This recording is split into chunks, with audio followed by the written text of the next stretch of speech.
You just want to rip it ahead of time, Kyle? Let's rip it. You just want to rip it. I'm on that camera. Stare at people? I guess. For the duration? Oh, yeah, okay. Yeah, yep. You were not clear yet. Okay. All right, this should be a little brighter. All right, perfect. And then now I have control of mouse using this thing. But do not double touch. Because that makes you don't want to double touch? Well, that's what makes it do that thing.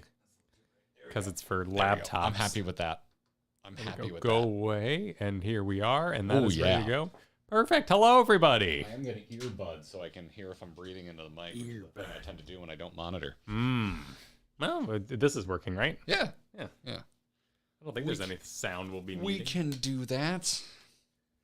We can do that thing. Hello, stream. Welcome to another Grinding Gear Super Forum. Super Forum. Brought to you by you. You send too many supers. And during Final Fantasy XIV MSQ, but it also means it's a delightful reason to revisit the MSQ that we played through and cook with you all. I feel like we're rapidly approaching no more cooking territory, though, because I've got a pretty good vibe for where I think things are going. I don't know. I mean, yes. In that yes. If you're talking like no more cooking before the end, yes, because now it's all the ingredients are out. What do you want to make with it? You know, it's kind of like Taco Bell makes a pizza. Could anyone have predicted Taco Bell would make pizzas? I mean, it's been a menu item for a long time. That's what I'm saying. It was gone for a while. Yeah. Or Subway has pizzas, right? Like you have everything you need. You got cheese, tomatoes, olives, if you're into that kind of thing. Yeah, pepperoni. You know what? They don't have actual bread. Yes, but now it's up to them to use the bins of ingredients they've put out to make whatever under the sun they choose. That's fair. And that could be a massive Xenos war crime, or it could be the best friends skipping through the fields forever. That is fair. So that's fair. Nobody knows what could happen. I'm annoyed by my hair today, so I'm keeping it back with. Oh yeah, sunglasses. Yeah. Doing the sunglass hairband trick. It's a fine thing to do. It is a fine thing to do. I am shiny.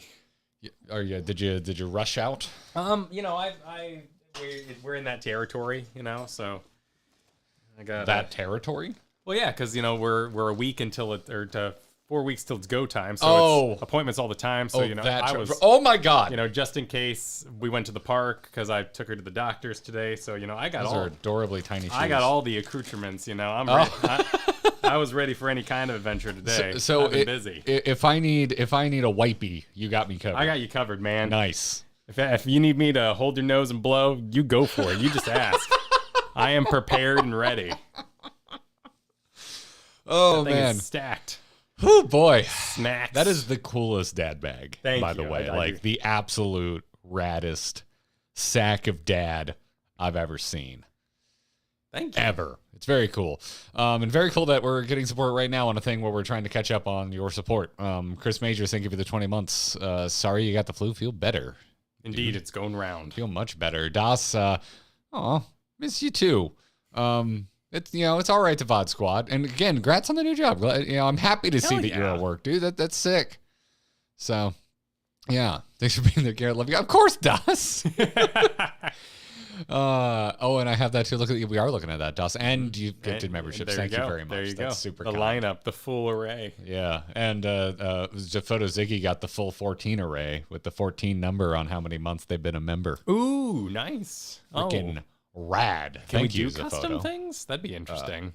What do you can just change the color. Yeah, I know, but I think it's only 6, 12. Oh, is the it? milestones. I hadn't. But if we could set it so like 14 is just kind of special. Have a color? No, I don't associate any color, one color with 14. I have colors I associate with expansions. It's a grand palette. Like Shadowbringers is purple to me. Oh, that's interesting. Stormblood is red, even though we made that joke multiple times, and then when we even put the logo up, I'm like, oh, it's mostly gold, actually. It's kind of a gold Garnet logo. and gold, like my college. Oh, FSU. Yeah, it's like FSU. Oh, yeah. My bachelor, I don't think we had colors for the bachelor's. Ringling, when I started, it was Ringling School of Art and Design. When I left, it was Ringling College of Art and Design, and the logo was just like blue.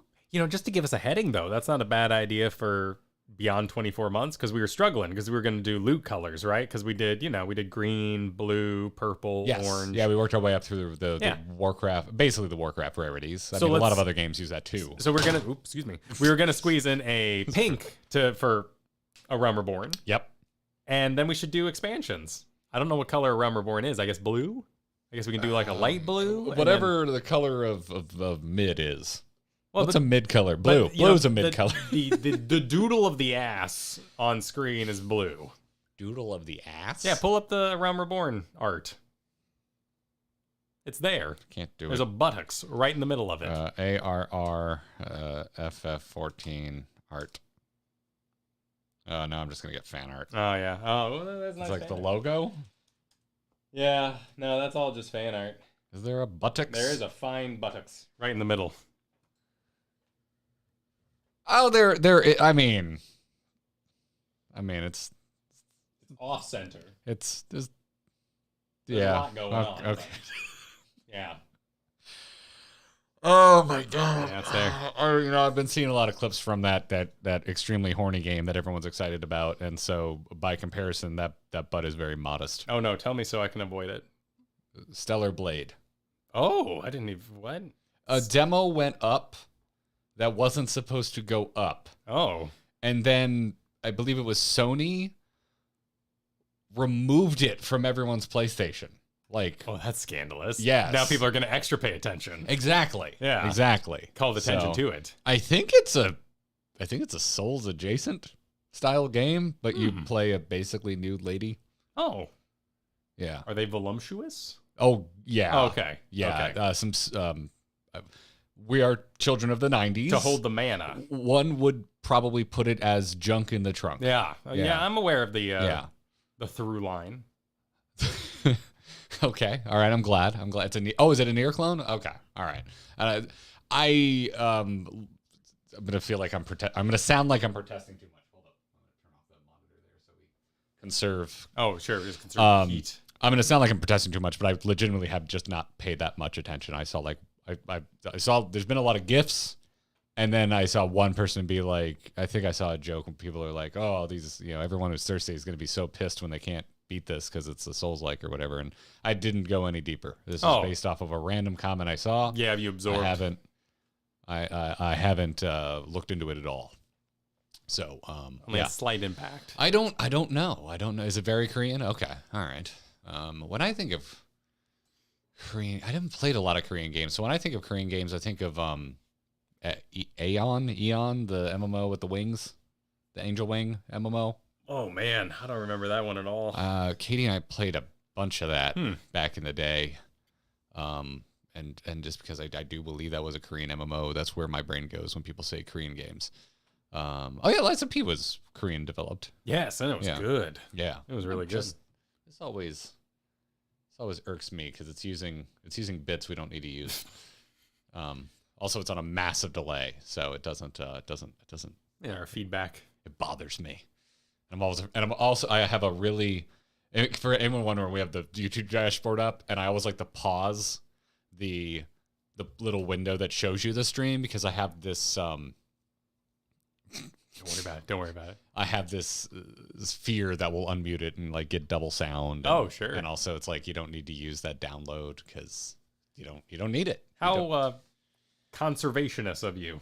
Yes. Yeah, well, we have two people using the internet in this home at all times, so I try and do what I can. Oh, I didn't think about that aspect. Oh, yeah. Yeah. Oh, yeah. Because if the Hot Wheels soundtrack goes a little iffy in the other room, I don't particularly care. Yeah, our last house where we only had Comcast, if I was streaming and Katie wanted to watch Netflix, nope. Couldn't do that. Not enough juice. A bygone era. Not enough juice, which doesn't even make sense because streaming should be like all upload and Netflix should be all download. And anyway, but the tubes. The router just went, nope. The tubes. Can't do this.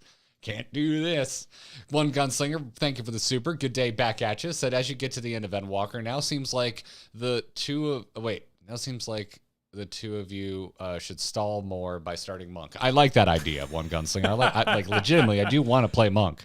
So I'm into that. And I saw a clip. TikTok's been showing me Final Fantasy VII Rebirth clips.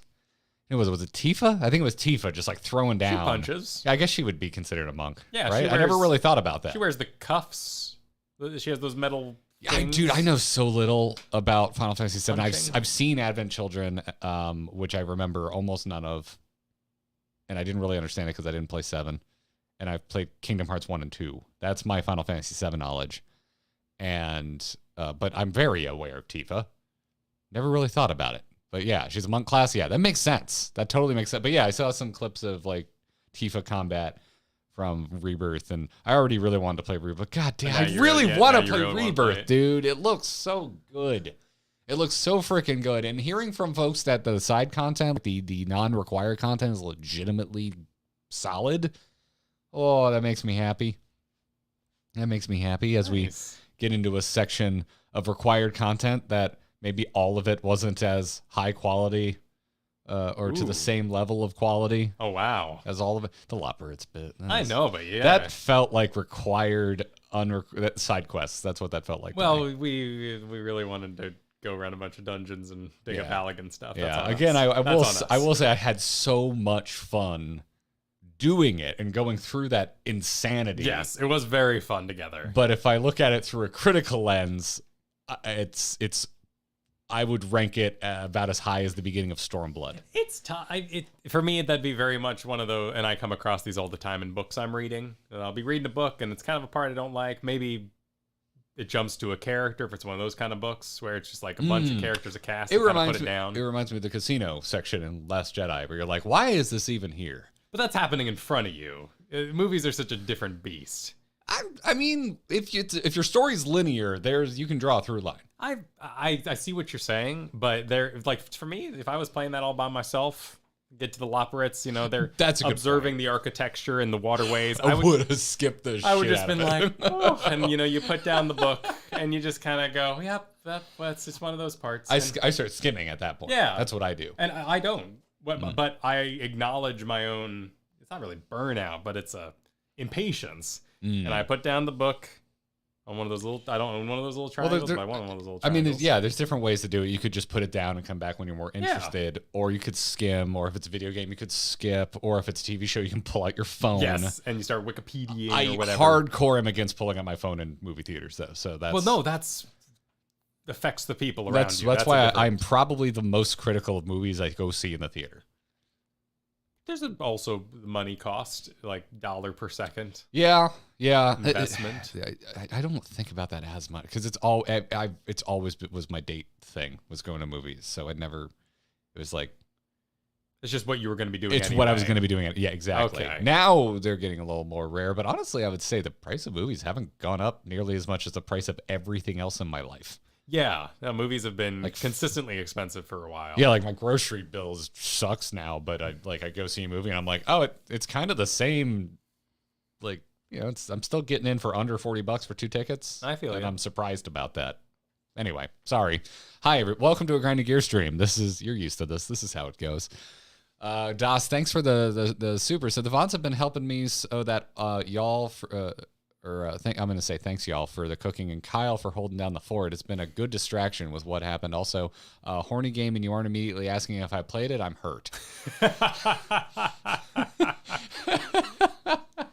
Apparently, we have a reviewer in our midst. That is a good find. You did recently. I know you recently came into a PS5, Das. So, yeah, I'm sorry for not asking you. I apologize. How was it? Terry Shell. Before it was Don't taken answer away. In super chat. Terry Shell, thanks for the 12 months.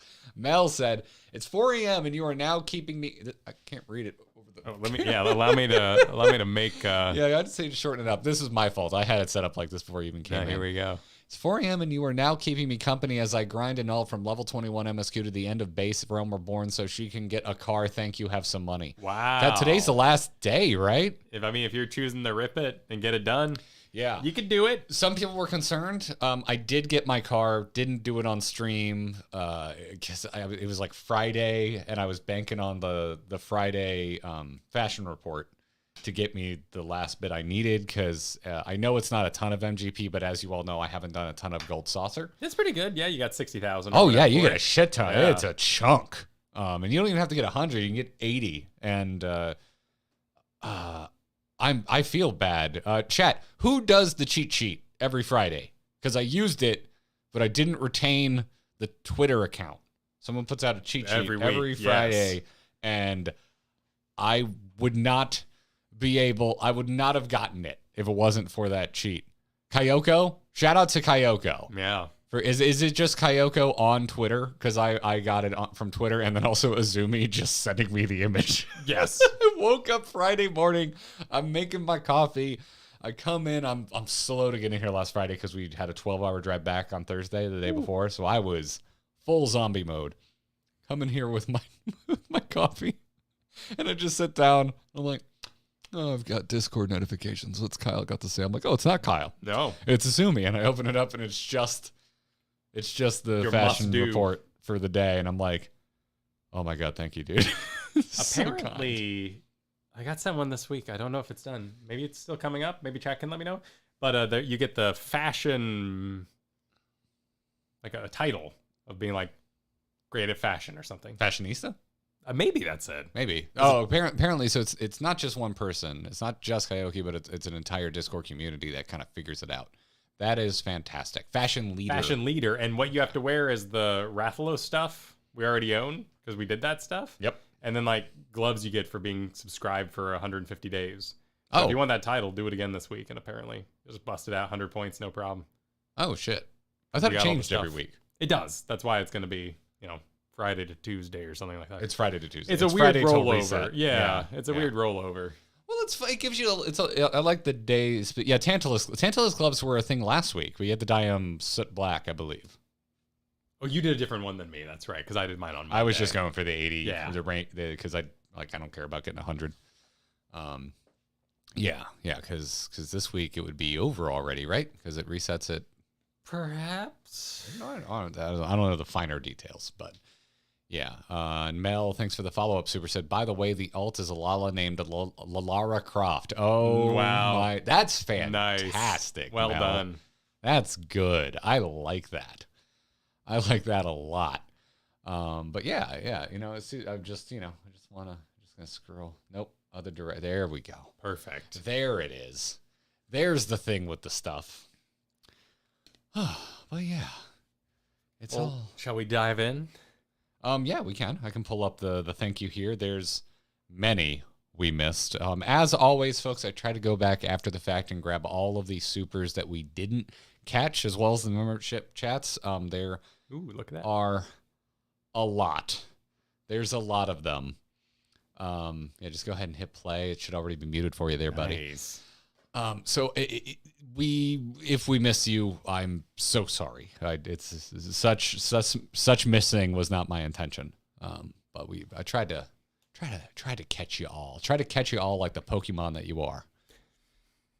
Gotta catch 'em all. Don't sue me, Nintendo. That was their ad. Yeah.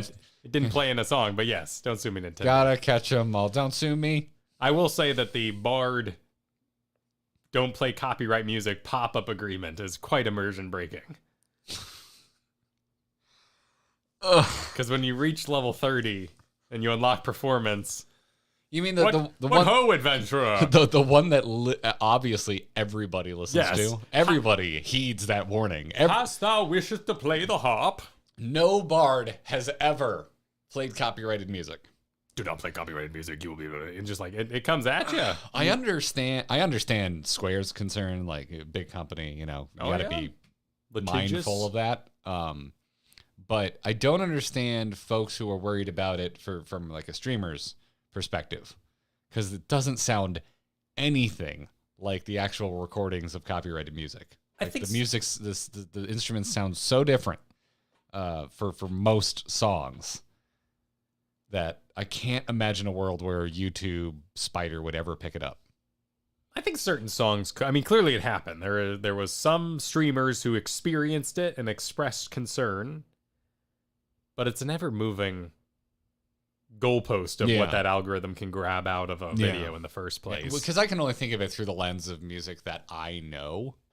And so like we had a band at one of our FC events, and they played like Green Day and Blink-182 and My Chemical Romance. It sounds nothing like those tracks. I mean, you can absolutely tell what song it is, but Yeah. like the instrument, like there's just straight up, you don't even have access to all of the same instruments that can make the same tone. I mean, I was honestly impressed they even had the pop-up in the first place, because they're not like crystal clear instruments. You know, I've heard many a MIDI in my day. A MIDI-ly? Well, like Would you call it a MIDI-ly? yeah, you probably don't, but lots of people probably do the 10 hours epic music while they work or study. A lot of that is not an actual orchestra. I may shock you with this information. That is someone at a computer using a synthesizer to make those strings string and whatnot. And I think they could absolutely have higher quality sounds in there, but they choose not to. They keep them very MIDI sounding because they want to avoid that sort of problem. However, someone is bringing a piano. Oh, that's a good does point. make sense. Yeah. Yes. Oh, especially in piano sounds like a piano. Especially since like 2010, we've just been doing sad piano covers of every famous movie soundtrack you can think of for their trailer. Yes, exactly. Yeah, no, that's a good point. That's a really good point. I could see that happening. And performance slider is its own slider on volume, so that's also a good thing to bring up. Yeah, and like, violin, hell no. I don't think it's ever gonna mistake a real violin for that violin. But piano, yeah, it could happen. Trumpet, probably not. It was kind of weird because you went to play a harmonica and it was still a flute. You know, it doesn't have all the instruments. I believe I had a harp at one point for something that definitely wasn't a harp. Yeah. But it's still pretty cool. Yeah. It's a cool bit of world building. It happens. We're trying a new blocker today because, as you know, when we do our super forums, we show what we went through as we talk about it so we can review key portions of the MSQ. But since we're together, we can do the one camera together, which means we don't have another camera to cover the corner. Yeah, and be kind of weird. So there's Kyle there now. We don't want that. So we did this because last time we did chat and some folks were like, it was really distracting. So we're trying this. Just understandable because that chat would be on a delay with the chat you have that is saved on the YouTube for us by the machine. So yes. Yeah, I agree with this. That's fine. We're trying it out. We'll see how it goes. I was like, I don't know. Might as well promote everywhere you can follow us. I think I typed everything correctly. Every time I look at our store link and it's all the same case, it looks like Boo Your Bromance. Oh, I can see it. But it's by our bro. We do have a store. We don't mention it a lot, but there was grinding gear merch over at buyOurBromance.com. Get yourself a Don't Play Endwalker, You'll Get Spoiled t-shirt today. Do it. Do it with no copyrighted designs. Sup, dogs? Ooh, I think this is indeed the previous. So we need to go catch on. Oh yes, I have two tabs. One, yeah, I have two tabs. I thought about this. And that'd be Oriange there. So we need Orianger. Yeah, we gotta also hide the chat because this is set up to not have chat showed. As it. So does that X do top it? Right X. Perfect. There you go. Perfect. Look at that. Yeah, look at that. That looks nice. It's beautiful. A change of clothes and Coeurl not giving a damn. Yeah. Living it up, not giving a monetization. Living life in the fast lane. That's a little Limp Bizkit for you Bizkit heads out there. Wow, is that what they're called? No. Actually, I don't know if Limp Bizkit fans have a name. Maybe they are. Maybe they're called Bizkit heads. I can't imagine they would want that. I found out they're playing a Florida festival soon, and I kind of want to go because I grew up a Limp Bizkit fan and I've never seen them live. But it's a long drive. I don't know. I'm thinking about it. And I'm thinking about seeing where we left off. Seeing where we apparently left off at Drasoini, which you know how this is already going. Oh no. Okay. Supered from Final Fantasy XIV dad jokes. Hey Kyle, let's make sure you can't see it. What's a Sage's favorite song? Numa. Okay. All you do actually have to pay me to read that joke. Okay. Okay. I see what you did. All right. Very well. Yep. I'm little clock. Apparently was in the middle of watching our video and then was like, "Oh God, the stream's live." That is shocking. That was. I'm glad they made it. That was going on. I'm gonna just splash a light sampling of music in the background. Yeah, just a little bit. Oh, okay. All right. And there's a You wanna get in there? FF14 bangers. Yeah, it does have bangers. Shout out to Bruce Goldman. These are actual bangers. This is an excellent playlist. So. The problem is it might be too bangers. It might be background. You definitely need to bring the volume. Yeah, hang on. Way down. It's off screen slightly. This touchpad is bad. It is. It is not. You're not resizing it. You're just dragging. I know. I'm attempting to resize properly. There we go. We went like a careless whisper. We are. All right, bring it to a point where there's actually music. Like, just scan ahead a little bit. Bring it up. Well, it's going. This is Wayward Daughter, so you know it's getting down right now. So hang on. Right about there. Yeah. Right about there. Right about. That's it. Yeah, right there. Right about there. Right there. Right. Yeah. So you can see your levels right there. Right about there. Yeah. That sound good, everybody? Just a little background noise. That sound good? All right. All right. There it is. Sexy saxophone. Did you see the Careless Whisper? The guy drifting around a police car while singing Careless Whisper and pointing to the police car that he was doing a donut around? Wow. Yeah. A lot of people are saying it was staged. Even if it was staged, I don't care because that dude can drive. I mean, a lot of cops will break up those parties and be like, hey, you got one. What are you going to do with it? And then get out of here. Well, so staged isn't exactly... The police car was moving, which meant doing a donut around it while it was in motion would have been extremely dangerous. I don't know. You could bust that guy a few times for awesome driving and be like, all right. Oh, my God. I bet you there's some police that are car nuts. We have a car meetup by the Munchies 420 Cafe that you're aware of locally. I am. Once a year they do it, and there's always burnouts in the intersection, and there's always police who are like, all right, that's yours, go. Yep. I do not want to see you again. Yep. Like, they're pretty chill about it. But, yeah, and then I also saw a lot of people get pulled over because they did it more than once. Well, yeah, don't push it. Exactly. You know, if you get a little leeway from law enforcement, I tend not to overstay my welcome. Sherm Tank apparently was happy about us starting in the Tempest. Said starting in the Tempest after saying goodbye to Emmett once again. Said you guys are cruel. Ooh. Yeah. Yeah. I thought it was more nostalgic of you than cruel. It's where my brain was. It's where my brain was. I know. I think you think I just don't want to go to Spotify and pull up custom music, so I go to zones that have cool music. But that day, it wasn't just I like going to Amarat at the start of streams when I'm driving them. It was like I feel like this is fitting. It was, and then we had the Dark Waters moment at the end of our second stream, which was actually bubbly. It was good. There you are. Moment. No, Garrett, it's where your heart was. I mean, you can accuse me of that, Nano. I will accept it.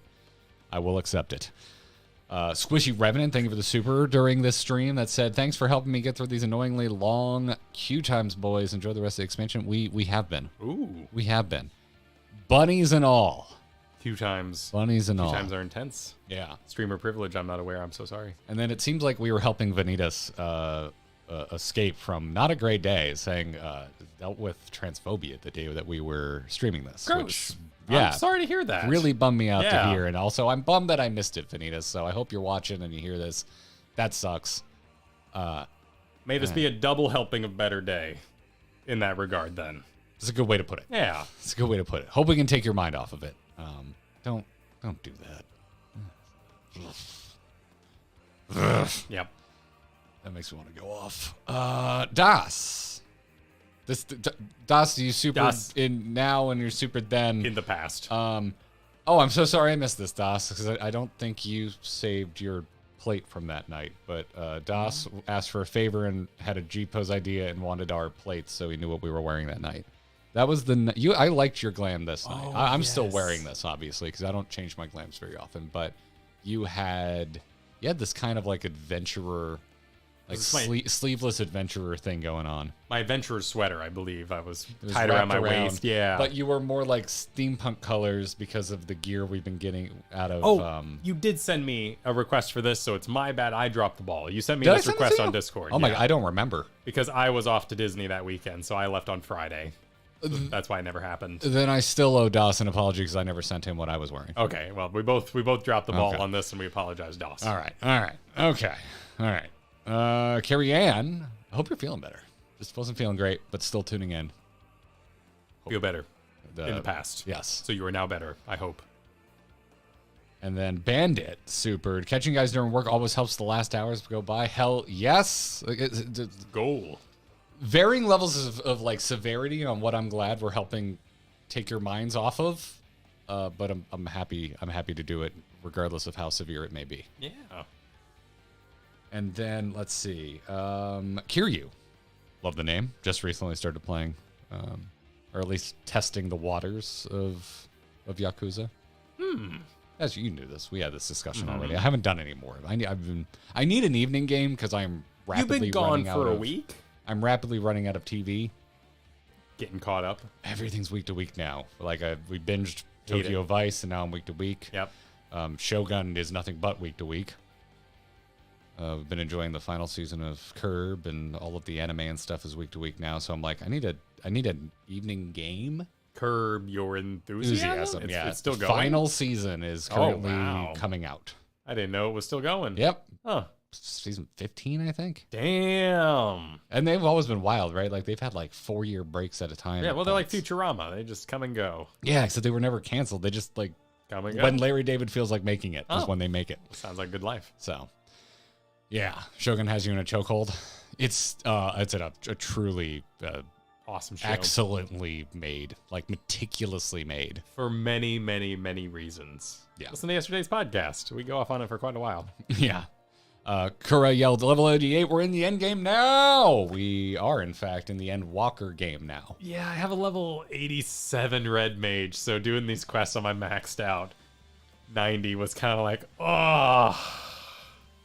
It was right there. I was so close to red maging this whole night. No, for the upcoming duty, I was very happy I did Astrologian because it felt right. I need to just do some leveling, man. I need to get some levels on my alt jobs. Like, real bad. Real freaking bad.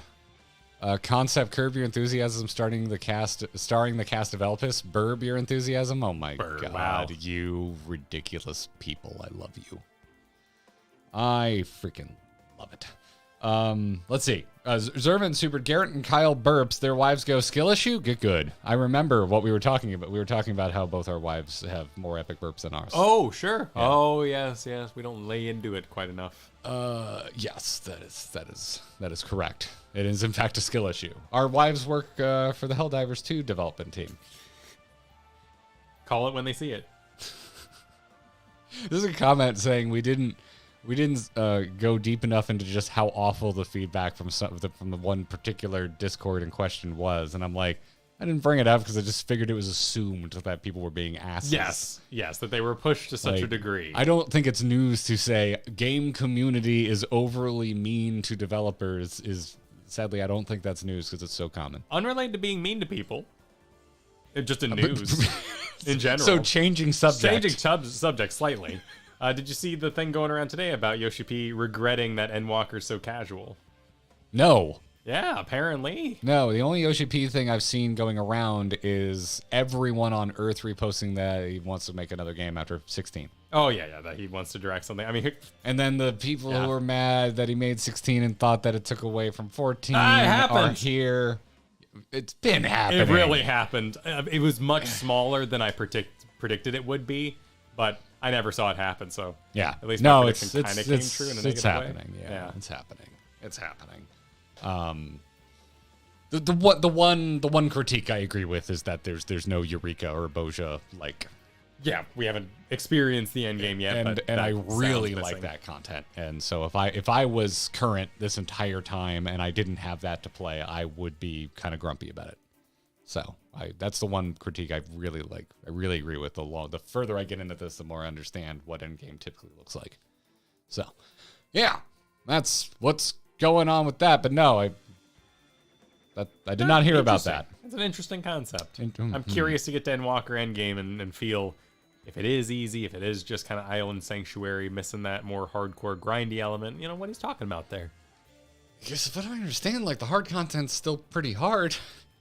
Some of it, it's right now it's a very simple statement that's being taken into interpretation by the audience, and some people are taking it as, yeah, stop homogenizing jobs, or some people are like, yeah, stop making jobs fun for people who don't like those jobs. So it's hard to say what exactly is the too easy part.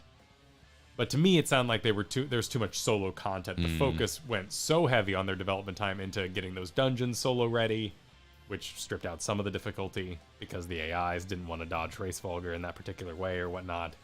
And then, of course, Island Sanctuary being the replacement for something like Bojo. That one's tough for me because that is one that I go, I don't want to play the game this way. I wish you weren't putting effort here, but clearly there's a lot of players that do enjoy soloing dungeons. Yeah, and it's how Kristen got into the game and got as far as she did.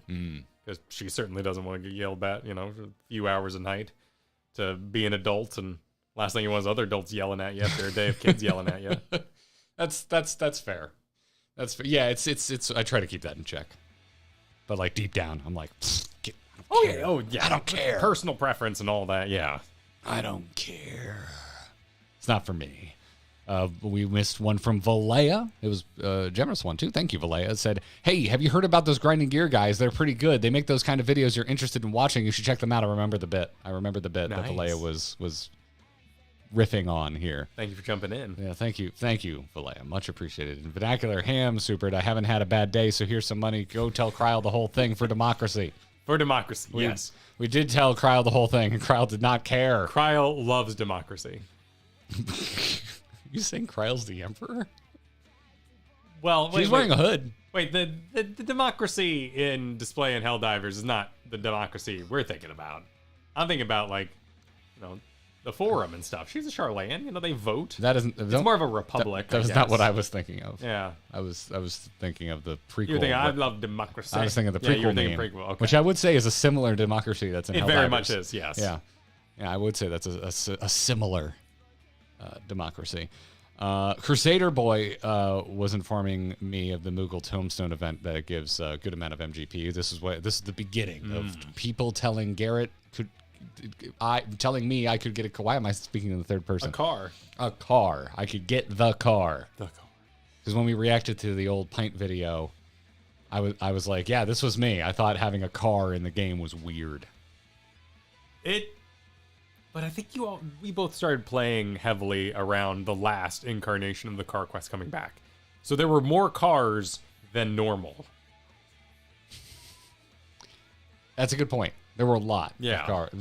Yes. So the cars were slightly elevated in their presence. I always saw the cars, and I always saw the people in the frog heads. And I was just like, this looks like nonsense. And now I'm like, give me that nonsense. Yeah, give me some nonsense. Give me that nonsense. But at the time, when I was on the outside, I was like, this looks too goofy for my liking. Did you get hair bombed? The roller's still over there. Oh, thank you. No, I'm still there. Oh, well, I might as well. I'm gonna take this super right now because it's on topic with what we were just talking about. KLG Chaos, thanks for the generous super here. Said Yoshi said he felt Endwalker was less stressful, but they went overboard, like a platformer with no pits to fall in. It's less stressful, but not as fun without the challenge. We won't know about changes until job skill preview. I can see that. That's interesting. But what part are we talking about? I guess it's where I get lost because I'm like, I think the solo duties were harder and better for it. It's hard to judge dungeons because tuning has to happen, and we also tend to have much better gear when we're going through dungeons and older expansions than you would have had at the time. Or at least more fully fleshed out, matching decent sets of gear. So I would say the Endwalker dungeons seem so far the hardest of what we played. Close to it, the end of Shadowbringers, Hero's Gauntlet, I think, might still be the most we've struggled on a dungeon on our first try. Yes, that was probably most deaths. But I would say Endwalker as a whole feels relatively close to that in difficulty. Just seeing what I'm trying to keep an eye on what chat's saying here. Alliance Raid was much easier. That's another one that's like, well, if you're catching up, I think it's so hard to judge that because to me, Alliance Raids have always felt like the difficulty is irrelevant. Our most recent one was Nier, which was very much a meme of us all firing lasers and AoEs at each other. Oh yeah, people are dying and stuff, but it feels like it's almost impossible to wipe. Yeah. like to truly wipe, unless it's the boss where you can aim abilities at each other. We're also starting up the Dawn Trail news cycle, and dropping a statement like that is very coy and very tongue-in-cheek. And I enjoy that he's being a little scandalous like that, but who knows what they're talking about, because it could be... Well, I think he's also being sincere. Yeah, no, but, you know, if I was excited about my upcoming game, I might say something like, hey, our previous game... Little easy. A little too easy, and everyone's going to be like, oh, what are you talking about? And they could be referring to jobs. Like, if I play the wrong card on somebody, I get a little behind, but it doesn't ruin everything. You're just saying things that are good. You're farming comments right now. Or, well, this has been in the game for a long time, but... There's people right now, but. And then, well, samurai, or positionals in general. In the past, you mess up your positional, you don't just not do damage. You don't even get the stack of the thing that's going to go on to do the thing. And you just are turbo boned for a good chunk of time. Is that fun? Would it be fun to miss your positional and then fall wickedly behind in your rotation? Not really, but also skill ceiling, skill floor. But that also is ceiling. different job per job. Yeah, like I fell off samurai very quickly because I was like, this is a lot to take in. I was playing summoner at the time, which I think is ruined. Very straightforward. Ruined. Yeah. I thought you said ruined. I'm like, no, it's fine. No. That's the name of the spell you cast over and over again. But it's interesting. Thank you for the but WoW refugee, much appreciated. It's interesting to think about. The vagueness is palpable. Coffee Dog says, yeah, I think that's. That's the point. I think he's being intentionally vague. Also, absolutely, it wouldn't be clippable if it went into all of the specifics. And don't they have a stream coming up? 14-hour stream or something, man? Something like that, but it's not, I believe it's very specifically not a live letter, and people are confused about that. It's like a celebration event of 10 years. From what I saw in the Discord. Something like that. I've been trying to catch up after my travels, because I think this happened while I was gone, like all these announcements and all these interviews. But maybe, I don't know. But, because of all the interview clips or quotes I've been seeing this morning, I'm assuming that the one interview must be pretty recent. But it's a fun time party stream? Okay. All right. I'm sure there will be no surprises. Nope. Not at all. No one will wear a silly hat either. They don't like that over there. They're doing something at PAX on March 21st, and the 14-hour stream will be a broadcast in April. Okay. Let's bring it on. We didn't plan it this way, but I think we're gonna hit credits like just in time to enjoy the final push of hype into Dawn Trail. I agree. I'm really excited for it. Thanks for catching us up, everybody. Where did I leave off? I feel naked without a mouse, Kyle. I feel naked. I feel naked without a mouse. We're getting more tombstone tips from Tier. Thanks for that, Tier. This all did legitimately help, by the way. Help me get my car. I have my car. Yep. Thank you for helping me get my car. Asti missed this one. Said fishing can still get you 3 tomes even if you don't get the 8,000 points. Oh, I wish I had seen this one sooner. That was fun though, because we had a goal in mind. I love fishing in this game. Yeah, it's a good time, and it's fun to just bring everyone in, and we're not as worried about doing party password, and we're like, oh, there's only 2 slots. Sorry, everybody. So it's a good community. I really like fishing. Same reason is part of the reason I think I like Boja and Eureka so much. It's just easy to have fun with the group. Luna Attempts, super. Been catching up on your videos while on long in-game grinds. Thanks for making the experience much more enjoyable. Enjoy your walk to the end. Well, thanks for watching, Luna. Yeah. And thanks for working your way back through the back catalog. I keep an eye on that. I'm always curious to see what videos keep getting views that are old. Anything noteworthy? We've mentioned it before that the housing video. Oh, that does go. Gets a strange amount of views after the fact. I think it was just good title thumbnail. You looking like a property brother probably helps. Might be. Because it's going to be like, want to click. Wait, is this the property brother? And you get in, you're like, it isn't, but the guy also does look like that, so I don't feel lied to. Nice. Kyle's the 4th long lost property brother. Oh, there are 3 of them. Oh, there's a 3rd one, yeah. Yeah. Does he not do it? He makes appearances every once in a while, but the 2 are the main hosts, and every once in a while their brother makes an appearance. But yeah. I was happy to see the Wild Kratts still going. What? The Zoomboomafoo, the Wild Kratts. What the hell are you speaking No, they're English? they're 2 twins who do nature shows for kids, and they're still rocking it. 30 years later or whatever. No idea. Oh, they're great. No idea what you're. I don't know that reference. I don't know that reference. Someone else does. Nano's got your back. There we go. Zamboomafoo, is that what you said? Zaboomafoo, yes. Zaboomafoo? That was the name of their lemur who was also a puppet.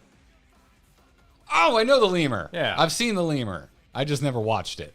They had VHSs at Blockbuster. Yeah, it was PBS. Okay. All right. There's a Blockbuster pop-up at a county fair in Orlando right now. Oh. That the last Blockbuster, which I think is in Oregon? Oh, I've heard this. It's the last operating Blockbuster. Apparently, they have a traveling show that's basically a Blockbuster museum that they pop up at fairs. And there's a Blockbuster pop-up in Orlando right now. I wonder if they're doing pretty good with like licensings across things like Stranger Things. Not, I think Stranger Things is too old, but you know, like if you want to put Blockbuster Video in your X-Men movie, you got to pay us. Maybe. I kind of want to go, and they're also just legitimately selling movies. I guess they have a ton of DVDs and Blu-rays and VHSs, and everything's $5. Oh, so I'm like, oh, that's kind of cute. You know, obviously you can't rent it because eventually they're going to close up shop and move to the next fair. But I thought it was kind of a fun idea. Fancy. Apparently they've been going around the country to abandoned Blockbusters that haven't been renovated yet, and just taking stuff out, and that's what they built this pop-up experience with. Oh wow! So it's a time capsule. Yeah, and they've marked things with what Blockbuster they came from. Like they have the night drop box. That is really. And I'm weird. like, listen, I understand that we are now the age where we are a mark for nostalgia. But I also applaud the effort. Like it seems like they put the effort in for it to actually be a somewhat interesting museum experience. We are now the Antiques Roadshow. Yeah, man. Yeah, dude, one day I want to sit you down and I want to give you a presentation on why 90s cars are so expensive now. I can believe it. Yeah, it's nuts. It's absolutely nuts. P-Pat, thanks for the 10 months. I love the patch cycle content you guys put out. Nice switching between MSQ, the raid, Alliance raid, and Trial Series. Oh, hell yeah. Well, we're about to do it. Man, it's also very easy to plan, which is fun. It is. It just makes it so bite-sized. And it's nice when we don't need to think about it too much. Because we know we've almost always been able to do a point patch in a single stream, make a video about it, do the content in between. When it writes itself like that, and we don't need to, would love the MS Curator, but it's nice when we don't need to bother him. Well, the back and forth, like this week, we didn't know if this video was going to be 2 videos or not entering into it. So you got to like, whoa, and then you're like, oh, wait, it's going to be 2 videos, by the way. It is absolutely going to be 2 videos. Yeah, it's absolutely going to be 2 videos. But yeah, and a reminder, this week we are now switching our video releases to Friday, starting this week, so there will not be a video tomorrow. Correct. There will be a video on Friday, and we're gonna test it out and see how it goes, because we've been paying close attention to the algorithm and how it handles video releases versus stream releases, and the answer is it doesn't. It kind of handles them all equally. And so it kind of seems like we're doing our videos a disservice by putting them in the middle of our stream sandwich. Yeah, you can think of it like overlapping. There is a layer. Here's the video layer. It goes in the world. And then we start streaming and it goes, oh, the video doesn't exist. Our stream is on top. And then we stop streaming. The video kind of resurfaces, but it's lost momentum by the time that next stream is coming out. Which I do like. Yeah. Because streaming, you're only live when you're live. Yeah, I know. It's a good feature of the algorithm. I'm not blowing anyone's mind by saying that, but I do like that YouTube pushes the stream when you are live over your other content. Because that's a limited access, a limited time where you can get in and actually be a part of the live experience. So I like that YouTube does that, and we just want to see if we can like clean things up a little bit and give our videos the best chance that we can give them. I don't know if you can think of it like if it comes out Friday, there's no overlap until Monday afternoon. So the video's just it's just got this beautiful almost 4 days to just open pasture, breathe, free range videos. Yeah, so we want to try farm to table. My dad, when Publix started selling organic meat, he was like he would never eat dinner if mom wasn't using like organic chicken. And I would always tease him. And I was like, what, Dad, do you think those chickens are wearing robes? You'll only eat the robed chickens? And my family thought it was so funny that still to this day, it's been like 20 years since I made this joke. Oh, it'll still, oh, wow. All the wine zirls refer to expensive chicken as chicken with robes. It's got a source, I like it. So, yeah, that's welcome to the Wine Zero family, everybody. You've been inducted because you now know about chickens with robes. Vernacular Ham, thank you for the 5 gifted memberships right now. Thank you. Appreciate it. Still getting some tips. We were still getting tips about MGP and whatnot. I apparently brought up home insurance costs because we're totally a super. You know, the home insurance costs where I am, have to get one for loan, don't seem so bad anymore. Holy shit. Yeah, it's been rough. I've been talking to my California friends because they're going through very similar things. I think mostly because of the wildfires out there. A lot of the companies have been pulling out of the state, and the companies that are staying are rapidly jacking up their rates. Understandable. It's tough. It's tough. I felt bad. I got a call from my agent in a panic. He's like, "Are you shopping around?" And I'm like, "Oh yeah, man. It went up 4 times. I'm not gonna be able to sleep if I don't at least check." I'm like, "It's not personal, but it's at the amount where I just got to make sure that it just sucks everywhere." And I have confirmed it just sucks everywhere. Just sucks everywhere. I got 3 more quotes from 3 different agencies, and it's bad. So thank you for the support. It's not what you should support, but everything helps. Thank you. Matt Fisher said, "Got 7 kids under 10 in the house tonight. Just got home with pizza. Wish me luck. See y'all on the vibe." Oh my! I hope it went well. Matt, it sounds like you should have made it a Blockbuster night. That sounds intense. One day I will be subject to this. Oh man, I can only imagine. Remember how excited you were for sleepovers? Oh, I would lose my mind. Yeah, they were the best. And now think about you losing your mind around someone else's parent and how they were probably like, But they didn't exist. They weren't your parents. You know, and if they got in trouble, we'd all shut up to listen. My friend who hosted the most regular sleepovers was the only friend that had a 3-story house, and the parents lived on the top floor, and we partied on the bottom floor. And now I get it. Now I get why they were the ones that always hosted sleepovers. Well, you know, you whip out. Well, you can't. Yeah, you got to be present. Yeah. We were like 11 at this point. Yeah, but still, you got. I mean, they showed up for have like an ear open. I'm not accusing that parent of being. I was more about to go like, I do know soundproofing pretty well, having done this job for a while, so I bet you I could sleep pretty hard. But no, I am responsible for all those children. Foam does help. Holy shit, foam helps. Yeah. Like, this room sounds so much better. It still sounds better, and a bunch of my foam fell down, and I haven't put it back up. I hope I'm cool in 7 years. Is really the gist of it. You'll be cool. I hope so. I mean, you're being assaulted by children at this point. You know, you're just at that point, you're gonna be like, oh, you're like doing your own thing. Yeah, maybe the volume's a little loud, but you're self-sufficient. I can roll with this. Yeah, I can do it. You're not gonna be like who's the dad in that '70s show? Red. You're not gonna be like Red. No. You start Red. You don't become Red just because you're a dad. My dad was a little red adjacent, but not around like friends. I would just say he was. Dad, if you ever see this, you would probably own up. You were strict, but he was cool around friends and stuff. He was all about the parties, and he could dial it in. Properly let loose a little. Let his hair down. He could read the room. He was good at that. I was bad at that. Carl, super. Today, a coworker told me she's allergic to wine because of the sulfates. I responded, "Don't be allergic to sulfates. Be allergic to self-hate. No regrets." Wow. I wouldn't know how to respond to that, Carl. I would. My eyebrow would have shot up. Self-hates. There's a play on words. I get it. Yeah. It would have been a real left field for me. I would have been. Oh, you have the same allergy, Millennium King? That stinks. Yeah. Growing up, speaking of birthday parties, I had a very close friend of mine. He was allergic to chocolate. Yep. Mom would always make sure to have 1 vanilla cupcake for him. Oh, that's sweet. Yeah, because we always do like either a chocolate chip cookie cake or like a sheet cake, and I like chocolate, so it was always chocolate. She'd always have 1 vanilla cake or cupcake for my buddy Brendan. And there was at some point it like hit me. I was like, that is like the sweetest thing. Like, I don't know, we got a little older, and I was like, oh my God, that was so thoughtful. It's so wholesome. I think when I learned the word wholesome, a lot of opportunities opened up for you. Yeah.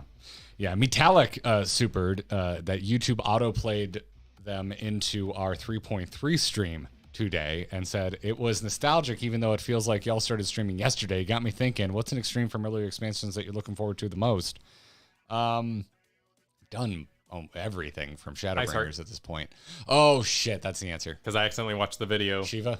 Yeah, back in the day. Oh, that's a good answer. So I know she has a multi-phase that's randomized, and it looks like fun. Oh, Susano. We haven't done Susano yet. Yeah. Susano is the extreme I'm looking forward to, the older extreme I'm looking forward to the most. All the extremes I'm really looking forward to now are basically everything in Endwalker. Well, yes. But, yeah, older ones, Susano. I really want to do Susano. Loonmaster Flex said, have you heard of the time dilation theory? That years seem to get shorter and shorter because each year is less of a total percentage of your life? That's a cool idea. No, but that freaks me out, and I don't like it. That kind of reminds me of like how bees couldn't fly if they were the size of us. Well, yes. Because they're so light, the air pressure around them is stronger. Mass has an effect. So therefore, if you're in space, time is different, and I like that idea. I don't like thinking. If you're away from gravity, time operates differently. I don't like thinking about the idea. that. Yeah, it's weird. It's weird stuff. Yeah, I don't. Time is weird. I don't.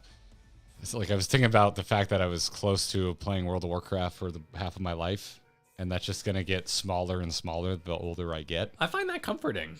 And also, the less interested in WoW I am. Well, yeah, that does have an effect. Playing as much, but yeah, we did. We did Here's the Storm for 7 years, and that felt absolutely ginormous. Yeah, Hearthstone just yesterday celebrated 10 years. That's wild. That like hit my soul. Although I feel like a completely different person. We just missed 10 years of Angry Chicken because we started during the beta of Hearthstone, which was 2013, and Angry Chicken ended in 2023. I left in 2022, and they kept it going for a bit. And that was really like, if you weren't aware that I used to host a Hearthstone podcast called The Angry Chicken, and we had a Heroes of the Storm podcast called Into the Nexus that both started up within a few months of each other. They did. And at that time, it was the most successful things we were a part of by quite a bit. It started covering our rent, which was the first time we were ever able to like properly pay bills through game content. And yeah, so it really kind of to me, I see it as the like that, and moving in with Katie marks like that's how I feel adult life started. And so to think that my personal timeline of being an adult is older than 10 years is crazy. I like it. I mean, yeah, for the most part, yeah. My 30s have ruled much better than my 20s, but it's still like, you have these shock moments of like, oh my God, it really has been that long. So, thank you, Hearthstone, for the existential crises. Much appreciated. And thank you, Defuncted Rebel, who we missed, that said, before the existential despair you've wrought takes us all. Oh, well, that's on point. That is on point. Yeah. That was a message from this stream, but hey. And Lithia said, we were talking about age in this moment because Lithia said, I will be 59 this year. Gamers don't get old. We just level up. There we go. Damn straight, Lithia. Garrett said, me at 21. Cool, I'm finally adult. Me at 30. Miss not having bills or responsibilities. Yeah, it's weird to think of how little I did in my 20s in terms of properly taking care of things. I found a remarkably cheap house to rent in my 20s. And as much as I prefer my 30s to my 20s, there's the one moment I got a job making $15 an hour, which at the time was like all the money in the world to me. I couldn't believe I had gotten a job making $15 an hour. Pretty solid in that. And I was renting a house for a third of what I was paying in Los Angeles because I just moved back to Florida. The perspective of it. I thought I was a baller. And I think about it now, and I was legitimately, I think, less stressed out then because it was just like overhead was basically non-existent.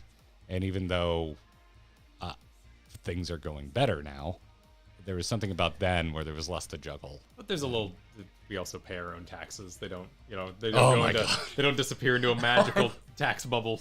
God, I really miss just handing one small stack of papers to somebody at H&R Block and going like this. I miss that so much. And then you hear the ads coming in like, you should use your tax return. You're like, what? Turn it off. What are you talking about? Yeah. I like talking about this, but I always want to be very clear that I'm so thankful for how things are playing out now. Absolutely. But there's micro portions of it where I go, I miss when this one thing was so much easier than it is now. We have to talk to each other. I can't just go down to HR and be like, listen, Garrett today, he's doing a thing. I need you to talk to him for me. I've never worked anywhere that had HR. Depends on the people. Much like a boss and everything else depends on the people. Yes. Now, the last time I worked a day job, my bosses were married to each other and they made my life hell. It was bad. Oh, it was a very, very negative. Yeah, I think there would be a lack of checks and balances in that. Oh, there boss was relationship. Oh boy, was there! I think they would agree with each other too often, and that might be an issue. So once again, on a stream where we're catching up on too many supers, thank you for helping us stay out of those types of situations. Thank you. Much appreciated. And then Nico Harris, Granson has new drip. You are wearing your Granson vest.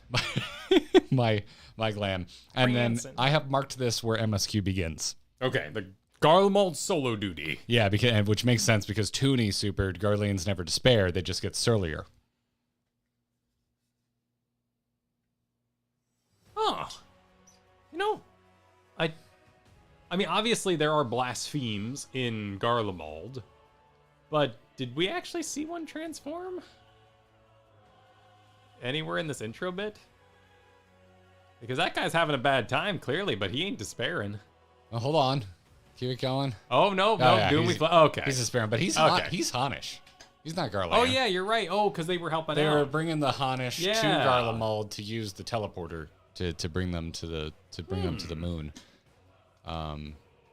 So, yeah. I don't think we do see a Garlean turn. I mean, they do tell... Euless to calm down. That is a good when he gets real mad at Xenos. That is a good. So it's not like it's off the table. He does get really pissed. But their resistance to despair. Just go with the statement. What? Just go with Tooney's statement. Oh, yeah, just go with it. No. It's fine. Just go with it. They get surlier. They just it's fine. I agree. I was more just curious. Yeah, you're right. I was checking the accuracy of it. Mel, we missed your superset. I confess I'm slightly miffed that Garrett is doing much better than I did at this duty. Also, Kyle, are you wearing butterflies again? Yeah, I was struggling, but I was AoE healing every time rather than direct healing. You made one key error as opposed to... well, I guess not wearing armor would be one key error. That is true. But yeah, you made one key ability error. And that, over and over and over again. That was all it was to it. Yeah, sometimes when you're unfamiliar with what you're doing, it helps because you scrutinize more than when you're like, oh, Sage, I know this, and you don't scrutinize it, and you end up beginner's luck. You ended up, I saw you know, out of my corner of my eye in this scene, you were like, oh, and you read really fast, where I was like, I know these pictures. I'm doing the multi-circle one. I really do think there is something to that, because the amount of times I do something better the first time I do it than the follow-up time, because I'm just like, I know what I'm doing. Beginner's luck, it's real. And then I'm not as it's like golf. Meticulous about it. You gotta be loose, you know, you gotta be fluid, and then you tense up when you know things. Loose! You gotta be loose. It just looks like Carl's wine joke again, and it's killing me, Carl. I can't do it. I can't do it. Mel supered. Oh no, read that one. Trolling Palico said healing is just tanking death. Holy shit, that's profound. Yeah, I like that. Cautella said from a hell to an apocalypse. Just got out of a hard-won Helldive leveling campaign to catch you guys fending off the final days. Sorry we can't dive into them, but here, have some requisitions. Oh my god, I would play Scion Divers. I was legitimately sad that I was too tired to play Helldivers last night. Like about the time that I was like, I'm gonna go see if anyone's on happened, I was like, I'm gonna go to sleep. Fun game that. I was tired. And then I woke up to a world of nothing but technical difficulties today. I just like pushing difficulties with y'all, so I'm not very... I've tried some random matches. I don't really feel like grinding. I just love grinding, trying to unlock that next difficulty with y'all. That's my favorite thing to do in there. I want all the guns. Yeah, I get that. That's a carrot on a stick for me. You like your garage, your array, your options. Yeah. The one thing I will say is I'm not stoked that it seems like the electric gun is Oh, is the considered arc good right now? I hate that gun. It's hard to tell it's good when you're wielding it. When someone around you is wielding it, it looks great. Yeah. You can really see the chain lightning happening. Yeah, I just don't like those types of... I'm a ballistics guy. I like ballistics weaponry. Yeah. Vane, right now, thanks for 11 months. Said meeting-filled day again. Just popping in. Welcome back, Garrett. Hope you and Katie had a good trip. Also, whoa, 11 months. We had a great trip. Thanks, Vane. If you haven't listened to... I talked quite a bit about the trip on yesterday's podcast. Yeah, you gave the full rundown. If you want to hear about it in detail. I'm still brainstorming something that I might do with Katie that'll end up as a piece of bonus content. But yeah, I'm in the thinking zone right now. Linco Super, it's time for the Let's Solo Duty with all of Kyle's job stream. That is true. Because the last job was my job too. Well, I was about to say there was no astrologian, but there was when you got when I became the astrologian. Yep.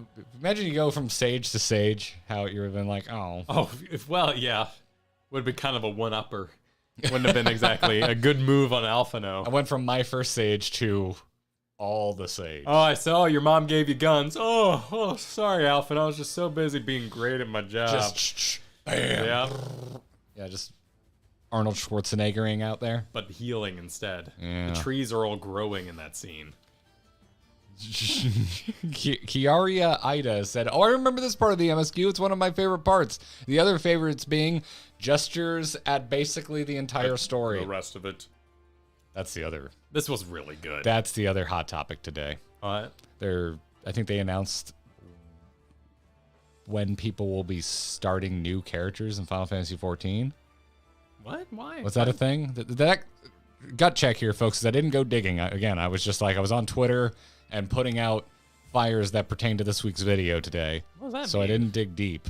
But did they announce that you'll be starting at a higher patch? Oh, it's an idea. Okay. Oh, I see. Okay, they're working on a system to allow people to start at 6.1. Oh, shit. So not even play through Endwalker. Oh, I thought that was already kind of hinted at. Was it? Yeah, because Yoshi P in the past in one of the letters was saying how he wanted to have, we know it as the WoW Island experience. Oh, but that yeah, there would be a jump-off point for those who want to join the game.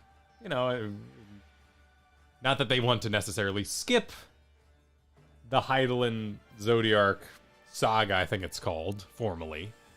But it wouldn't make a lot of sense if you just wanted to get in with your friends. Okay, and other folks are saying it is a bit of a retread of old info. Okay. Yeah. All right. I can absolutely see that being a goal. Yeah, I mean, at some point, you got to at least give the option of a more streamlined onboarding experience. But I think that's the key for me. I think it should be an option. Yes. If you don't want to do that, I don't think that should be the only way to start the game. And I can't imagine that that's what they would do. I can't imagine they would lock you into this is the only way to start this game. No.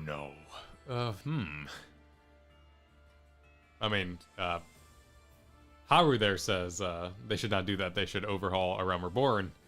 I think the effort of that is much larger, I would assume, but I don't disagree. I mean, they've gone in and they've already tightened things up. Like, tighten it up a little bit more? Yeah. Hell yeah, I think there's some parts in Endwalker you could tighten up. We're about to head into one on the footage we're reviewing right now. Interesting. Yeah. But yeah, it's a thought. It's a thought. Where are my meeps at right now saying I've got nothing interesting for this month. Thanks for being awesome. Oh, thank you for being awesome. Thank you for being awesome. You're awesome. I'm not Keanu Reeves. No one is but him. Dot supered during this MSQ stream. As the Heavens Burn was one of the most popular TikTok trends for glam show off. I could see that. That makes sense. It's a good track. It's a very good track. Talia Ichinari wrote, and it's Alizé with the chair. She did jump in. Yeah. Classic Alizé. That was fantastic. Makes a good team with Graha. I like the pair-ups they did here. Not, of course, as rich as the Alphano Estinian back catalog of They've got a lot growth. more history. Yes. A lot more history going all the way back to Heaven's Ward. We did play as Oriange one point. Oriange was with Thancred though? Yeah, so that's a good pairing. That's a good pairing. Yeah, no, that all works. So yeah. Alze. I can't think I'd change it. Where was Y'shtola during this?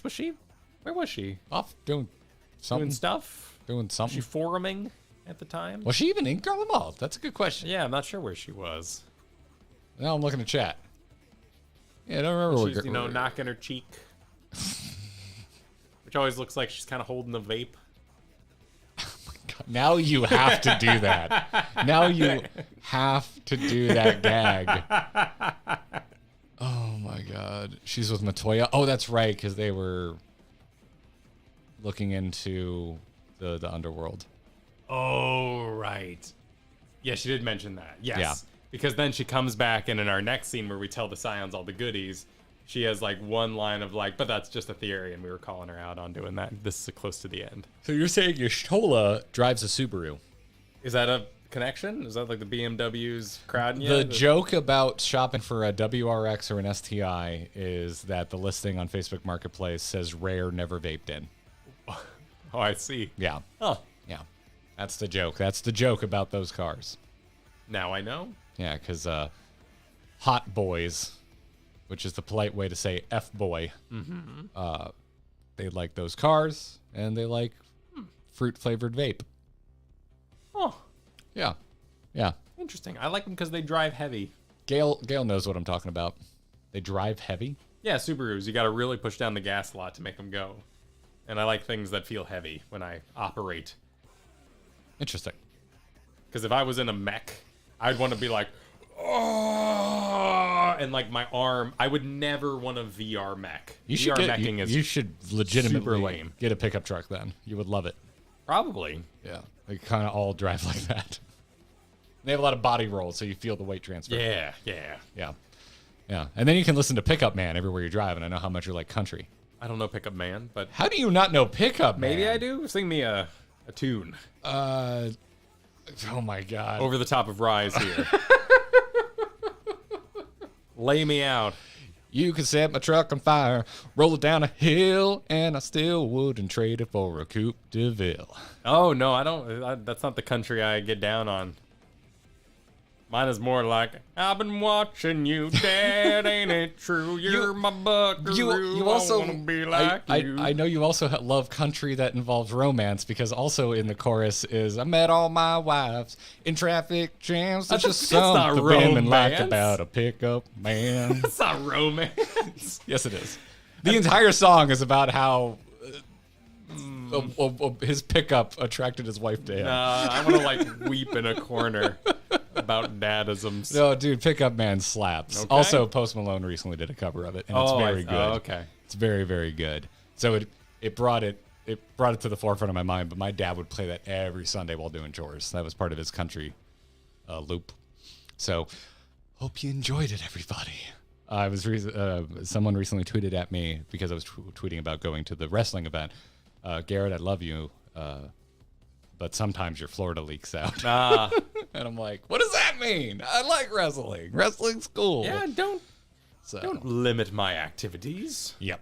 Sound like they were having fun, though. Ackrelston right now, thanks for 11 months, says their onboarding system should be a link to GG VODs. Boom, problem solved. I approve this message. Damn. I approve this message. I mean, I would approve it too, but I'd also be alarmed. Yeah, that is fair. I would be touched. Yeah. I'd be touched. Notice me, senpai. Thank you. Please and thank you. JF42 supered, would you be happier if I had a good reason is, despite my dislike of Xenos, one of my favorite lines ever. I will use it anytime I'm caught eating from the cookie jar, metaphorically and otherwise. Mm-hmm. We were shared the many Bart memes of this particular moment as well.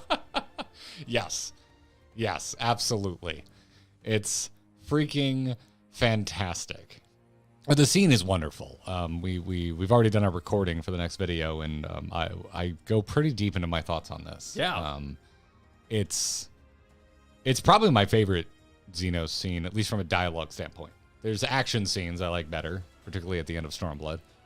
But in terms of like Xenos letting us into his mind, this perfectly encapsulates Xenos as a character. I still think the best Xenos scene was the one he wasn't in. I'm not being cheeky. When Amon was on his knees despairing about how pointless life is. That was the best Xenos scene. Because you're literally it made you think of Xenos? Because it made me, the whole time, everything he had to say, every question he asked, Xenos answering with that exact statement. Would you rather life had a good reason? Would you rather your death had a good reason? Are you planning to cut that together? Probably. Oh, okay. Yeah, probably. Because I think I remember. High effort, but I think I remember seeing a note from you. Was it in the outline? Yeah. That said, cut together these two scenes? I think so. All right. I wanted to make sure I didn't misremember that. No offense. I don't scrutinize your notes because I don't want to. Yeah, you don't want them in your head. I don't want to be spoiled by what you're bringing to the recording. Want to be surprised in our video I don't scrutinize Kyle's notes, but I do, every once in a while, one of them invades my brain. So, yeah, it's phenomenal. Peak Xenos. Yeah. New Xenos. And Kazlo's super, and Alizé is just like, no one likes you, go away. Yeah. Which, fair. She is saying what is on many people's minds, but also getting played. Yeah. I get into this deeper in the video, but I do want to mention here that I kind of thought Euless and Alizé to a point, but Euless seemed a little more pointed to me. It seemed meta for the people that don't like Xenos. And Xenos replying, would you prefer it if I had a good reason? It almost felt like a reply to the subsection of 14 players that don't like Xenos. That's interesting. I took Alizé's more as that, whereas Euless had a personal vendetta because he was Garlean. That's a good point. And the prince was being a jackass. That's a good point. Man, I hate Xenos, says Ichigo. Yeah. Well, Do you love to hate him, though? Like, do you like that you hate him? Or do you hate him? There's definitely a group of people who are just like, he's just not that good of a villain compared to the other villains in this game. And I go, yeah, but do you remember La Habrea? Do you remember the low bar that was set by La Habrea? La Habrea was he was a giggling. I would probably call him the mayor type. He's low key. He's very conniving, like, haha, and I'll steal all the oil in the wells, Batman. Like, he was a beginning adventurer story. Not that Batman ever faced that. I'm trying to think of a good example in like pop culture, but it's something I use a lot. I think I'm crazy is just the most tired motivation for a villain. Yeah, you got the Joker, but he wasn't jokering out there. Right. Because he didn't have that chaos energy. Correct. He was chaotic, but it was just, but Fandaniel he felt very kind of by the book. Asahi's Fandaniel was more jokery. Oh, than yes. Amon Fandaniel. Then Fandaniel. There are 3 different Fandaniels. They're all very different. Fandaniels. The first Fandaniel is very jokery. When we first meet Fandaniel in the body of Asahi. I hate Fandaniel's death. Which one? Which one? Do you have any idea how little that narrows it down? It's really the low point in the story for me. Oh yeah, you like Final Fantasy XIV? Well, name three of the deaths. Fandaniel. That's on me. I set the bar too low. That's great. But he is. There was an episode I did to my old DM show, DM Gives Inspiration, where I talked about what I called the villain spectrum. And I would very much put La Habrea on the low-level chaotic, where they're not really gonna mess up too much. They're not even like sympathetic. They're just evil. Skill Day said, if I had a good reason made me think of Ilberd, and the answer is no, it still wouldn't be okay. That's an interesting comparison. Yeah. And because Ilberd was at least somewhat sympathetic. I still don't think he's as sympathetic as, say, Hermes. That's an interesting note, because when we did the dungeon, I was thinking to myself, what a weird character to really double down on in this moment.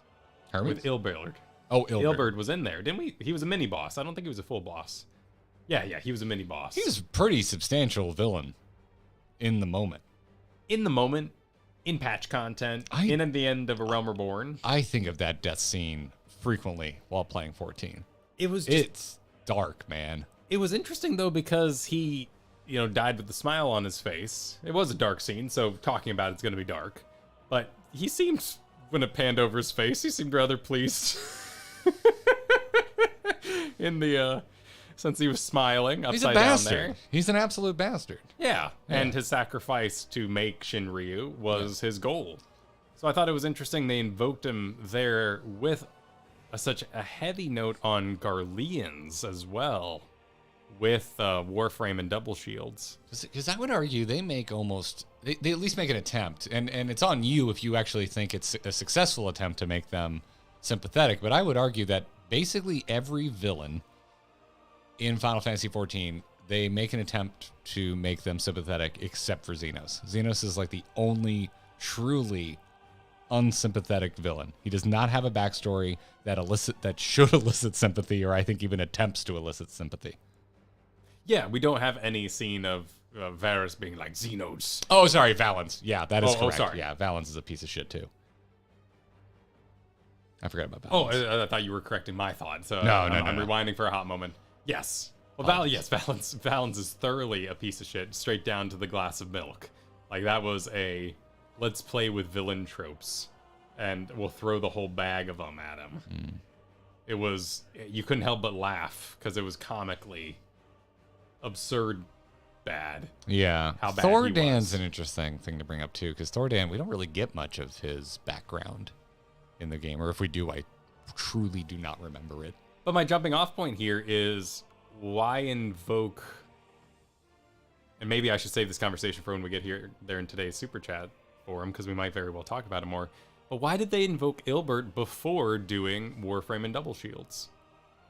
Two A Realm Reborn bosses. Why would Ilbert be a mini boss in the River of Death? To me, that's very simple. It's taking your playlist. You want to open with something that makes people go, oh shit, this is what's happening. No, this is a review, and you just kind of want to like punch it up a little bit early on. Yeah. Also, Ilbert would be closer to your memory than Double Shields. It's a deeper cut, and so at least get you start thinking about the past before you hit them with something from Realm Reborn. That could, okay, I can feel that. Yeah, it might give you that in to be thinking backwards. So when you see Warframe and Double Shields, you think to yourself, oh yeah, that's right.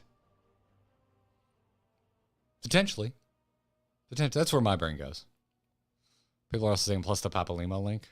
I mean, yeah, but there's Moonbrita shows up before Double Shields. The order was, I believe, Papalimo, Moonbrita, Horsefant, Moonbrita. Oh, was Moonbrita last? No, Horsefant was last.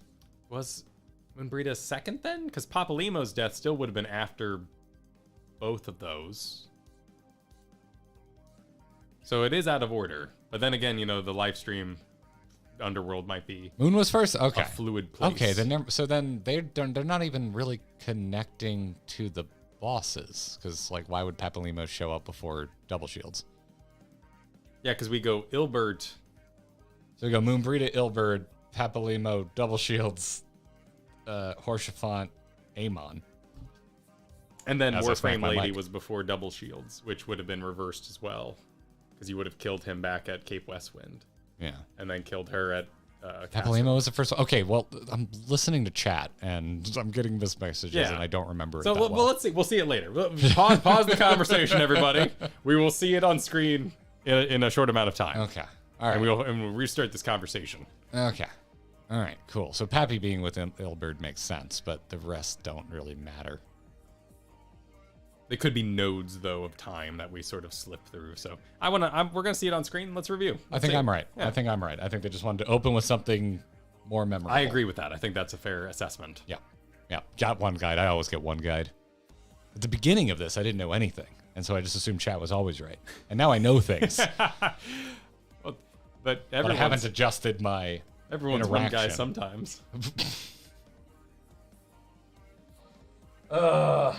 I don't look at my mom's text, hey, gonna be 5 minutes late, and go, shit.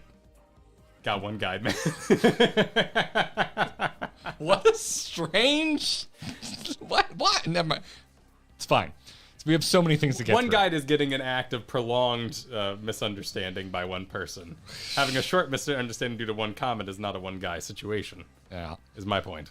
Kelly Ahu said, it's been killing me with all the Xenos talk this week, waiting for my favorite Xenos monologue. This is where I started to appreciate his narrative. Makes sense. Yeah, I'm on board with that. Yeah, and Tooney super. Now, while nobody will believe me, I believed in Heidelin all along. This moment, however, this is the moment I felt called out. I don't remember what that's in reference to. Let's advance, because we're letting the stream go at a natural pace. But let's go ahead and get Xenos on screen here. This would have been after Xenos. We've already. Is this after Xenos? Okay. I think. So well, no, there's still some Xenos stuff. So yeah, where did Heidelin get brought up in this? I don't know. I still don't believe in Heidelin. There are dozens of us. Yes, and all dozens of you are in our comments. We have heard from every single person who still doesn't believe in Heidelin. It's one thing. I think that, we're simplifying, of course, to have a faster conversation. It is one thing to believe she's omnipotent, flawed. If those sort of things are what's causing that statement to be said, like, yeah, absolutely. But there's another thing where, like, people want to really have at Heidelin as some sort of... I'm just making sure the speed is the same. Villain character. Yeah. I'm assuming it was still during Xenos because there were more Xenos things after okay, this, let's see what happens. Yeah. Darklighter said, this is when I really wish Medion had met Xenos and asked him Hermes' question. That'd be interesting. I think there's enough of a mirror here with Hermes that I don't really question his answer, because I feel like he's basically giving his answer without being asked in his monologue. It would have been a very cool thing for the Warrior to light to ask in that moment, but I appreciate that they don't take control of my character too often. I'm assuming he's still around, so is he gonna stow away on Dorito and go eat Medion? He could stow away on Dorito. I don't know. He did fly out of a hole, so he does have the power of at least big jumps. So he could fly, maybe? Because they're in when we defeated Zodiark, he was like and landed. I don't think I'm as interested in the how of it. I'm just assuming he's gonna holds onto the edge. He's gonna end up there somehow. The whole way through space. Yes, and he'll make that noise. Yeah, and then he'll get the fire extinguisher and after us. All Kyle is doing here is continuously coming up with visual gags that I want him now to go and edit and make happen. Beautiful romance as the Warrior of Light and Xenos dance through the air over Sigourney Weaver monologue.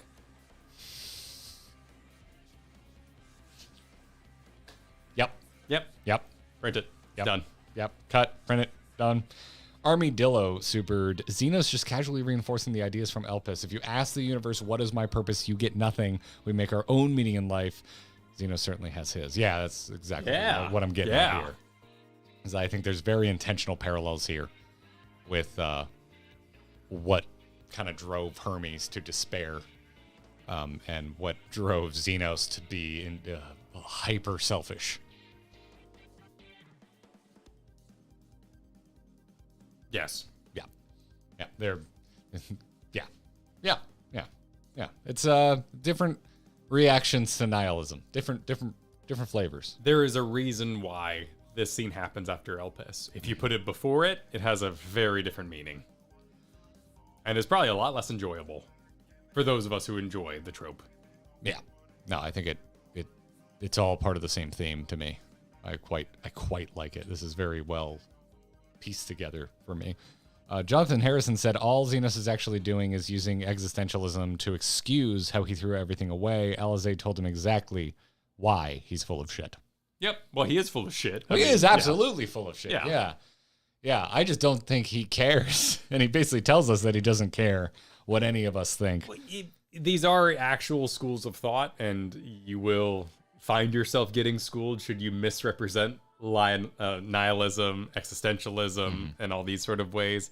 But we use them to describe so often a lack of contribution to those around you. And that's really the problem with it, right? Like the meme that's like, don't go standing around looking at nothingness, me 4 beers in at Chili's, and it's just, just some old painting or something like that. Like there's a reason why we have these thought processes, but we hold them accountable because you're not taking care of your princely duties. And are you surprised about not taking care of your princely duties because Mel the Redcap supered? Xenos, I broke this shit to make you angry enough to fight me. Warrior of Light. Now I have to fix this shit. I don't have time to fight. Xenos, shocked Pikachu face. Yeah, a little bit, right? So I'm too busy with cleaning up your crap, dude. What do you expect? I like this line, too, where he's basically like, am I too beautiful for you to assume I would be this evil? It's a good line. One of my favorite motifs is the broken doll's face. Completely unfamiliar. It happens a lot with liches. You'll have a kind of beautiful mask, maybe a golden mask, but underneath it, you get a crack, and there's just some horrible undead monstrosity under there. Oh, okay. I know the false beauty over the top. The girlfriend of Vecna is very much along that lines, and she doesn't get nearly enough limelight. She's awesome. Vecna? Vecna's a big D&D, like long... Every... break glass in case of failure of D&D product, they pull out Vecna. Oh, is that why they used him in the most recent Stranger Things season? Kind of. He's very much like a... Yeah, he's one of those things. The big bad in Stranger Things talking ruined it for me. Sometimes talking can be bad. I was like, no, all of the monsters in this are supposed to be... you don't understand them, and they're just scary. And it bothered me that it was just this monologuing villain. I was like, oh, lame. Not for me. Not my cup of tea. Not my cup of tea. Foxhound says Vecna has a girlfriend? Yeah. I mean, she's as crazy as Vecna, so, it's kind of a Harley Quinn Joker situation in that regard. Okay. I don't think they're very committed. I need to catch up on the Harley Quinn cartoon. I really like that show. Somebody online, super. That's actually their name. Oh, that's their name. Oh, yeah. Okay. Find your own purpose in a world bereft of meaning sounds good until you realize that this is Xenos. He chose murder. True. Always check your sources. You gotta check those sources. Bandit the Thief, thanks for the super back during the stream, said I can appreciate Xenos having a very good going about one's life as much as Alize having her own point against it really gives some good food for thought. I mean, yeah, Xenos takes it so far that I don't have this level-headed of a response to it. But I see what you're getting at. John Waller said, I love the Xenos Euless scene so much as eulogy for Garlemald. And you know that Euless had Solace and Gaius posters up in his room as a kid. Absolutely. I think it would be really easy to read this scene as oh, what's the point? Why even yell at Xenos? You know he's not going to give a shit.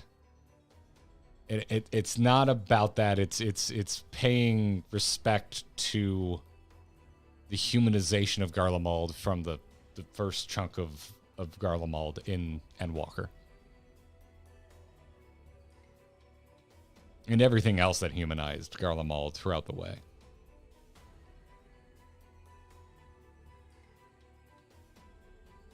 There's so much here. And this is why, early on in today's stream, I was saying, all the ingredients are here.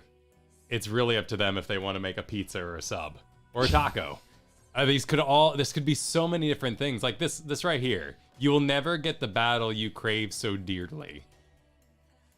So he's going to not be defeated by us. Is that a promise? We're never going to get to fight him and that's the best ending for him? You'll be alone for eternity. You deserve an agonizing second of it. So are we going to banish him into a terrible realm of boredom? That would be a pretty good end. Put him in the floaty business. Bad guys get sealed in sometimes. Well, I'm also curious now that we've been to the live stream why some people have been hanging on for so long and they're basically in a purgatory, and Xenos would hate that because it's all people that wouldn't be interesting to fight. Yeah. But you're talking about the Phantoms. Yeah, the Phantom Zone. Oh my God. Yeah, that thing I only know about from reference from the old Superman. Yes, the Phantom Zone. Yes, exactly. That delightful special effect that will that has aged gracefully. Yeah. Yeah. Let's see. A Vane super right now said the Fandaniel talk reminds me of Graha's one-off line where he talks about his old, I mean new, I mean younger body. That's fair. That is very fair, Bane. Well, that's why Graha was the one to have you have that talk in labs where he discusses the merit of Aemon resurrecting the Emperor and what that meant. Because any other character, while it would have been interesting to know more Scion's deep opinions of what happened in Elpis, so since most of them take it at very face value and say, okay, moving on. We're like, thank you for your special little journey. We appreciate you, again, going on a special little journey. I would have taken every Scion getting a scene to react to our Elpis news over any of the bunny stuff. But the reason why Greymon... What? Graha talks about Aemon. Are you conflating Graha and Aemon? The name combines perfectly into Greymon, and I got confused for a moment. Is because he has that age and that knowledge of years to look back on what Aemon's experience could have been like.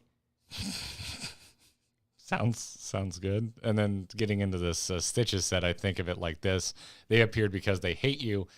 He just hated you least of all because in his mind he succeeded, this being Ilberd, which is getting into the souls manifesting because they were pissed at us. Oh, yeah. Well, that's a fair critique. Yeah, I like that well enough. That's an interesting way to slice it. Because Asahi's ghosts learned new information since being dead. Oh, God, yeah. So clearly the spirits were capable of... The spirits within, Kyle. Yeah, the spirits within. And then Star right now, Super, Xenos is the only true friend. Everyone sends us on fetch quests, throws us at the gods of tribes, uses us as a tool. Xenos just wants what's best for you and you to be stronger so you can have a good time. I see no error in this logic. Nope. Nothing could go wrong. Nope. This is perfect. The Star, you have the correct take. Thank you. Thank you for sharing. Thank you for your bravery. Nyko simply wanted to know why Granson hasn't gotten a haircut. Granson? My armor's cooler than Granson's now. Yeah. Dylan supered that as much of a bad person as Xenos is, I just love the scene because only you can find your own purpose is something I've always lived by, and it got me. Yeah, it's a legitimately great way to go about life as long as you don't twist it into something truly self-serving and evil. There's nothing... A very good friend of mine growing up said, there's nothing wrong with the pursuits of love as long as you never aim to hurt anybody. And that stood out with me for a very long time. That's a healthy piece of advice there. Yeah. I struggled getting existential again. I think it's going to stay existential until we get to the end of Endwalker. I've mentioned before, I grew up in a very Catholic family, went to Catholic school for like 10 years, and I don't subscribe to any religion anymore. And when I kind of originally fell out of it, I was like, what do you do when you don't have this as a structure? And I eventually worked my way into something very much like this. I also made other realizations that I was like, oh, I just like community. Yeah. And I could have that outside of... I think a lot of the reason why people do participate in religion is community. And there are tons of very positive experiences being had every day. Yeah. I saw it. I wish I knew who tweeted it not that long ago. I want to say it was a couple months ago. I saw a tweet that was like, oh man, I was like, it was someone tweeting that they when they fell out of religion, they really missed going to church, and then they went to their first concert and they were like, oh, I just like live music. People find that community in many places. And I get that sensation a lot. And I don't know, everyone's journey is different, and I don't mean any of this to be a come down on religion. It's just, for me, it's not for me. But in the moment, I was like, well, if I don't have this, do I just become a bad person? And you realize, no, there's still plenty of reasons to be a morally just person without a predefined set of rules that probably came from your parents. Whatever your community is, it should lift you up. Yeah. Yes. Thank you. Good point. Yeah. Good point. I went through the whole angry early 20-year-old thing too. Oh, it's a thing. I have met a lot of religious people in my adult life where I'm like, man, if I had hung out with you, I'd probably still be in the church. Absolutely. But I didn't have a lot of people like that around. That kind of pushed me away from it. Corey said, Xenos, I don't know how to make you fight me. And Alize said, have you tried not being an asshole for 5 minutes? I would like to hear Alize's voice actor deliver that line. Yeah, true. Yeah. Final Family said that Alize during that fight was like, I'm about to do a great many reckless and stupid things. Watch my back, will you? Hell yeah. It's a good line. Good control. It's a damn good line. Winged Poet said, we'll never forget how my friends and I were so mad that our DM tricked us with a dog and animal speech. Turned out that it was the villain and escaped. You were going on your DM shit. Oh, here. Yes. Yeah. Yep, that's a good one. Yeah. Oh my God, Jordan, really? Best of luck in your recovery. Oh my, whoa. Recovering from multiple lung surgeries. Multiple lungs. We are here to entertain. I hope you are well. Yeah, feel better. Feel better. That's an intense procedure. And may the internet hold well in your current location. Yes, may the internet be at your back. And support your endeavors. Yeah.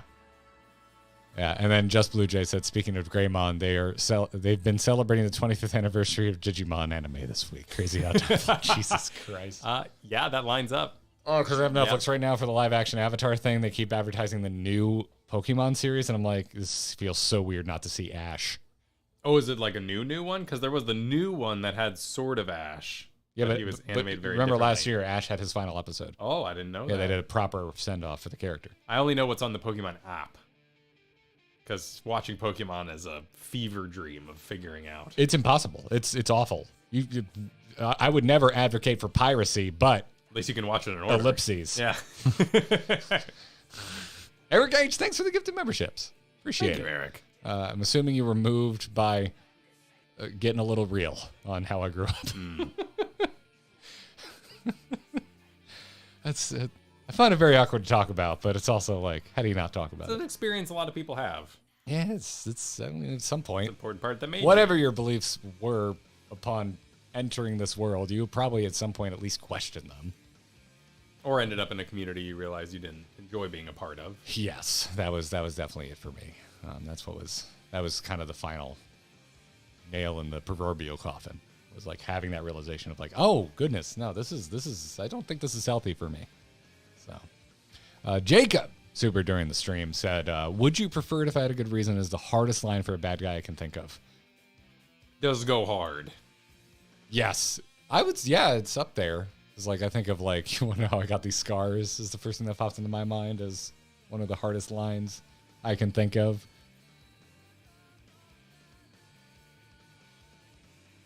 All of the Freddy Krueger ones are kind of funny. Like, welcome to my world, bitch, just makes me laugh. Yeah, I think of those. I think I'm not deeply familiar enough with horror franchises to go too much on this. I always turn and accuse Aliens of doing way too much justification for why there are horrible chest bursters and stuff like that. Like, just let it be a mystery. Oh, not the movie Aliens, but the franchise. Yes, okay. In general. So I'm like, I like the Queen. Prometheus. I love the Queen too. I think the Queen's badass. But when we go to what made the Queen and who made the Queen's Queen, the answer is I don't care. Yeah, exactly. And please don't explain it. And I know this was happening during my kind of DM talk about creating villains and how perfect villain energy was emanating from Xenos in the scene. And now I'm just thinking about how hollow it would have resonated should we have seen Varys being a bad dad. It's very important that we don't know more about Xenos for this line to work. Well, now you're baiting the comments of this story on the website, but came from WoW, so I don't. Oh, is there a story on the website where there's Xenos backstory on the website, I believe. When did it release? Would be my next question. I would assume Stormblood. Yeah, I think it's probably the same one that explains like his sword chargers? Because I know that's covered in a short story. Yeah, I've read that one, but I think it's very different when you choose to include it in a game as a rewind. Yeah. I think this situation. I think the home inspector is here. I heard the doorbell ring. Yeah. So I do want to warn you all here. We may need to pause. I don't know if the inspector needs to come in this room. And I could understand if the inspector was like, oh, they're live streaming with cameras on right now. I don't really want to be on cameras. So I do have a card set up if we do need to full on pause here. I meant to give this disclaimer at the top of the stream and I completely forgot. No. But yeah. Hey, you remember how we had those supers that mentioned my woes with home insurance? Mm-hmm. We're changing providers. Oh, I see. And it means we needed fresh home inspection. So. It happens. Yay. It happens. We'll see what happens. So we might need to pause, but we'll continue on until we might have to. KLG Chaos, thank you for the super right now that's saying I'm with you. I grew up with an atheist dad and a Catholic mom. I take after my dad. It's weird getting told I have no morals because of it. I have morals, just defined by a different code based on kindness and respect for others. Yeah, that's. I'm sorry. I'm sorry you're going through that, Chaos, because my folks are surprisingly accepting of my worldviews, and because of how hot-headed I have been in my younger years, they're very aware of my worldviews. I was not subtle about how they changed as I aged. I always say I was a pretty chill kid. There's a point around like 20, 21 where I was not as chill of a kid. And I thank my parents for their patience. But yeah, I'm sorry to hear that, KLG. Because yeah, I'm lucky to have a family that while they are still practicing their religion of choice, they accept the choices I have made. To not be about that anymore. So, and I wish that upon anyone who goes down a similar path, because I will say it's very nice. And has helped smooth over resentment I used to harbor for religion as a whole. We even out as we get older, for the most part. Yeah, I would hope. Yeah, I would hope. Did you ever get stories about your grandparents? Like I heard my dad was always like, "Oh, your grandparents were pretty tough." Oh yeah. Up. And I knew them. They were awesome. Just the chillest, even keel. Never saw them get upset. Same. Yeah. But apparently were not the case when they were raising our parents. Nope. So it was the 50s, 60s, whatever it may have been at that time. Yeah, I think about that a lot, actually. And I'm just like, I hope I'm calming down. I think we do. More level-headed. I think we do. Yeah, with any luck. And James right now said just hit level 1000 in StarCraft 2 co-op, so I'm giving you money to celebrate. Whoa, nice. Yes, James. What do you mean? Frick. Yeah. It's co-op, so I would imagine you probably swap around a bit to the commanders that you like the most. Oh, to get to level 1000? Yeah, probably. But you still have one love, surely. I really like... I'm boring, man. I really like Kerrigan and Raynor. I like Zagara. Oh, yeah, never mind. Zagara's my favorite. Never mind. That's right. I do have a favorite in Zagara. Oh, okay. We have the same favorite then. I do like Zagara quite a bit. Dude, having a Super Queen just to start is amazing. Yeah. Yeah. Shout out to Co-op Commander in StarCraft 2 if you have. It came up on Giant Bombcast last week. Cool. Jan Ochoa, who's the new main host, well, new cast has been in place for at least 2 years, I think, but I still think of it as the new cast. He's the new main host, and he was like, a friend of mine sent me a link to a pro thing, and I thought it was so cool. I reinstalled StarCraft 2. It happens on the itch. It happens. I'm like, holy shit, this is sending me. So it ends in a big investment to re-download it. And StarCraft Co-op GG Stream 1. We did one, Moonbeam. Last year, we did a stream called The Stream of Dead Games. Yes. And we played a cornucopia of our favorite dead games. We played StarCraft 2 Co-op. We played Left 4 Dead. We played Heroes of the Storm. Yep.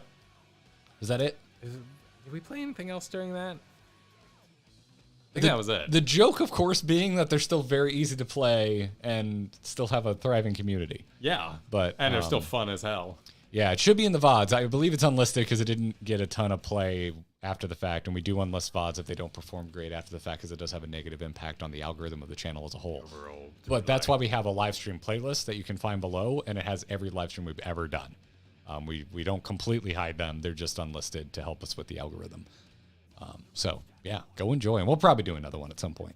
Yeah, they're just fun. Got too much love for that old, the what I see as the heyday of isometric Blizzard games. Yeah, they're good. They're good. They're good. Mel Redcap, thanks for the super. Said alt grind for car update up to Praetorium. Yes, yes. Progress. Go. Such progress was your intention. But who did roar?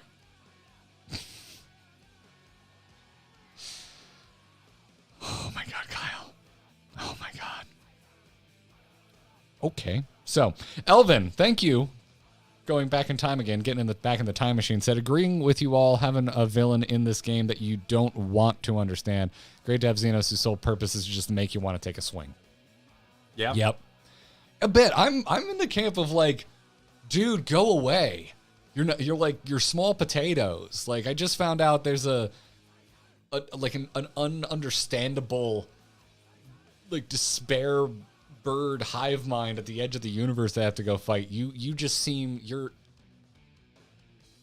like that spoiled kid that you realize was spoiled, so you stop talking to him, but he's still like, look how cool I am, and you're like, I just don't care, just go away.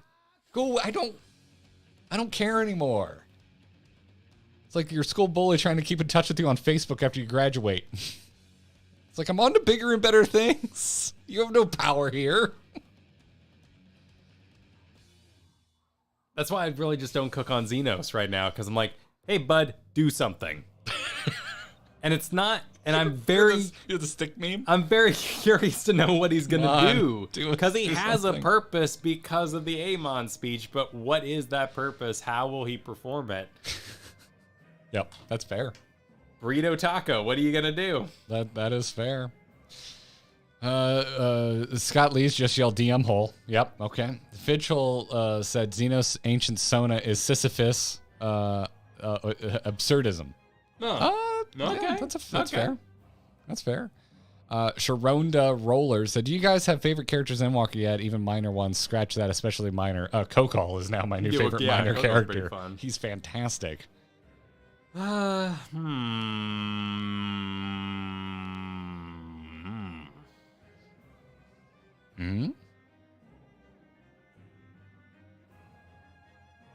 It's easy to pick. You have 5 seconds. It's easy to pick some that have been, who I've gotten to see the full story of, in a sense. So I really like what they did with Fortuno. And I liked how the burden of fatherhood was represented. I like what they did with breakdown. I like what they did with Emilience, because she just hasn't had that much screen time. Yeah. And I was just like, you're fine when she first showed up, and then like with one stroke of, oh yeah, I've been bankrolling in the background this whole time. I was like, that is it's such an effective packaged reveal. So yeah, I would go with probably Emilience too, but Coeurl. I love just a good voice that represents a character, and that's Coeurl for me. But if we're talking about, favorite as in making a new friend, that'd be Hythlodaeus. That's the one I would actually want to be friends with. That's the one I would put effort into making time for lunch. Yeah. I would make time for lunch for you. Thank you. Anytime. Unless I'm having lunch with Katie. Sure. Katie pulls rank. Absolutely. Winkle, we missed the super from, and said, I just want to let you know we're all counting on you, and Kyle's mic was muted. It was. Thank you for the alert. All right, Kyle, we've made it past the first scene. Perfect. Of this entire endeavor. Perfect. We're on to Fortuno meets Labyrinthos is what I marked this as. Hey, we're right in time. Yeah. Which Valleja said, good thing your hate of Fortuno makes me love him even more, Garrett. It just powers them. Yup. Yupperino. Carrie right now saying Xenos was never and never will be my best friend. He annoyed me that much. He's not my best friend either. I like him as a villain, but he ain't my best friend. Yeah. And Mel right now is super ring. I had to sit on my hands to not tell you about Coeurl in advance. The whole stream leading up to him, I was like, the guys are gonna love him. Honestly, I would say Coeurl is enough of a side character that you could just say, wait till you meet Coeurl and leave it there. And I would give that my blessing as a tease. I think it's fun. I just like I like mad scientists, so I always like the engineer types. Yeah. Yeah.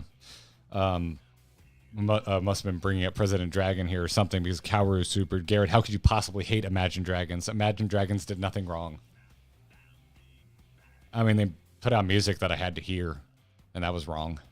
Yeah, but I had to listen to Who Will Save Your Soul growing up, so there's plenty of songs by Exposure you just hate. And, you know, Imagine Dragons didn't hit you at the right time, and I'm sorry for that. Well, I wanted to watch Arcane, and every time I watched it, I had to hear that dude's awful voice. It's sometimes just wrong time, wrong place, you know? Can you tell I'm so subtle when I don't like something, Exactly. everybody? I'm super subtle about it, right? Right, exactly. Oh, that was Jewel. Was that Jewel? I like Jewel. That song sucks. I'm just trying to shop for groceries. You know, like Let's Go Girls. That's a song that does not suck, but sucks. You know what I mean? Let's Go Girls. Just Exposure. My buddy in LA's apartment neighbors were 2 male models, and they took us out to my first gay bar experience in LA, and that was when I realized the impact that Shania Twain had made on the gay community via that song. And it completely changed my association with it because I now think of it as the biggest absolute gasoline on a fire of a party you will ever experience in a room. Interesting. Yeah. The only karaoke I've ever done is in gay bars, and it's a blast. I haven't been to that many, and no, I have been to one that it was also a drag show. There's a drag show we go to every once in a while in Key West, and when the drag show's not going, it's a gay bar. And they do karaoke some nights. I know there's a couple in Key West, but I'm blanking on the name right now. It's not the one that's at the La Tida Hotel, which is, I believe, world famous. I have never been to that one because where we stay, it is on the opposite ass side of the island. But you've never been to a drag show. It's a good time. Why male models? They live next door. Was their job? Yeah. I don't know. I didn't know their sexuality, but they claimed they liked the attention they got, and I believed them. Fair enough. They were in very good shape. Oh, it's a Zoolander reference? I missed it. Anyway. Give me Tokyo Supered. Fun little fact. Putting away equals Kryle's voice actor. Singing away equals Dulia Chai's. Growing away equals Graha's. Mapping away and singing away are the same person. A new voice actor for the expansion. I think this came up back on the moon. One of them sounds a lot like Big Lug, though. So who's Big Lug, and are they doing another voice?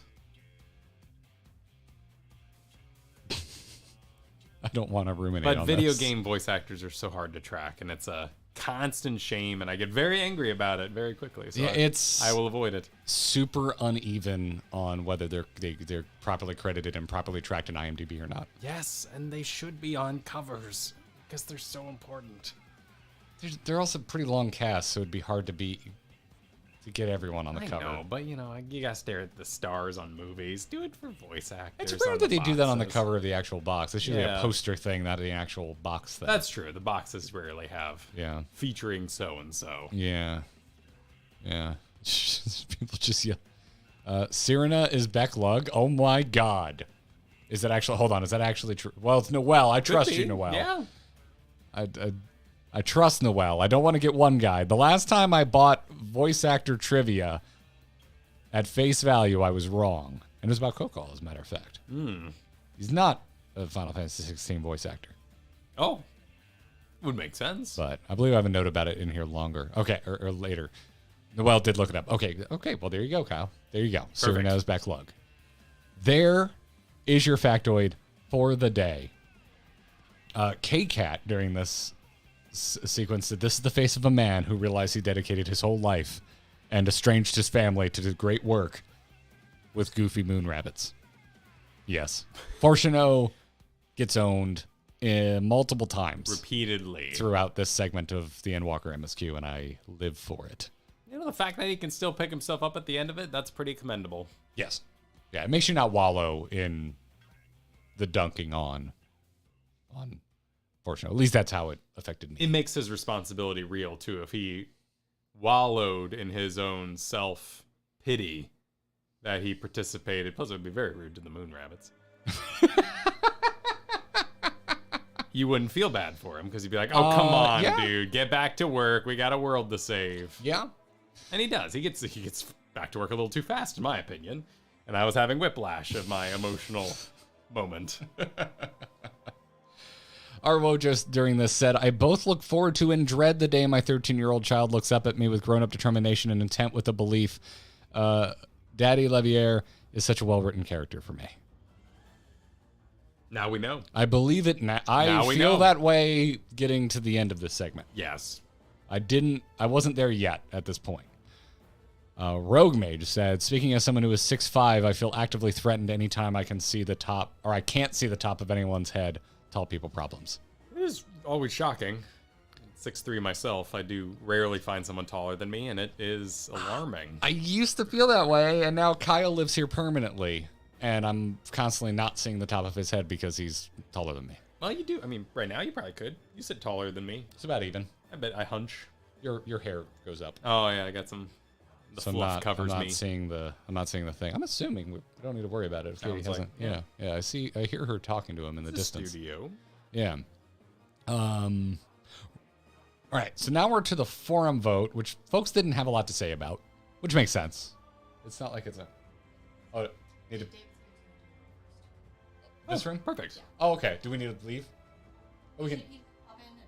Did you inform that a camera is running? Okay. All right. Cool. So, should we cover anything? Or should we just hang for a second? Just chill. So it sounds like the inspector's just going to poke his head in, confirm that this is in fact a room with a lot of cameras and lights. Hey, David.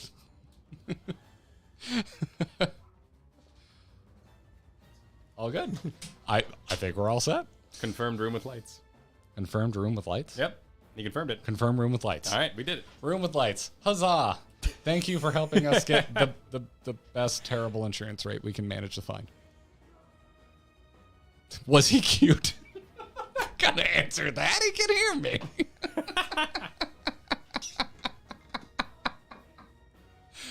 No, I want to just be like, just so you know, chat says hi. Chat says hi, yeah. Just a couple of our best friends. Oh, my God. Anyway, during the forum vote, Booby said, Dad, I asked the forum, and they said, you have to take me to Space Mountain. Ooh, I pressed a button. Hang on. Space Mountain. What? That was, yes, because we went back. Dad, I asked Mom, and she said, you have to take me to Space Mountain. Interesting. So this was our big talk with all the Scions who took it very at face value, which, again, I don't think is surprising because we go on a lot of wacky adventures and see a lot of astral shit.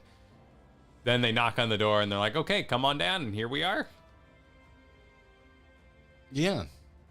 I mean, it was mostly like the big thing here is that we have a binding agreement that they must abide should we help them with their issue. Yes. That's like the main thing that occurs in the scene. I think the other main thing that happens is that Y'shtola, by nature of asking questions, calls them out that their plan does suck. And we already assumed their plan kind of sucked, but they were actually going to do as good of a job as they could. Yeah. With as many lifeboats were available. Yeah. And it was not going to be sufficient. Yep. And Christopher Clayton supered that he voted for no. For no. N-O. I didn't think about that. Yeah, because, you know, we got the number, the tally at the end, and I believe you were like, he sure counts fast.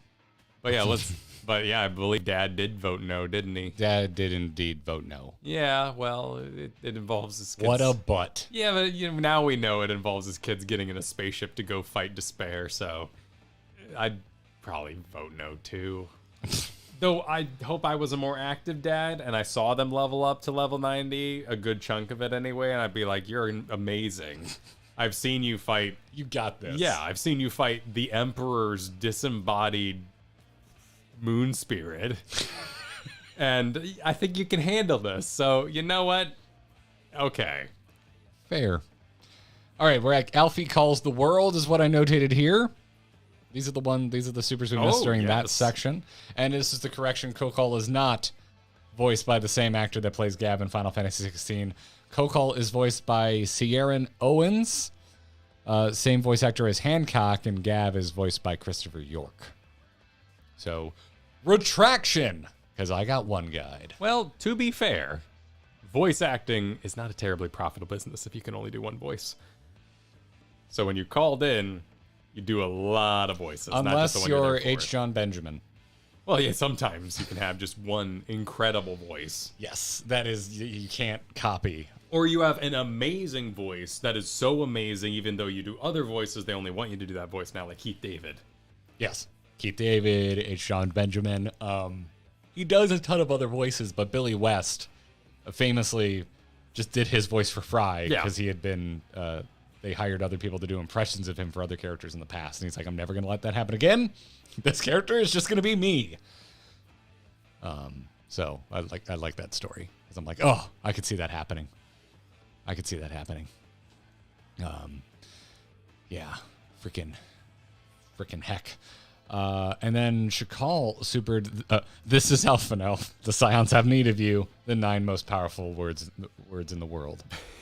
The man has a full Rolodex. I love that you counted out the number of words, too, to make this an accurate statement. Stargazer supered. I was hoping Lise would be in the Dawn Trail trailer to get a second chance at a Stormblood. I'm sad she isn't. Here's hoping she's in Dawn Trail somehow. I hope so. Lise has ritualistically gotten the shaft ever since Stormblood. I don't know. In terms of, like... Search your heart. You know it to be true.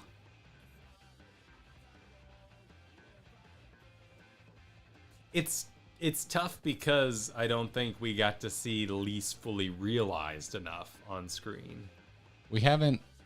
well, exactly, yeah. Because there's characters I like Raban. I want more Raban. I like Raban. Honestly, I think the whole Stormblood cast has gotten the shaft since Stormblood. Hien, Yugiri, Lise. We never see them. When was the last time Hien had a voiced line? Yeah, that's true. He's probably really busy. Well, fair. Warrior did just get canceled. They canceled Warrior. I'm still going to say that man is busy. He's a good actor. Although, watch Warrior on Netflix if you have a Netflix sub, because Netflix bought the streaming rights, and they did say they're interested in future seasons if it does well on their platform. Oh, okay. So, yeah. So, yeah, there's hope at least for Warrior. Anyway, so I'm grumpy about it. I'm a little grumpy about it.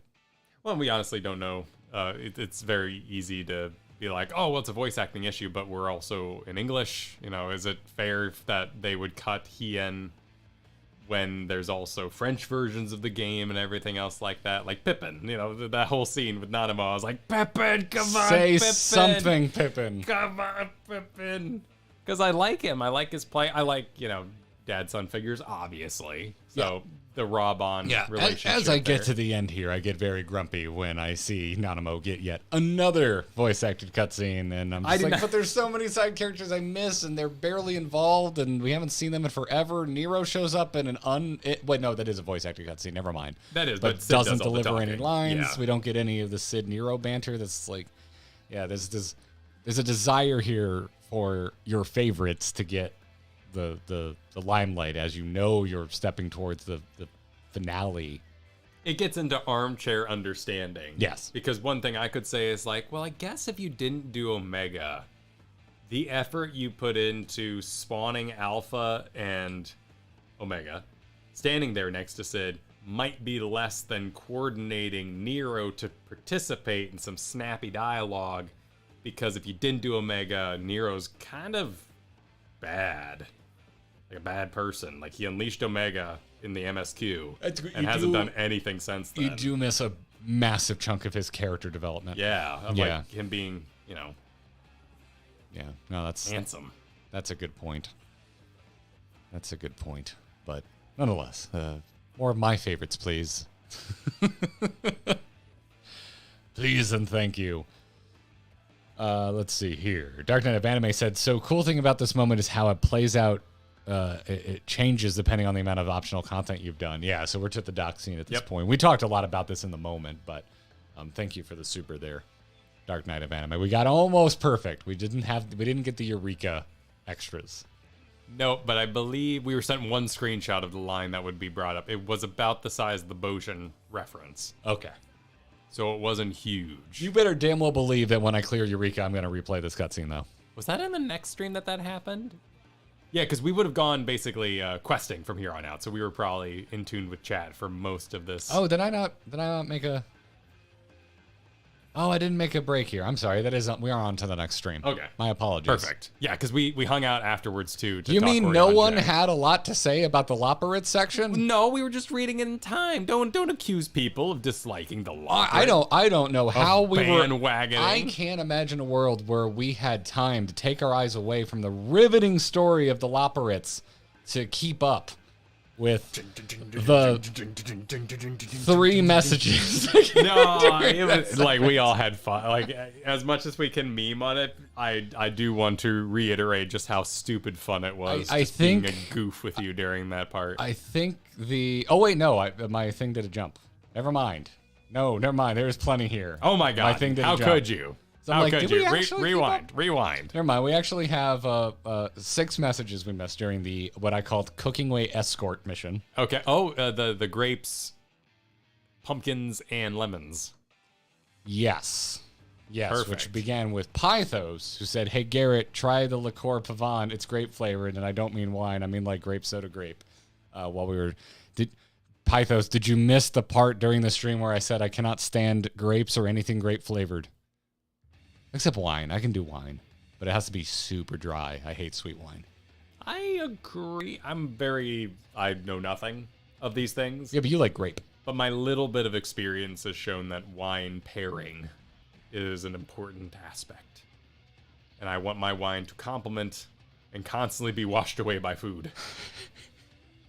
I like just a super dry, like Cabernet. I just don't like the taste of most things containing the alcohol persuasions. I feel like we're finding more for you. We're getting there. We're finding stuff for you. It's still hard work. But yeah, I've just never been a grape guy. Grape soda is my least favorite soda. Grape flavor is my least favorite medicine.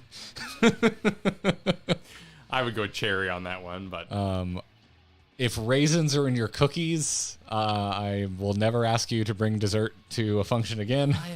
I like raisins in oatmeal. Nope. And sometimes rice. Nope. Oh, but these are always yellow. What? Yellow raisins, not gross ass lady on the cover raisins. I hate those raisins. In rice? Yeah, you've never had. I am offended on a what I would describe as close as I can get to a religious level. I'm trying to think of what it's called. It's in Indian cooking. It's got there's raisins in the rice. What's it called? Is it rice pudding? People are saying rice pudding many, many times. That might be it. Yeah.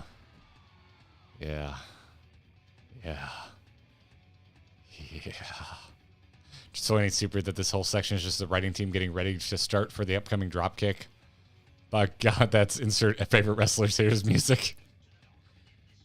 It's Moon for his parents with the emotional damage. I mean, obviously, like, and it also just condenses in your brain.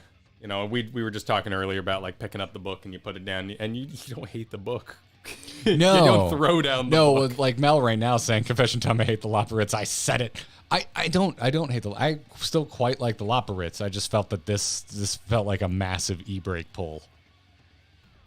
I'm curious to one day watch the many videos, including the most recent Preach one, where people are talking about after the honeymoon is over. What is it? After the fog is lifted? What's the expression? Honeymoon period being over is a common I know, but idiom. Never mind. I'm remembering what I saw the chat call Preach's section. He called it post-Nutkin clarity.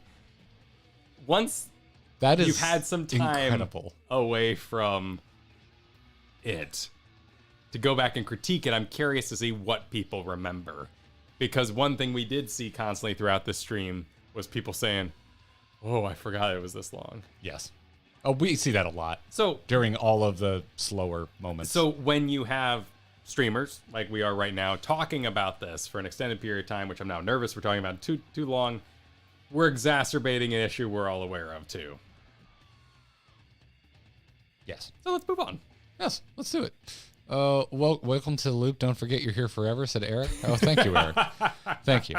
Yes, we are here forever. Yep. The loop's father. Yep. Maury yelled, please do this. I forget what that was in reference to, but thank you for the Super Mario. Carl said, metal scream voice. Whoa. Proceeds to smash guitar into a pumpkin. Cooking away, sucking on a lemon. Wow, nice. You whipped that out. Well done. Paper Moon said, shut up and take my money. We did. Boopy said, cooking way is cooking. And V Thinker said, the fantasy equivalent of bringing puppies to the office. People usually like it when you bring puppies to the office. I think it was more the fantasy equivalent of trying to write your paper with just Wikipedia and no life experience. Because that's what this was. They were extremely useful lists, but without the personal touch, they were kind of useless. And that's why we had the scene to put purpose on it. That's why we had the scenes where they're like, you can do all this without creation magics? That's crazy. Because to them, everything was magic. Carrots, just make them big. You know, that's all the body needs. Now I have a notation that says finding people mission begins. Yes. Oh, yes, indeed. Where Rock Oracle began with, welcome to Endwalker, my suppressed PTSD edition. This finding people part haunted me and the many people at launch for like an hour. Shout, chat, spiraled. It was rough. It's a rough quest. Is Labs 2 shout chatted to Labs 1? Because that would be very confusing. You know, you're meeting Aaronville for the first time, and you're just, oh god, where are they? Oh my god, yeah, the people who are where like slow on the uptake. What's like, going on? That's a good question. It is. Oh my god, the poor people who are behind just meeting Aaronville for the first time are probably so confused, so damn confused. But that's part of the magic early experience. Yep. Yeah. You're agreeing to it. I would be surprised if we missed this because it was such a German super, but I don't remember reading it. So KLG Chaos, I'm going to thank you again. That said, here, have some money for surviving the gauntlet. It's the least you deserve. Thank you, KLG. Awesome. It's a tough quest. Epic Super, here, have some emotion, having a more emotional support bunny. Loads of bazooka. Why are you running? Oop. I like the Labyrinthos. Excuse me. Did you here? Let me fix this because there's a very specific thing I did. You align that correctly for me. Oh wait, no, you screen captured. It's okay. You did a screen capture. The size didn't change. I believe this just died, or it might be in the process of dying because it wasn't working. I'm still gonna do this. There we go. Oh yeah, this is dying of death. Okay. Let's. Oh boy. What kind of batteries? I will go fix this. You continue. We left off at KLG Chaos. Or no, we left off at Iprix. Okay. I shall return. The loaded bazooka. Ritolia said, do you understand now why so many of us are completely mad? This quest is why. Tempered by the madness. Ben said, welcome to Bunny Walker.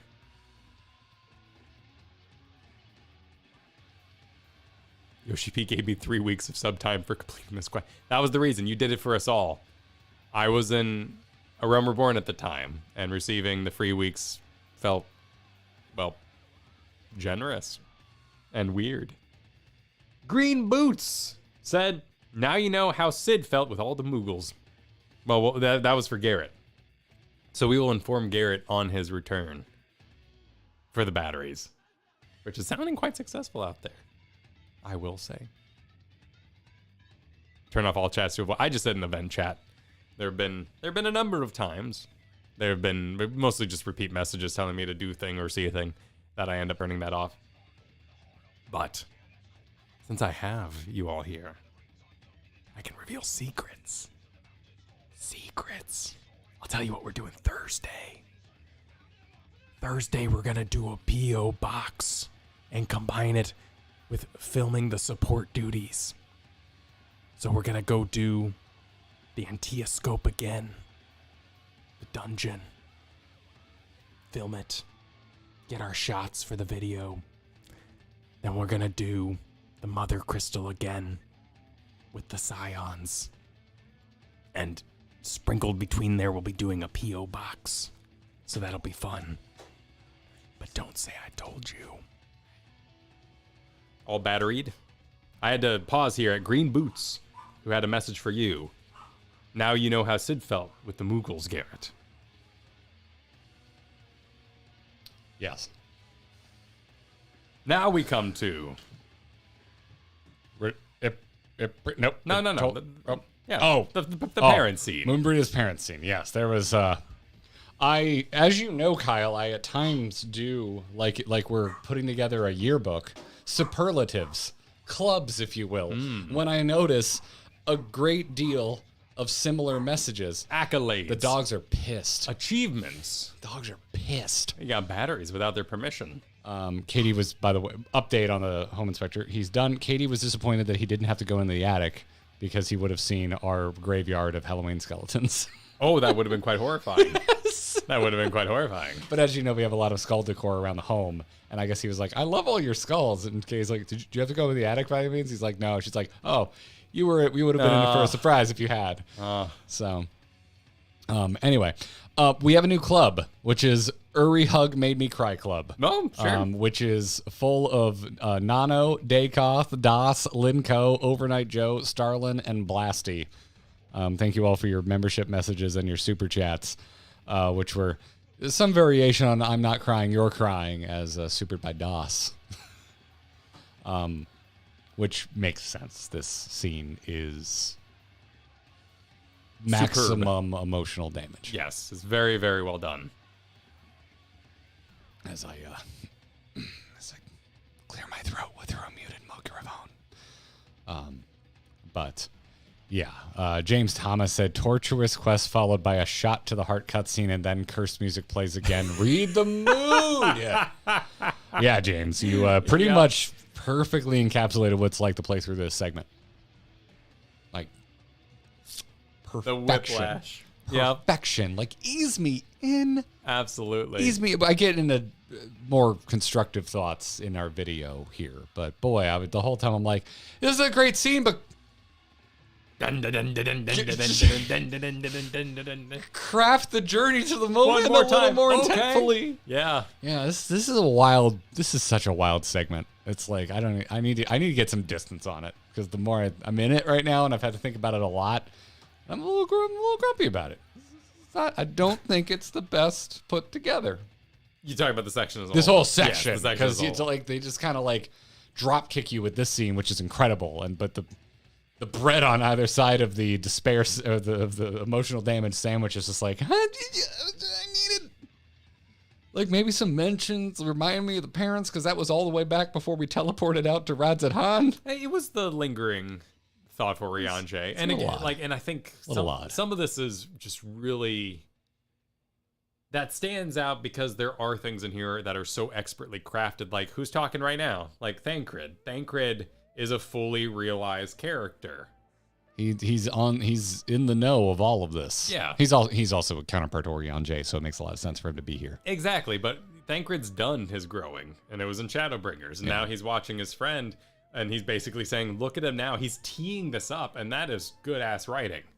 Because in the back of your mind, they didn't remind you, and let's not forget, like here they're kind of like they're poking yours. They're kind of like what piece is missing in Orianjay? Like, man, he does seem like Orianjay is fully realized and grown immensely since we first met. There's got to be something. Oh, what is it that could possibly be missing? That's right. He hasn't resolved. Bam, parents walk in.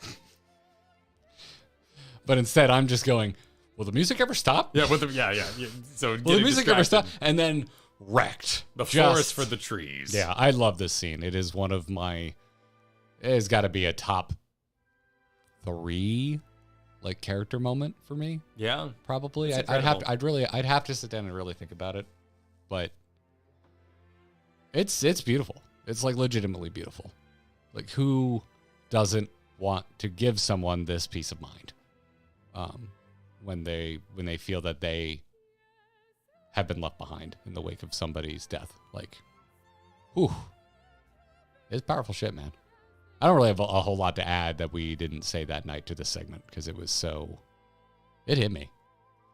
No, and to relate to it would be retreading the same story I told that night, which will always make me get very emotional very fast. So yeah, I will reference the VOD if anyone wants to hear that story. Yeah, there's someone in my life I wish I could give them this kind of closure. Yeah. Right now, because the last couple of years have been tough. It's a maturity you don't see in video games, and it shows the wealth of human experience that the writers actually have. Yeah. Lyman Tree was a super during this that we missed that said the real gut punch here is that Moonbrida's in rote language name means Moon's bride, and Orianji ended up being the man that stayed on the moon. Yeah, and we were talking about his costuming as well. Yeah, he has multiple moons on himself on top. I mean, his whole weapon is a giant moon. It's literally a giant moon. So it's Vicky said, and look at you two now at the center of the crowd. The reason there even is a crowd having brought us all together, and that's why it's too soon for this to end.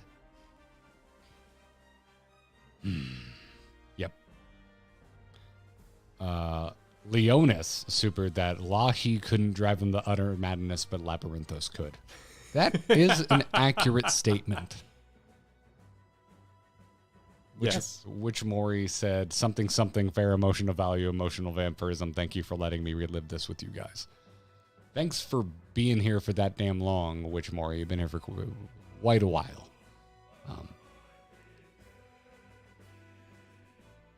I don't know. At Final Fantasy XIV, thank them. We're just playing the game.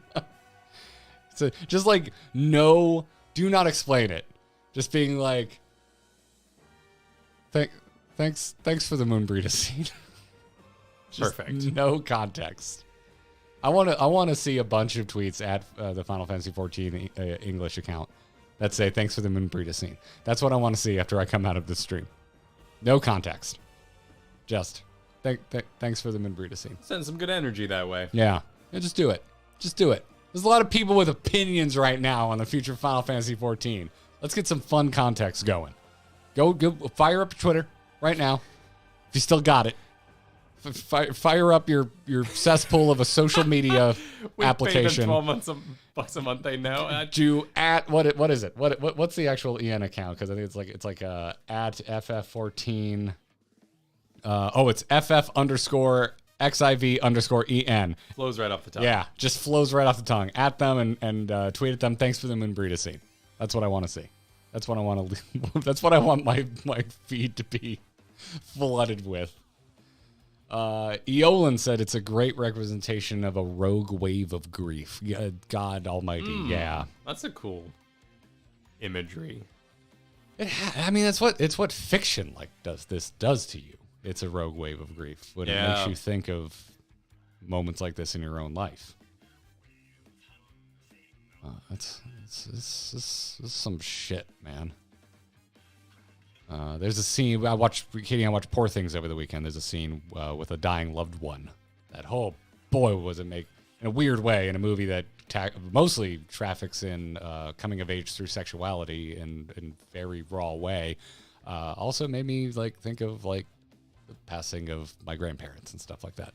I don't believe you can ever in a property have one without the other.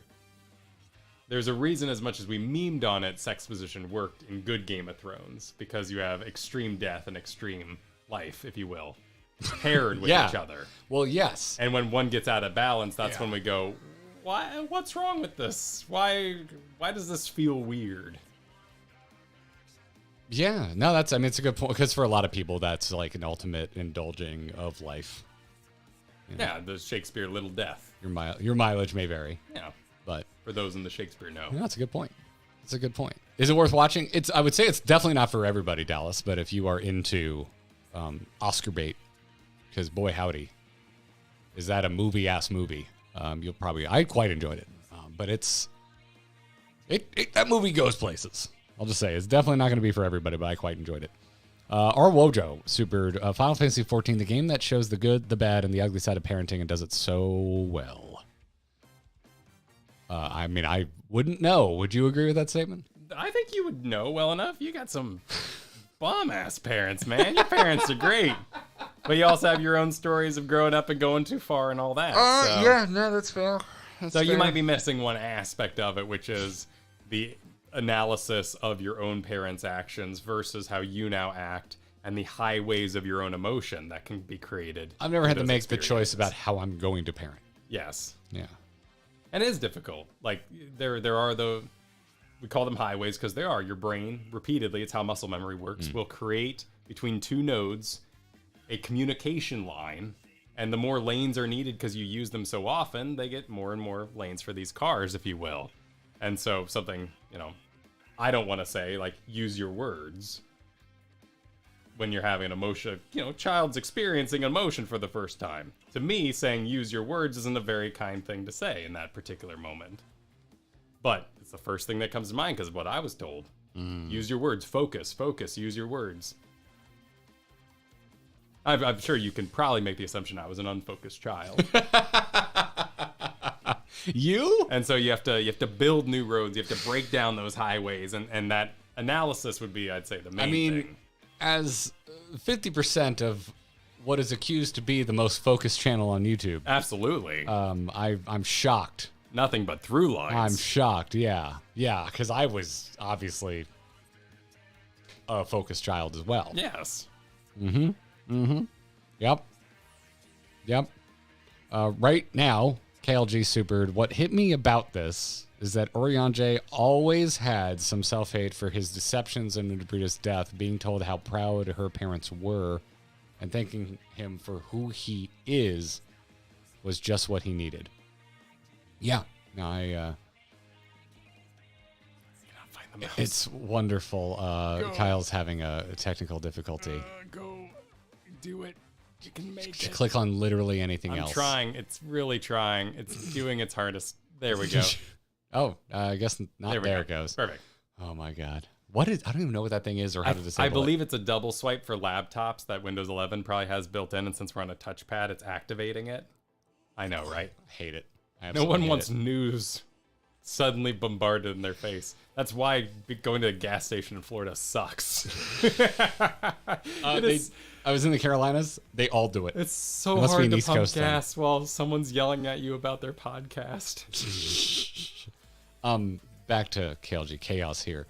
Yes, that is exactly what he needed. He had a nice breakthrough out on the moon.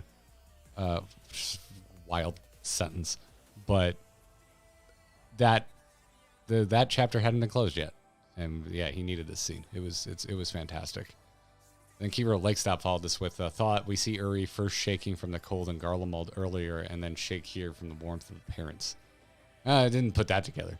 Well, that's a cute idea. I think because someone even mentions Oriange, what Oriange is wearing. It's a joke, right? Because he's like, "Aren't you cold, Oriange?" He's like, "Well, maybe a little bit." Yeah. So it is. That is an interesting parallel to draw. It's a delightful moment. Parents come in many, many shapes and sizes. Oh yeah, and you have a game with such an ensemble cast that it makes sense that you would have different types of parents represented. Coeurl, to time travel here, super that Yoshi P had to watch that scene dozens of times apparently to make sure they got it just right. According to him, it was rough every single time. I mean, I would imagine. Well, yeah, but that's what being a director is. You're gonna see a lot of crap, and that's why you make your actors do it again, and do it again sometimes. Also, it seems like prolonged periods of physical interaction between characters is particularly difficult. Well, and think of how little... There was just a big kiss in WoW recently, where they were talking about how hard it was to pull that off with the tools available to them. I did see them talking about that, because that was Terrence Gregory, right? Having a little... Terran, yeah. Terran Gregory? Yeah. Oh, that's right, because it always made me the StarCraft connection. Yes, but he works at WoW, not StarCraft. Yes. But that's true, because... And you could probably, film... So often, we have... gun user reacts to guns in movies, but it would be interesting. Have you ever watched those videos? They're actually pretty sometimes interesting. the surgery doctor ones are always kind of weird and narcissistic, so those are the ones I've mainly been exposed to on like TikTok. And surgery just grosses me out, and I can't do it. So look at the various angles they're using here, right? There is some really nice subtlety in the animation and they're even moving the camera as they do it, showing, and think of just how distracting it would be in this emotional scene to have her hair clipping through her collar. Because you're so intimate in here. Mm-hmm. And you would have to have much higher scrutiny than, when in another scene, maybe an action scene, somebody's hair goes through their collar, right? It's really well done. It's really well, and like post Final Fantasy 16, post Rebirth, you're seeing a much more modern fidelity in the graphics. It's like it doesn't matter. You can still affect massively with the engine available to them here. They do so much with these characters. It's really impressive. And I believe we're nearing the end here. I read that one because Zervon hit us with Lahi. So I believe we were back to the loop of the music. The music. Laura C. also supered. I can still hear the music. And Ratolia supered. Holy shit. I know that quest was annoying, but to commit bunnicide. Huh. Okay. I forget. I made some kind of joke. Oh, you likely, yes, killed 4 baby bunnies. Yes, along but surely the way. not 5 baby bunnies. Sir, Easter's coming up. Take it easy. I'm just enjoying the Take old it easy South on the Park. bunnies. I'm a British person. That's a great episode of classic South Park. I love old South Park. It's all great. It's good stuff. And we're to the end of this stream because I now have superlatives to hand out. Okay. Which is thank you to the new members during this particular MSQ stream, which was Maverick HB, Teal Traveler, Caddys, it's Kaedys. Caddys? I'm going to go with Caddys. Cool. And Jocelyn Justice, thank you for joining the Gearbox. I hope you're enjoying it. And we also have of course, every time we do one of these, we have the Thank You for Tempering Others Club. Which it means you gifted memberships. And I'm pretty sure we missed thanking KLG Chaos, Albardo, and those are very generous there, as well as Metallic, Angel, Mean Bean, and Gimme Tokyo, who tempered others during that stream. Thank you very much. We'll do this again when we get to the end of the next stream coming up shortly. Making it Rain Club, which is you just send in a super chat with nothing attached to it, was Calamity, Codex, and Angel. Thank you for your super chats. The Birthday Club, which was Jams and Zoikov. I believe we missed these, so hope you had a happy birthday during this stream. Please enjoy. Oh, and Jams was having internet problems, so we hope your internet stopped being shite, is what I wanted to say there. Jin Shen right now saying, I'm tempered. Hell yeah. Nice. Welcome to you. Do our bidding. Could you come mow my lawn? I'd appreciate that. Damn. Please and thank you. Well, I mean, while you're tempered, might as well get something out of it. Okay, fair enough. And then we have the Like the Stream Honor Guard, which many of them we catch at the beginning of the stream. But we missed Miaulo and Moira. Moira, thank you for the super. And then the Loperit VOD Squad was headed by Pedro Susana, which they were on their way to see Advent Children in theaters that night. Oh, nice. Yeah. Hope you enjoyed it. Thumb, Metallic, who was sleeping during the Loperit stream, and Dean Online, who was heading out to Disneyland. Hope you had a good time. The hours are odd on that one. Were you already there? Probably was already there. I believe Disneyland is Disneyland's in other countries as well. It's Disneyland Tokyo, Disneyland Paris. Disney World is only in Florida. Oh, okay. Well, also, I sometimes leave myself notes to try and make this easier on myself, and I leave out important information. Well, I'm not trying to school you. I was merely making a comment. Yes. Nature of Disneyland. And then the Message Retracted Club, which is not the same as being deleted by a mod. It means you're self-retracted. Oh. Which was City Thunder. Thank you for the super. Thank you for your sacrifice. All right, now we're on to the what I refer to as the Heidelin Trial stream. All right. Or the Dungeon Trial Duet stream. The Dungeon Duet. And box carrying. Don't forget the very important box carrying. I mean, it was we carried boxes. Carried boxes. Tried to get some stories about parents. Yeah, and of course there's some pre-stream messages we didn't get to, like Tyr McDonald saying, has Zelda finally made peace with the fact that Kyle is a thing and isn't going away? No, she hasn't. She is guard dog to the max. And it takes her months, and it has to be like a lot of visits in a row, months, and they have to be visits where she gets to spend time around the person. She doesn't get to spend time around you because she doesn't hang out in this room. So, no. Eventually. No, she hasn't.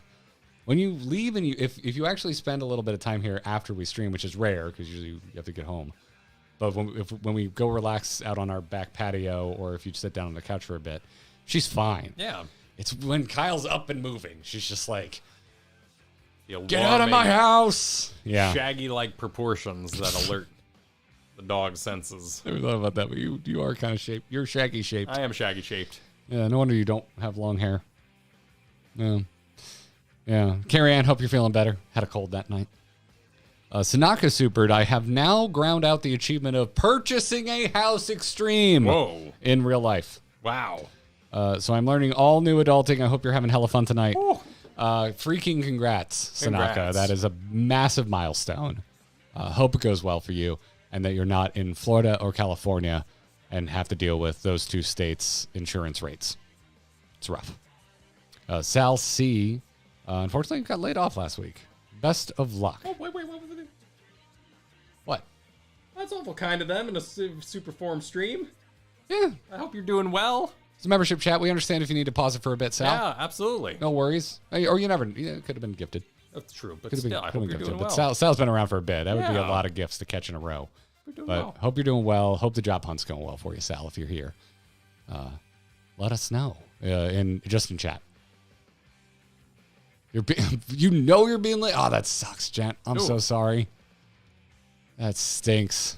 Yeah, gemstones. Yeah, California and Florida are dealing with a very similar home insurance crisis at the moment. It's not a good time. But I told you to. Oh, that's well, at least you got. I guess at least you got warning. I've never had warning about being canned, but it doesn't make it better. Oh, no, Carrie. I'm so sick. No, Carrie, don't. No. Thank you, Carrie. Oh, my word.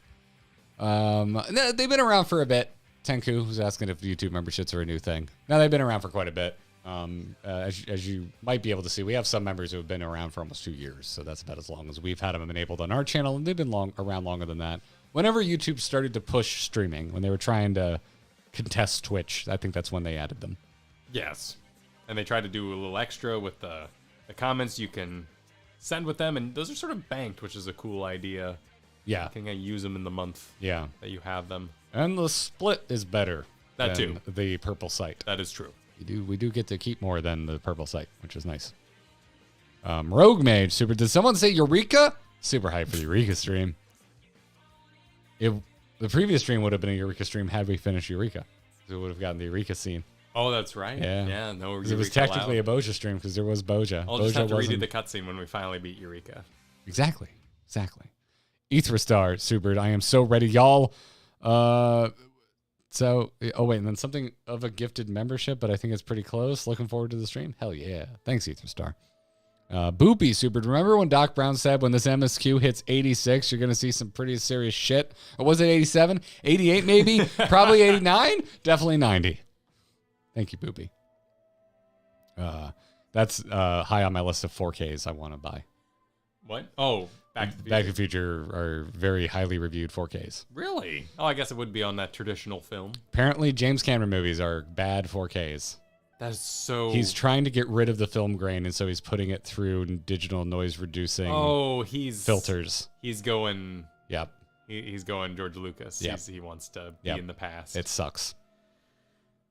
Yeah. Yeah, if you want to be horrified, look up the before and after on True Lies.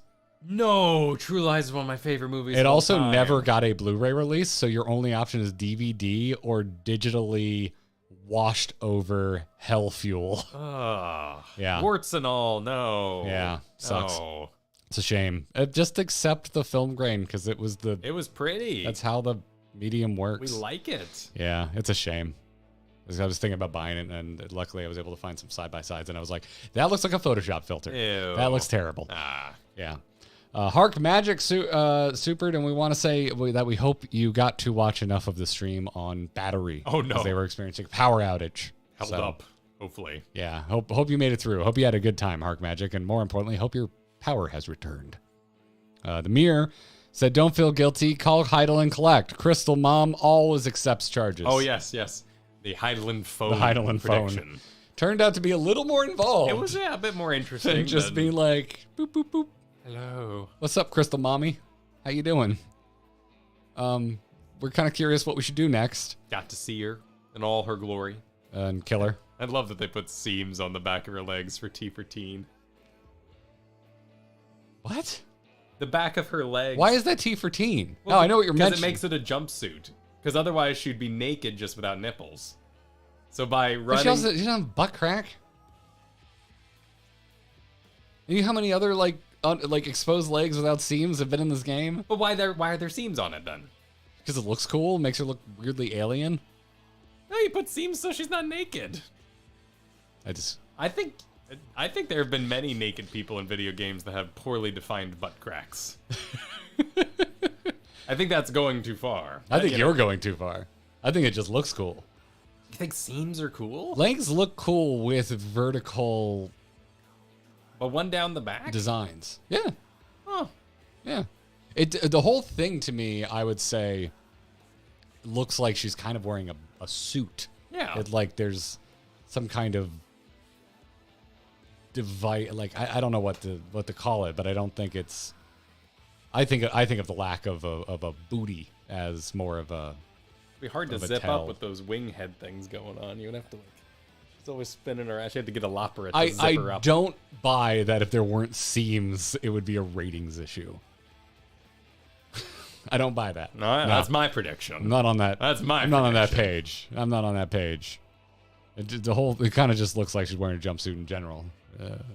I just assume that's what they wanted. I just assume that's what the thing in Omega, the Harlequin lady. She just looks straight up nude, but card themed. No, she had those swirly swirls. You know, like what do you call those? Stickies? Pasties? Pasties. Yeah, she had a pasty thing going on. I'm not arguing that they're not full on nude, but I'm just not. I don't know. By your logic, that makes you think every other version of legs should have seams, or it's an offense. Depends if you're wearing something or not. I'm not dying on a hill, but I think you are. I'm moving on. I'm choosing to move on, and I don't want it to. I don't want my moving on to be taken as a sign that I agree with Kyle. I'm moving on, but I refuse to be take I continue to disagree, and I move on. Very well. Yes, we can agree to disagree. Dark Knight of Anime Super Garrett. That dad joke was just yikes. I don't remember the dad joke. I don't remember either, but it was yikes. Apparently it was yikes. Apparently it was yikes. Not it's yikes is Boomy in the live action Avatar. Heyo, topical. Ooh. Nico Paul supered. My dad turned 20 years old today. I have questions.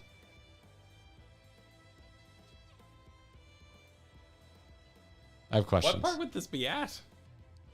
We hadn't started the stream yet. Oh. So I don't know. Okay. It's Leap Day. Leap Day. Leap Day. Leap Day joke. I get it. Because we played on Leap Day. I get it. Okay. Yep. Okay. Yep. Jeremy Phillips said, greetings from March 1st. That's right. A message from the future. How was the future? Sorry, I missed that one, Jeremy. Jesus said, I hope you guys enjoyed today. It's pretty boring in this leg of the game. Leroy Jenkins. This is such an uneventful section. Nothing happened. I mean, granted, we were still moving boxes or about to move boxes, so but they were like being cool. Again, we're still in the playing portion of the messages. And Hamid said, do you already know the from and to quest names for the next MSQ stream days? Can you share also dates? I think we did refer to this one, and the answer was no. We don't do dates until we're absolutely sure we can hit them. Yes, exactly. Correct. Though I could tell them a thing. What? It'll be 2 parts. That's important. Yes. We are not doing one mega marathon to the very end. No, it's probably, yes, correct. Yeah, we are breaking it up. But it will be. It will not be bisected by video.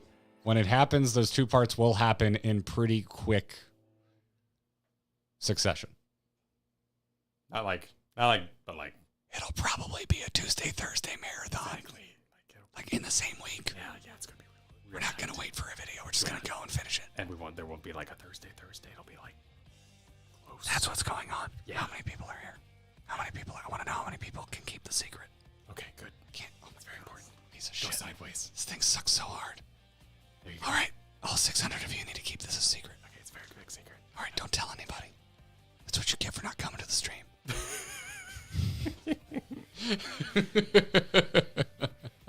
And it's probably it.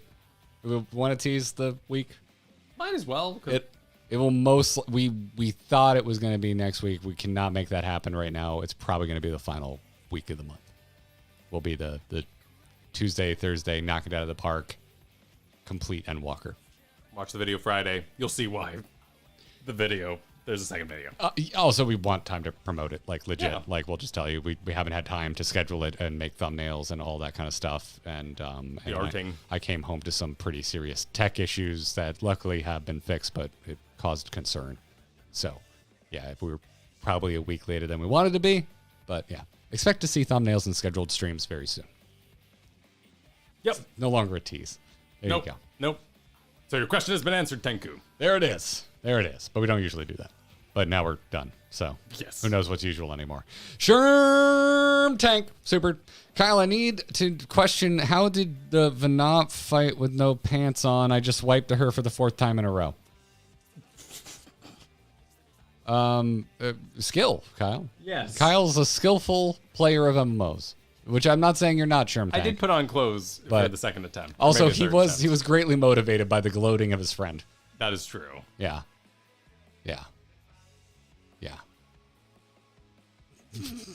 Coeurl Super cut my stream into pieces. This is official source. Domination is too long for breathing. Oh, well, we broke syllables here. Don't care if the pins are seething. That is low-key one of my favorite guitar riffs of all time. It is pretty good. Yeah. I'm not a huge Papa Roach fan, but that guitar riff is nuts. Yeah. I always think of single ladies. Why? Single ladies. Whoa. You can't, you can't deny that single ladies gets down. Are we just talking about good music I'm just now? talking about, when, you know. Okay. Yeah. All right. I thought there was a connection between there's parts Last of songs. Resort and Single Ladies. No, it's just parts of songs that just get the hell down. Oh, okay. You just got to be into it, You yeah. gotta ride it. I'm good. Last Resort is right up there with Thrice's Deadbolt for my favorite guitar riffs of all time. You wouldn't know Deadbolt. No, probably not. No, this is not a judgment, by the way. I just know you wouldn't. It's not your jam. Not into music. It also was not like on that. the radio, so. Vane Super, your timing is good for me because it means I don't have to choose between you two and PAX East. Hey. Hell yeah. Coffee Dog, hell yeah. Shout out to the Thrice fans in the audience. Let's go. Zhao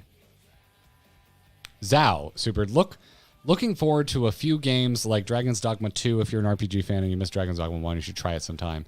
Yeah, I've never played one. And now I just want to try 2 because it looks visually incredible. Yes. I kind of just want to get it because I'm vaguely interested, and I feel like if I go back to 1, I'm gonna be like, I just want to play 2. So, and I'm not even sure if I'll like it that much. So I think I might strike while my interest is hot. Yeah. I think I might do it. Drummer Super for freedom and democracy. Oh wait, wrong game. Here, feel, think. Humanize your villains.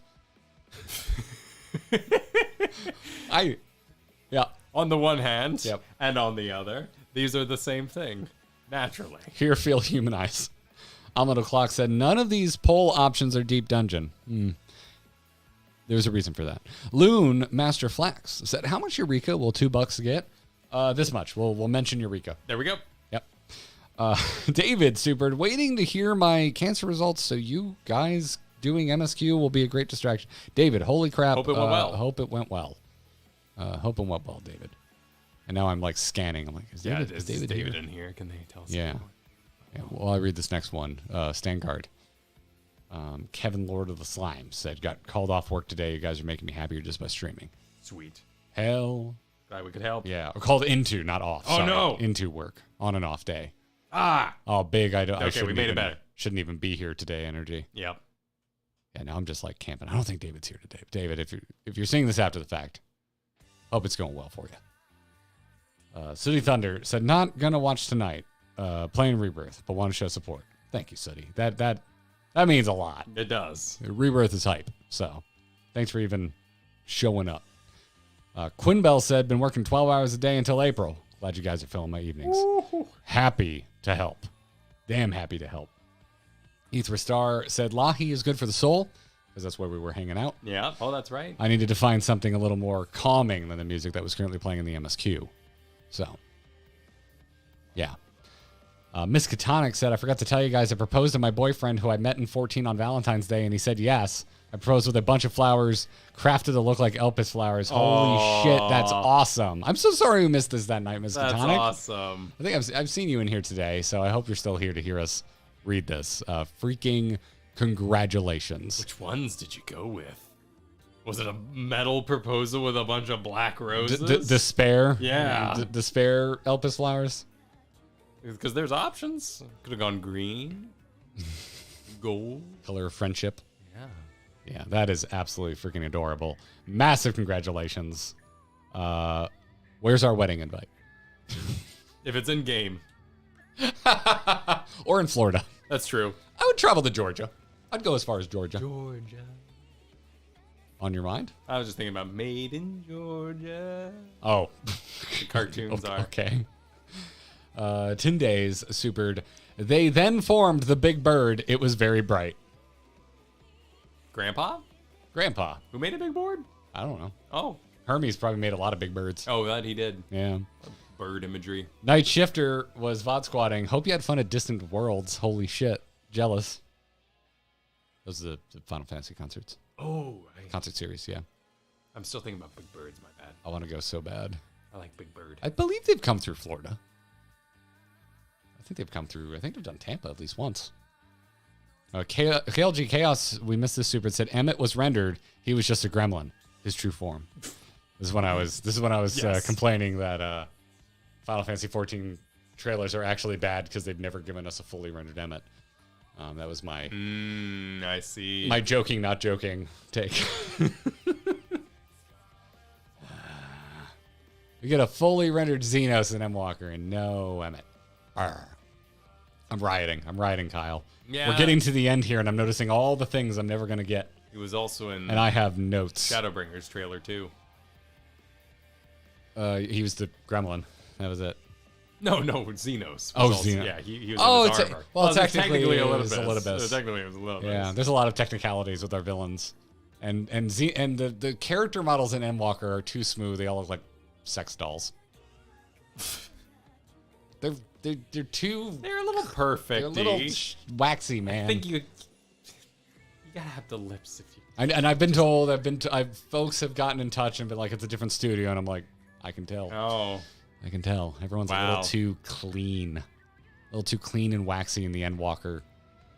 The Y'shtola doll. It's not that kind of a doll, but I know the Y'shtola doll you're talking about. The Y'shtola doll is the thing of nightmares. That thing jumps up and slits throats at night. 100. There's a horror movie around that doll. That doll will haunt you. Cat scratch fever. You will hear a noise, turn on your light, and it will not be where you left it. It'll be down on the floor the first time. Yeah, no, thank you. I do not want that doll. Do not send it as a joke. I will throw it in my fire. Isn't it like $400? Is it? Don't throw it in the fire. Is it that the much little money? Y'shtola doll? That thing is that much money? I think so. Shouldn't be. I mean, it's well made for what it is. It's a grand? It's a grand. Oh my goodness. Oh my god, I'd rather buy a couple Omega. I do want the Omega statue.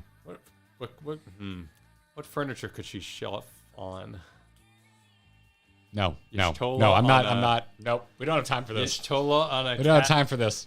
cat on a mat. Shh.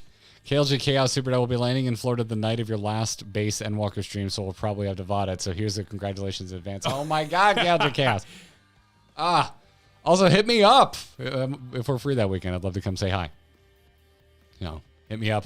Kyle will probably be prepping for the third coming.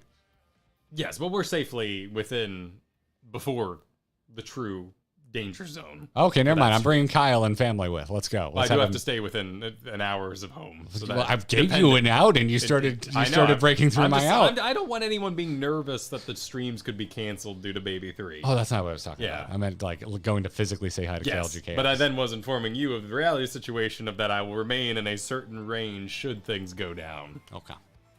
Okay. I would not want I4 between me and a childbearing hospital. No, my goodness, no. Yeah, no. I4 cannot be trusted. It cannot. That is, I4 is the interstate where dreams go to die in Florida, which sucks because it's how you get to Disney. So there's a lot of dreams that die on I4. And bumpers. Yes. Which Maury, we're so sorry that chips and queso got in the way of your fajitas. So sorry. They were full before the fajitas made it. I apologize. That's every time I go to Chili's. Every time, without fail. All right. I marked this as all our friends are here. So the dock scene. Oh, wait, no. We did that already. What did I consider this? all our friends. No. There's the dock scene. It's right here. Oh, this was the stream. Yeah, all our friends are here. Yeah. That's right. Yes. Yeah, because Metallic said... Because there's this really, like, villainous scene where you're like, what the hell's going on? What was with all the cars that night? Well, it was just cars. Everyone got their cars. Everyone's theming is usually good. I don't mean to cast aspersions, but y'all's theming is usually great, and your theming made no sense to me that night. The cars turned into spaceship. I think people were just excited that they got cars and the car event was bad. Oh, that's probably it. And the quest was really good, like the teleporting you got to do to fight special... What's her name? Windy Bird? That was neat. Because the last time we had a bunch of cars out is when we made it to Amarat, and I thought it blended in rather nicely. They look like... the streets of Amarat? They look like they cars belong in Amarat. Yeah, I think it was just that people were excited. Garuda. Yeah, Garuda. Garuda. That was fun. Yeah. I enjoyed the 15 event. It has done the most to make me want to play 15. It was extremely high effort. I thought it was an absolutely banger event, and I love the teleport. I want that on my samurai so bad. Just give me that. Here's my main reaction to it since I didn't play it live, and I did it pride. A couple people were like, I'm some bummed that you didn't stream. I was like, I just wanted to make sure I got it because I didn't know. Yeah. I came back. I was coming in hot, and I just wanted to make sure I got that car. The thing that impressed me the most, the scene, they do pull away before they push the car. Before, what's the character's name you're hanging out with? Oh, Fancy Hair. Fancy Hair. Before Fancy Hair goes to push the car, they actually animated him reaching over the door and grabbing the steering wheel with one hand. Before he goes to push the car. And that's how you should push a car. He's got a unique run animation. Noctis, thank you. He is so high effort. Yeah. So did you buy the song? That just grooving, jamming song that's playing when you meet him for the first time? I didn't have enough MGP. I did, for you, Kyle, buy the triple triad card, though, because I had just enough. Oh, cool. And I was like, in case I ever get... For any reason. Ever get into triple triad, I'm going to buy this because I have just enough MGP. I did not get the song, sadly. The music was great. The Hammerhead song is playing in my... All of the music that I didn't recognize, which I'm assuming is 15 music, was great. Really cool song. Yeah. No, it's a cool event. I was not expecting to like it. Because I'm like, 15 does not look interesting to me, or didn't. Now I'm interested. It always may be. Dude, don't tell him. Don't remind him. I'm letting him know because then he'd feel like he messed up. Don't worry about it. What? I don't know. I don't want you having FOMO. It's fine. Don't worry about it. But I always wanted to play it because when it came out, it was just so beautiful. And that initial trailer when they were hunting around the behemoth was so cool. I've heard the ending is butts, but like, yeah, I want to play it too now. Okay. All right. It's still available today. Go run those fates. Okay, we have things to do though. Yes, we're first this. This is what we came here to do. It's what we came here to do. So Metallic started this off with, the music loop is brought to you by my love of Grahatia, and much like that love, this loop is goddamn unending. Yep, because we were back to it. It just kept going this whole time. It feels like I've said enough. Yep. Dark Knight of Anime said, so this is 14's Mass Effect moment. It's largely affected by how much the side content you've done before Endwalker, mostly raids and Four Lords. Yep. I love Pedro's super that followed this. That's a cue the Smash Brothers everyone is here screen. I don't know that one. Was that a later edition? It was one of the trailers. It was like, everyone is here. Oh, everyone's here. Oh, okay. Showing everybody. Yeah. I desperately want to put oh my God, who's the comedian I love and sadly no longer with us? Norm Macdonald. All the stars are here, and he's just making up names. That is all I can think of. That's my gag. That's what I want to put out into the world. It is a vulgar display of economics in a fantasy world that they put this much effort into making sure even Lolarito got brought up. Screw Lolarito. I'm here for Kate Sith. The Sky Pirates. And now I'm here for Coeurl, the coolest Lalafell. Trying to think. No, Coeurl. Coeurl's cooler. Coeurl's cooler. Giat's cooler. Cooler by exposure. I don't know. I think my wall of Lalafells. I'm gonna do it right now. Coeurl. Right next to it. Giat. Tataru. Okay. Coeurl. Pippin. Now we're just gonna throw other Lalafells. It's gonna get complicated. Pippin outranks Coeurl. Yeah. Okay. This list would actually go pretty long. There's a lot of Lalafell characters. Sorry, Papalimo, I didn't start in Gridania. He did do some big whiz biz, and I appreciate him for that. Yeah. Giat's a dwarf thing. I see you. Yeah, I see that first technicality. I see you. That is a well actually I can respect. Yeah. That's a well actually I can respect. I respect that well actually. Ardbert Combringer Super, this is the most power of friendship any game has ever been, and I love it. It's true. All of it. I don't want to disagree, but I think shooting the big friendship laser at Hades was more powerful. That's a good point. But again, I will stand by, this is the most vulgar display of organizing all the characters I've ever seen, and in that way, yes, I do agree. Yeah. Oh, that's true. I might put Lil JC above Pippin. Well, now we're including fantasy characters, because then we got to include Lil JC is canon. So is Gaius Smallvis. Lil JC is canon. But Smallvis in general. The JC in Lil JC actually stands for Jesse Cannon, not Jesse Cox. Cool. Lil Jesse Cannon. Yeah. Yeah, Xeno's Smallvis. Yeah, that's the name I'm trying to think of. Right. Mel, right now. Alt car grind update.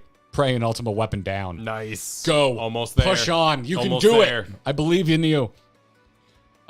Jeff Anderson's super during all of this that this is why we love Emeliance, and yes. And I would accuse everyone who got on my case when I was like, not the biggest Emeliance fan, of using future knowledge to get on my case. Future knowledge. Future knowledge. Signing those checks. Yeah, you're backdating a check that you're giving me. How dare you? Check starring Tataru. Wait, what? No, that would be a backdated, not a backdated. It'd be a blank check. You ever would watch Blank Check? Yes. Oh, okay. That was Macaulay Culkin, wasn't it? Or was it another kid? Was that Blank Check? No, he was Richie Rich. Oh, he was Richie. Yeah, you're right. He was Richie. Yeah, there was Richie Rich, Blank Check, and First Kid. That was the triad. Yeah, we had a big of kids with a lot of shit at their disposal movies in the 90s. Yeah. We learned an important lesson. Yeah. About friendship. Yeah, I remember watching First Kid a lot. That was Sinbad, wasn't it? Yes. Yes. Whatever happened? Is Sinbad still doing shit? That dude was famous as hell.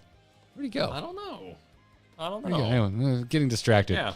As you know, we are the most point, focused. The most focused stream on the internet. Sorcardo said, in another timeline, the Star united in an effort to save the Warrior of Light from the 8th Ember Calamity. In the here and now, all it takes for them to come together is hearing the Warrior of Light needs them, and they come gladly. Well, yes. We're heroes. We've proven ourselves. Yeah. Also, Alpha Gnome. Wheelin' dealin'. You know he sends those Christmas cards every year.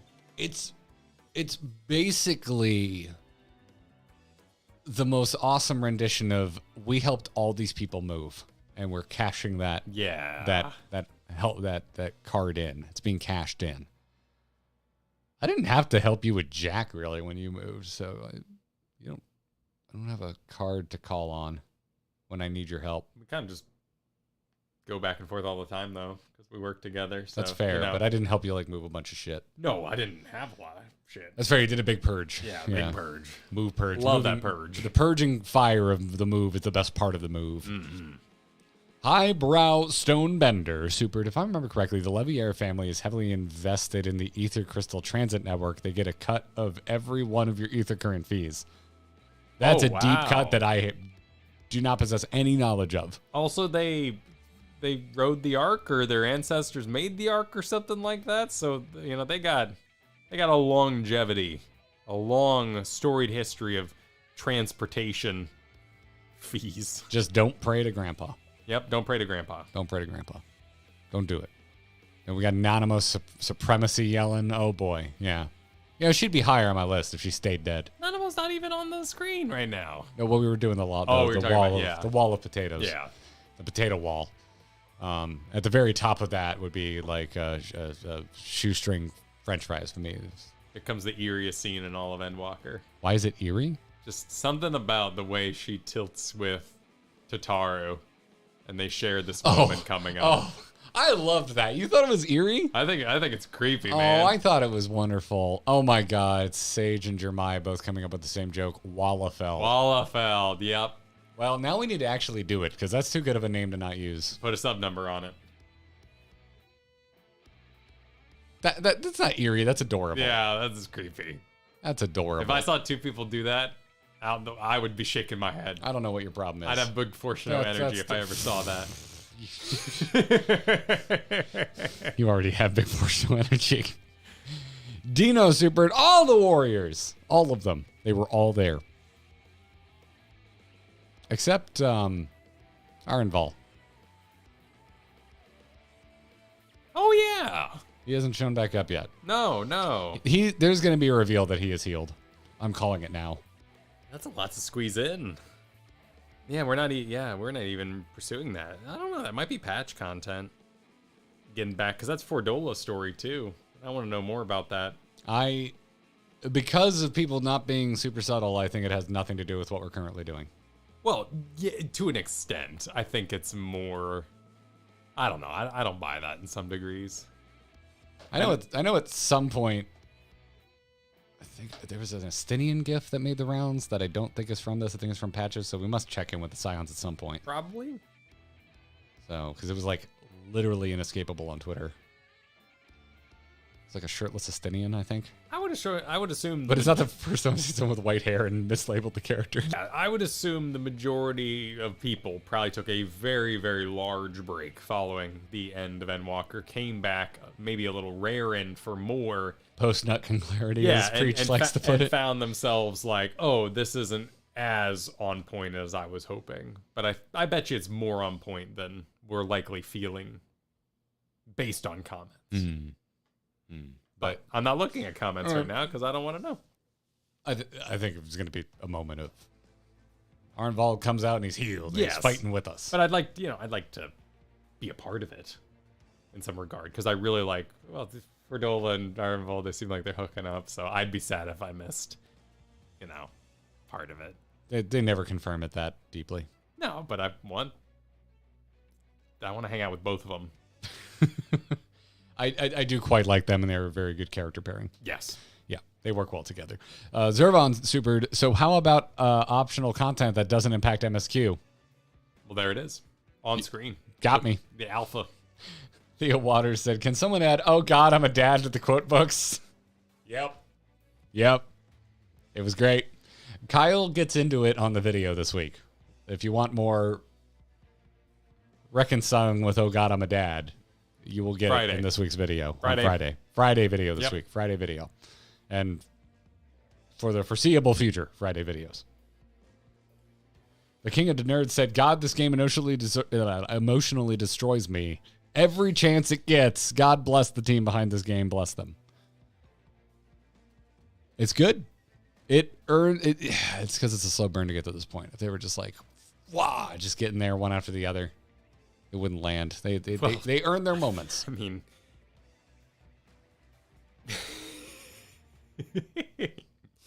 you're not accounting for travel time, which the game's creator did. I know we're talking about this again, but if it was short, they wouldn't have had time to go to all the dungeons and all the crystal whatevers and get the Allagan metal out of the thing and sail all the way to the Northern Empty and give it to you in one big pile. What's your point? My point is that the writers can be at times over-focused on the realities of travel, and they've done it before. But there's like Ethernet and Sky Pirate ships. They've done it before. They are intent, and I would love to see it. I would love to see the room where they have the map up and the little tacks, and they're like, now Alizé's over here right now, but Alphino's there, so we need to... tell if this is a complimentary complaint. It is highly complimentary, but it's also extra because it's a fantasy world. You're extra. And I have so many, you didn't have to's, but I'm really glad you did. But sometimes we end with account for travel time. Logistics, yes. I love that for you. Thank you. MMO Richard said Endwalker uses dad energy against Kyle. It's super effective. True statement. Carl Rassman said this cutscene is why I voted that y'all do Eureka before MSQ. You were outvoted, Carl. Damn. But thank you. Damn. Thank you much. I do kind of regret it a little. More so that I'm just legitimately enjoying Eureka now that I'm getting deeper into it than the payoff for this. This would have been nice, but I have found a lot of enjoyment in Eureka, and now I just want to do it. We tried Eureka. Boja delivered. We went back, enjoyed Eureka. Yep. Which is, I like doing things out of order sometimes for that reason, because then I find my own investment through my own experience. Exactly. Like I often say, the guns a-blazing, don't read until you're invested video gameplay and then go, oh, shoot, let me restart this. It's why I want to just jump into Like a Dragon or Yakuza Like a Dragon. People are like, oh, no, play in order. I'm like, this interests me. Yes. If I'm gonna be grumpy if I go play in what is an approved order. Exactly. So if I had streamed the opening of Persona 5 and I was just like, I'm gonna eat noodles tonight and I'm gonna go in the bathroom and like respec and I don't know, maybe I'll just like wander around and eat a burger. There would have been riots in the chat because I was supposed to be upping my strength or something. If I had streamed Realm Reborn, I didn't stream Realm Reborn. Yeah. People probably would have hated me because I would have been like, this is so slow. Oh, I sat around on my channel just insulting Alfie the whole time. Yeah, I'm like, why are people so into this? Like, I don't get it. Like, it's not the worst thing in the world, but it's, it's a little kind of lacking of stakes. I would have had a lot of front-loaded critique. It's important to have your own experience. And I was fresh off the WoW boat, so people would have been like, shut up! Yep. So, it happens. I have enjoyed our journey. I agree. And I expect to continue to enjoy it. Amy said you finally got your Sky Pirate show up to help you moment that you've been waiting for since Heaven's Ward. Yes, we did watch the clip that night. Kyle kind of called this all the way back in Heaven's Ward, although mostly in the guise of a joke.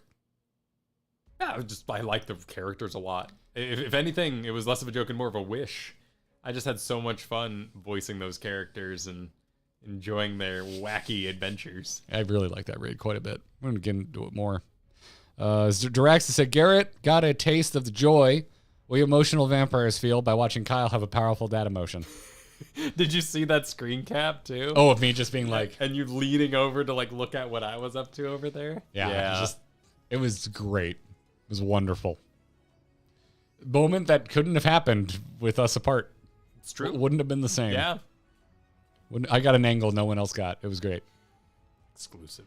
Aleph said the cutscene is the every bit of the story Buffalo phrase. Yeah. And said it's why everyone is impatiently waiting for you to reach this. Every point, someone's impatient for different reasons. Like, it's a good point because everyone's got a different emotional response and then different heights. Yeah, like I heard from a lot of people who were like, I couldn't wait for you to see that Moonbreeda's parents scene. I got that from a lot of folks, and I'm like, honestly, it makes sense because I bring up Moonbreeda a lot, and it was a hell of a payoff. It was one of my favorite scenes of Endwalker so far, and there's been a lot of good scenes in Endwalker. The duality of man. Let me see if I can. What are you doing? What? And what camera are we right now? What are you trying to do? It's not set up. Shot? It's not set up for the. Oh wait, maybe turn that off. No, I'm just turning this off. Yeah, the camera's off at the moment.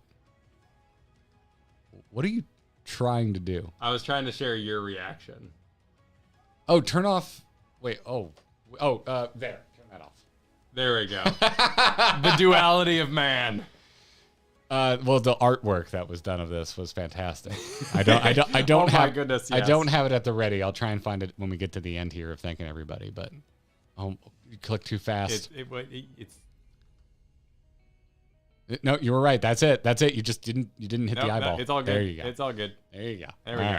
All right. Continue. Okay. The duality of man. Fitchell said Fortuno's pose with the twins is an exact mirror of Louis Sua's goodbye scene. Oh, shit. We have seen that. Oh, sure. Yes. Oh, I don't like that. We're all dead and everyone in Dawn Trail is a clone. Just a copy of the world. Cloning is all over the place in this, man. It's all over the place in this. We're just clones, man. We're just clones. It is Lupus said Labyrinthos Part 2, also known as Emotional Whiplash, The Zone. Yep. Angel said, lend us your strength with me. It's a good time to type that. It's good. Wow, I held that eyebrow for a while. Sorry, no one else can see it, but now I'm just reacting to me reacting. It's a little perverse. Beatrix, Kaylin, super during this. So the best part is that Emeliance had been shaming her husband the entire time, like eating her husband's inability, or outing her husband's inability to eat carrots. Oh, that's an interesting after the fact line. Just little, little second playthrough energy. That's little cuts. Yeah. Little cuts. And Mark Viola supered. I mainlined the MSQ when I played, so I saw none of this extra dialogue. Some of it's good. There's a lot of it that's like, they're just kind of, wow, insert thing we just saw that happened really did happen. There's plenty of that, but there's also plenty of little nuggets. Production and value. And you have to gauge if it's worth the production effort. And like Alpha and Omega doing a unique, let's say you wanted them to do a dance together. Like, what? Are you serious? That's going to cost so much time. No, have them stand there. It's fine. It's a reference enough. What are we going to do for Alexander? Let's have a ghost image appear of the two lovers trapped in space. You know what? Sid was there. Doesn't matter. It's fine. Never mind. Just let it happen. F it. And you gotta weigh that stuff. It's expensive. Gimme Tokyo said, I'd love to help lead a Baldessian Arsenal run for you guys. You're talking about Eureka. I'm really looking forward to it. If anything, I'm worried it might delay patch content. I want to do some Eureka. I don't know. We could probably find an extra day here and there to sneak it in.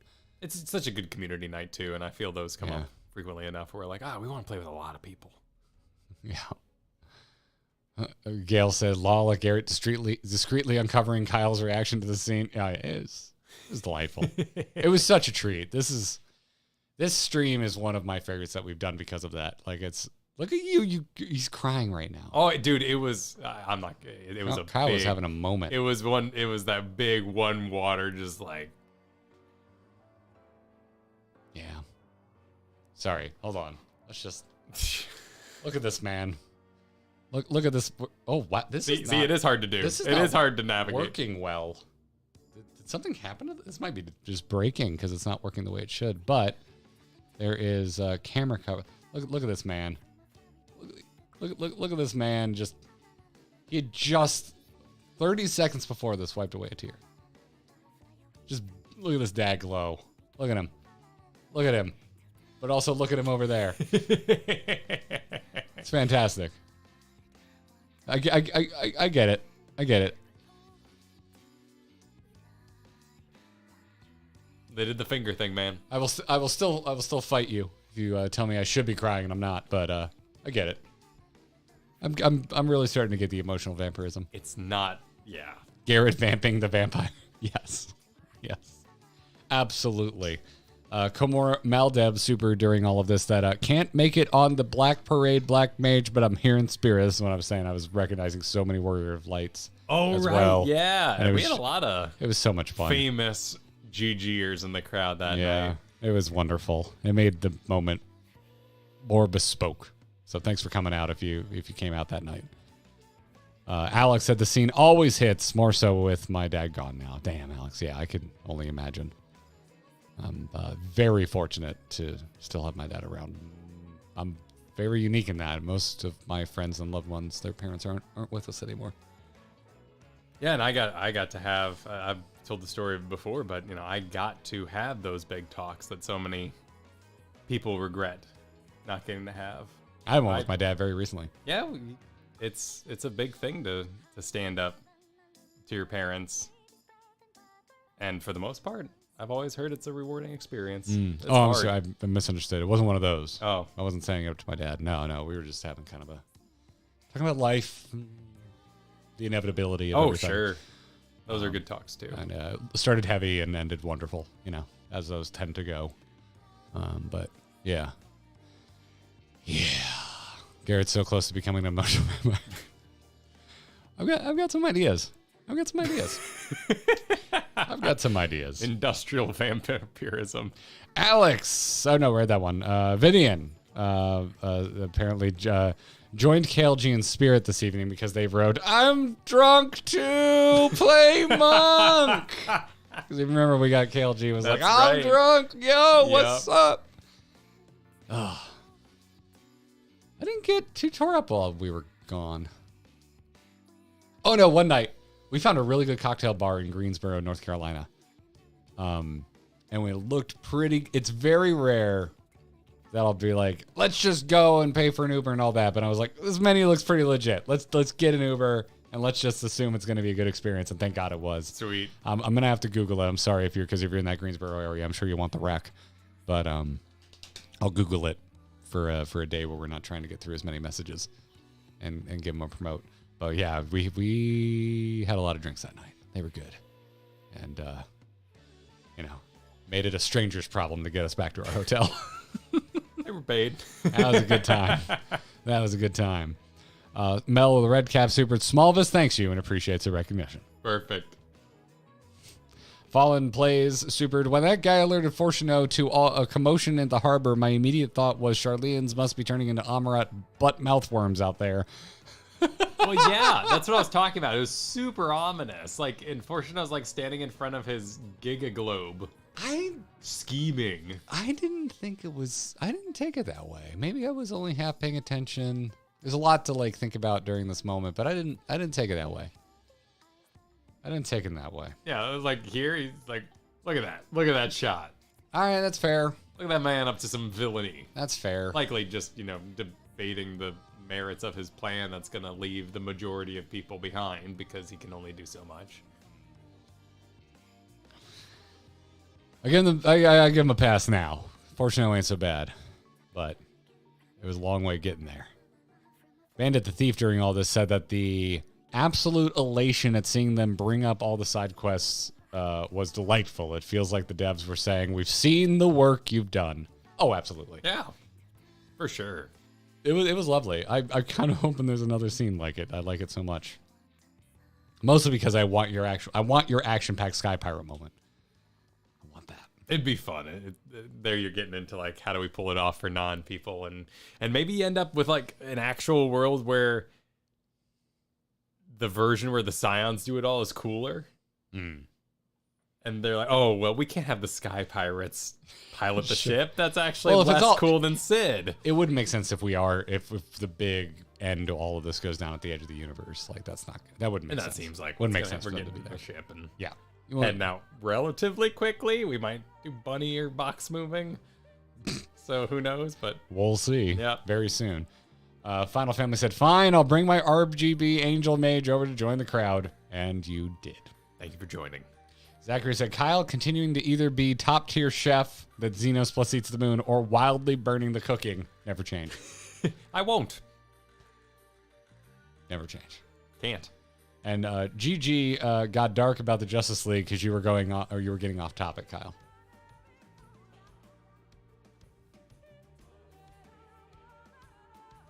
Oh, yes. I remember that episode. Yeah, a lot of parent death talk. Yeah. Batman would know. But Batman would know. About parent death. That's true. Yeah. All right, Highland phone call. That's what I called it. Oh, wow. Oh, basically ITScope, the entrance to the intro to ITScope. I guess we do kind of just head straight down there because we do a little bit of walking, but we get to the spaceship relatively quickly. Yeah, and as you remember, I was saying, for the love of... Why doesn't Highland just tell Fortuno to put us on the damn device? I didn't realize you had to physically go into the live stream. But Storied Writer, during my mention of that, said, Highland said, Fortuno, you jackass, put my sons on the phone. I want to see them. Oh, yes. Okay. I remember. Yes. I don't think this was okay. Wait, hang on. Rewind time slightly. I wasn't overcooking. I was enjoying, again, the ingredients on the table. Because there was a... I didn't accuse you of overcooking. No. I'm remembering this and I'm thinking about it because this is where I brought up, what if we go in there and every time to use the phone they have to sacrifice a Charlene? Wouldn't that be crazy badass and wild? Okay, you were overcooking. But yeah, but the idea being, anything could happen. You've set up a world where sacrificing yourself to power a laser works.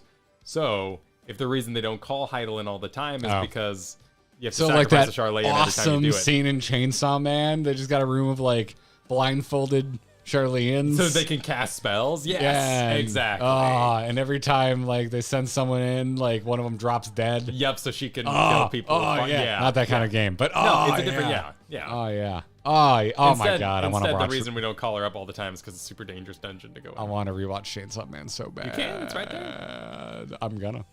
Nope. I'm gonna hit things. Which Maury said Heidelin is having to call collect these days. Maybe the forum is just denying the charges.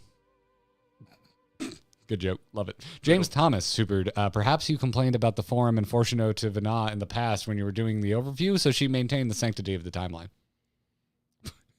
The forum's gonna be real dicks. She heard me talk some shit. That's Yeah. it. That's So she your. was That's your like, explanation. She's looking through her notes. She's like, I don't even know what's important. He told me about Lalafels and someone named Nanamo. Like, what?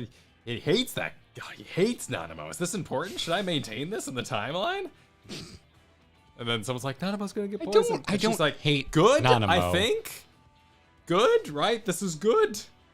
I think. You know, it's good for engagement. Just assume I hate Nanamo. Yeah. We missed one from Jack Lee here. Oh. That said, have been having a rough time lately, so glad I could drop by and not think about things for a bit. Miss you guys a whole bunch. Always watching.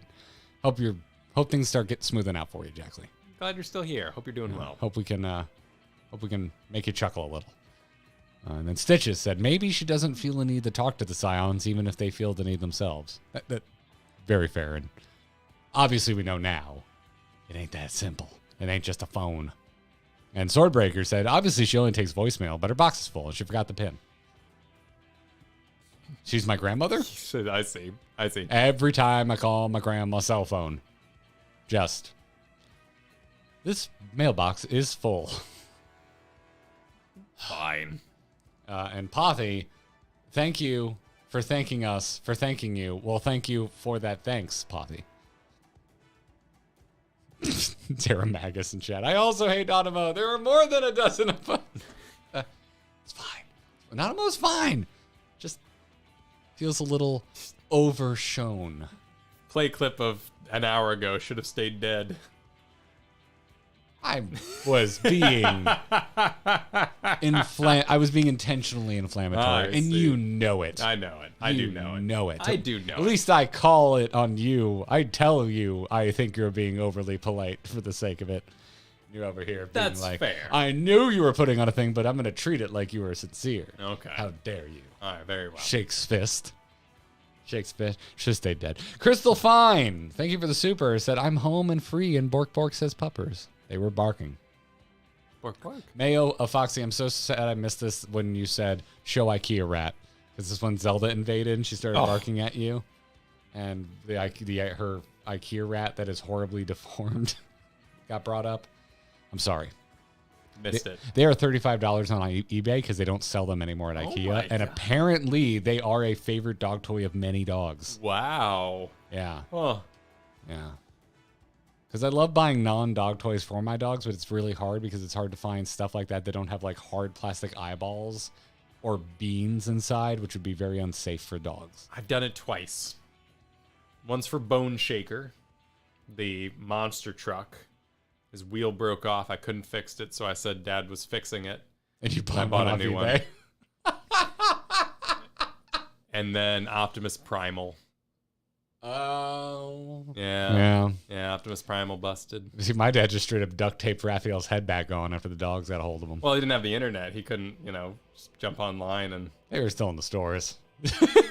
So he was just like, I ain't buying I also another didn't one. have to leave the house, though. It is a, That's a fair. convenience. That's fair. That's fair. Yeah, what you gonna do?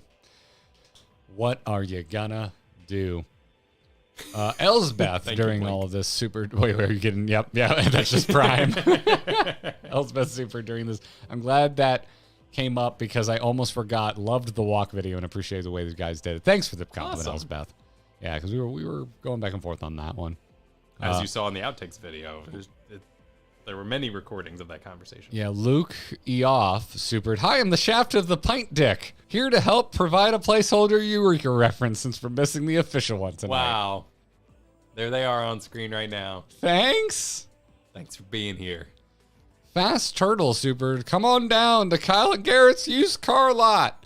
Only selection this side of Amarat. There were many.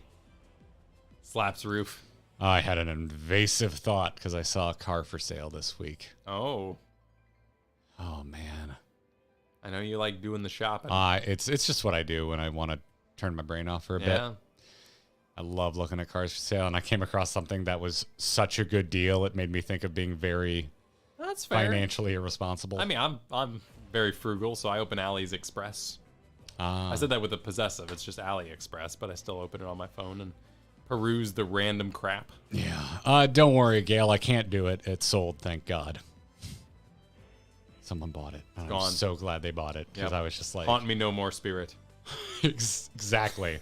Because I was thinking, I was like, well, we could sell the Xterra, and that would give me seed funding for like the down payment. Oh, jeez. And then we only have one car payment right now, so it actually wouldn't really ding the credit that much. And I was going. You sound like me dusting in video games. I was doing this whole thing, man. If I dig up Ragnaros, I don't really use them in my deck, and let me turn it into 400, and then I'll turn that into several commons. Yeah, because the Xterra is working really well right now, and I'm like, I could probably clear about $5,000 on this. That'd be a decent car payment or car down payment.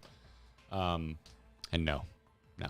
I'm so glad it's sold. I'm so glad it's sold. This happens to me at least 2 times a year where I see a car and I'm just like, I know what these usually go for. That's if it runs, that's a good deal, even if it has problems.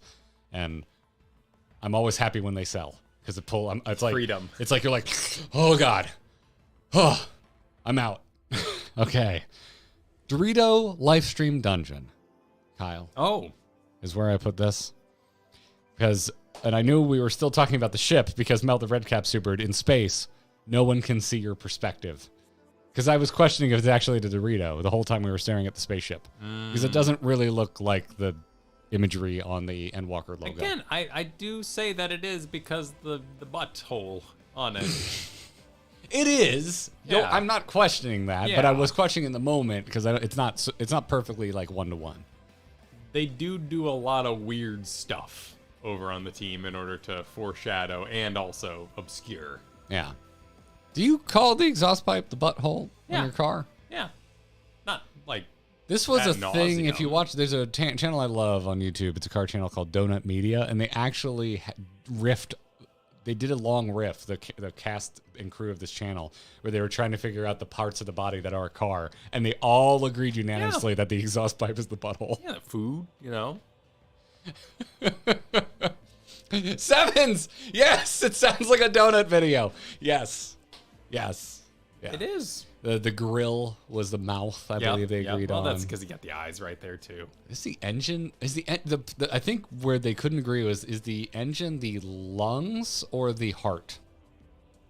Because the air is going in there, but it's also where the combustion is taking place and creating the pulse of power to actually power. Because the engine's made of multiple parts, so I would say you got both in there. You got to divide it up into smaller bits. You could say the intake, or maybe the throttle body is the lungs. The mitochondria, the powerhouse of the cell. And the engine is the heart. I think spiritually the engine is the heart. It's literally what it quite literally pushes and creates locomotion. Yeah. So, yeah. Engine is cardiopulmonary, or it's both? Okay. All right. Fair. The ECU is the brain. That is fair. Yeah. Well, in cars, Disney's cars, they drink the oil, but they still put gas in their side tank. Oh, no. No, they still put the mouth up front. You don't put oil in your grill. They do in cars. Where? I also might make an argument that in a manual car, the person is the brain because they're manually selecting gears. Yeah, absolutely. But anyway. Now that we've established that canonically the exhaust on a spaceship is the butthole, we can move on. Also the propulsion, but don't worry about it. Yeah. Raikara right now is saying it's a reference to the Allegan thing on the Endwalker screen is also part of the Ragnarok, but the Allegan one, this is a different ship called what? Wait, we haven't gotten this. We don't know this yet. I don't know what that is. We don't know this yet. But there's a lot of previous information too. So I'm not saying that this is a future spoiler. This may just be something that we're not aware of because there is that crash ship on the moon. Oh, and there's right. all other Which kinds is of much more of a 1.0 thing. And we went on a whole crazy journey with gathering up Allegan tech and stuff. Yeah. So, yeah.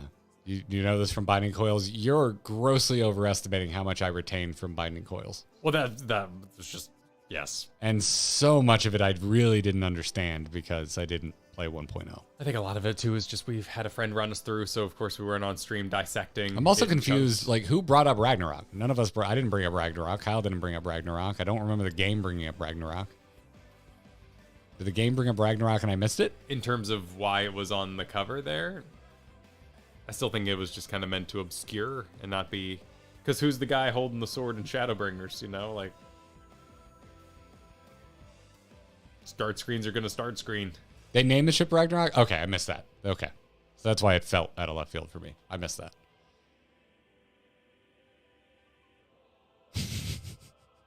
Some people are getting in on it. Other people are like, chat. Yeah.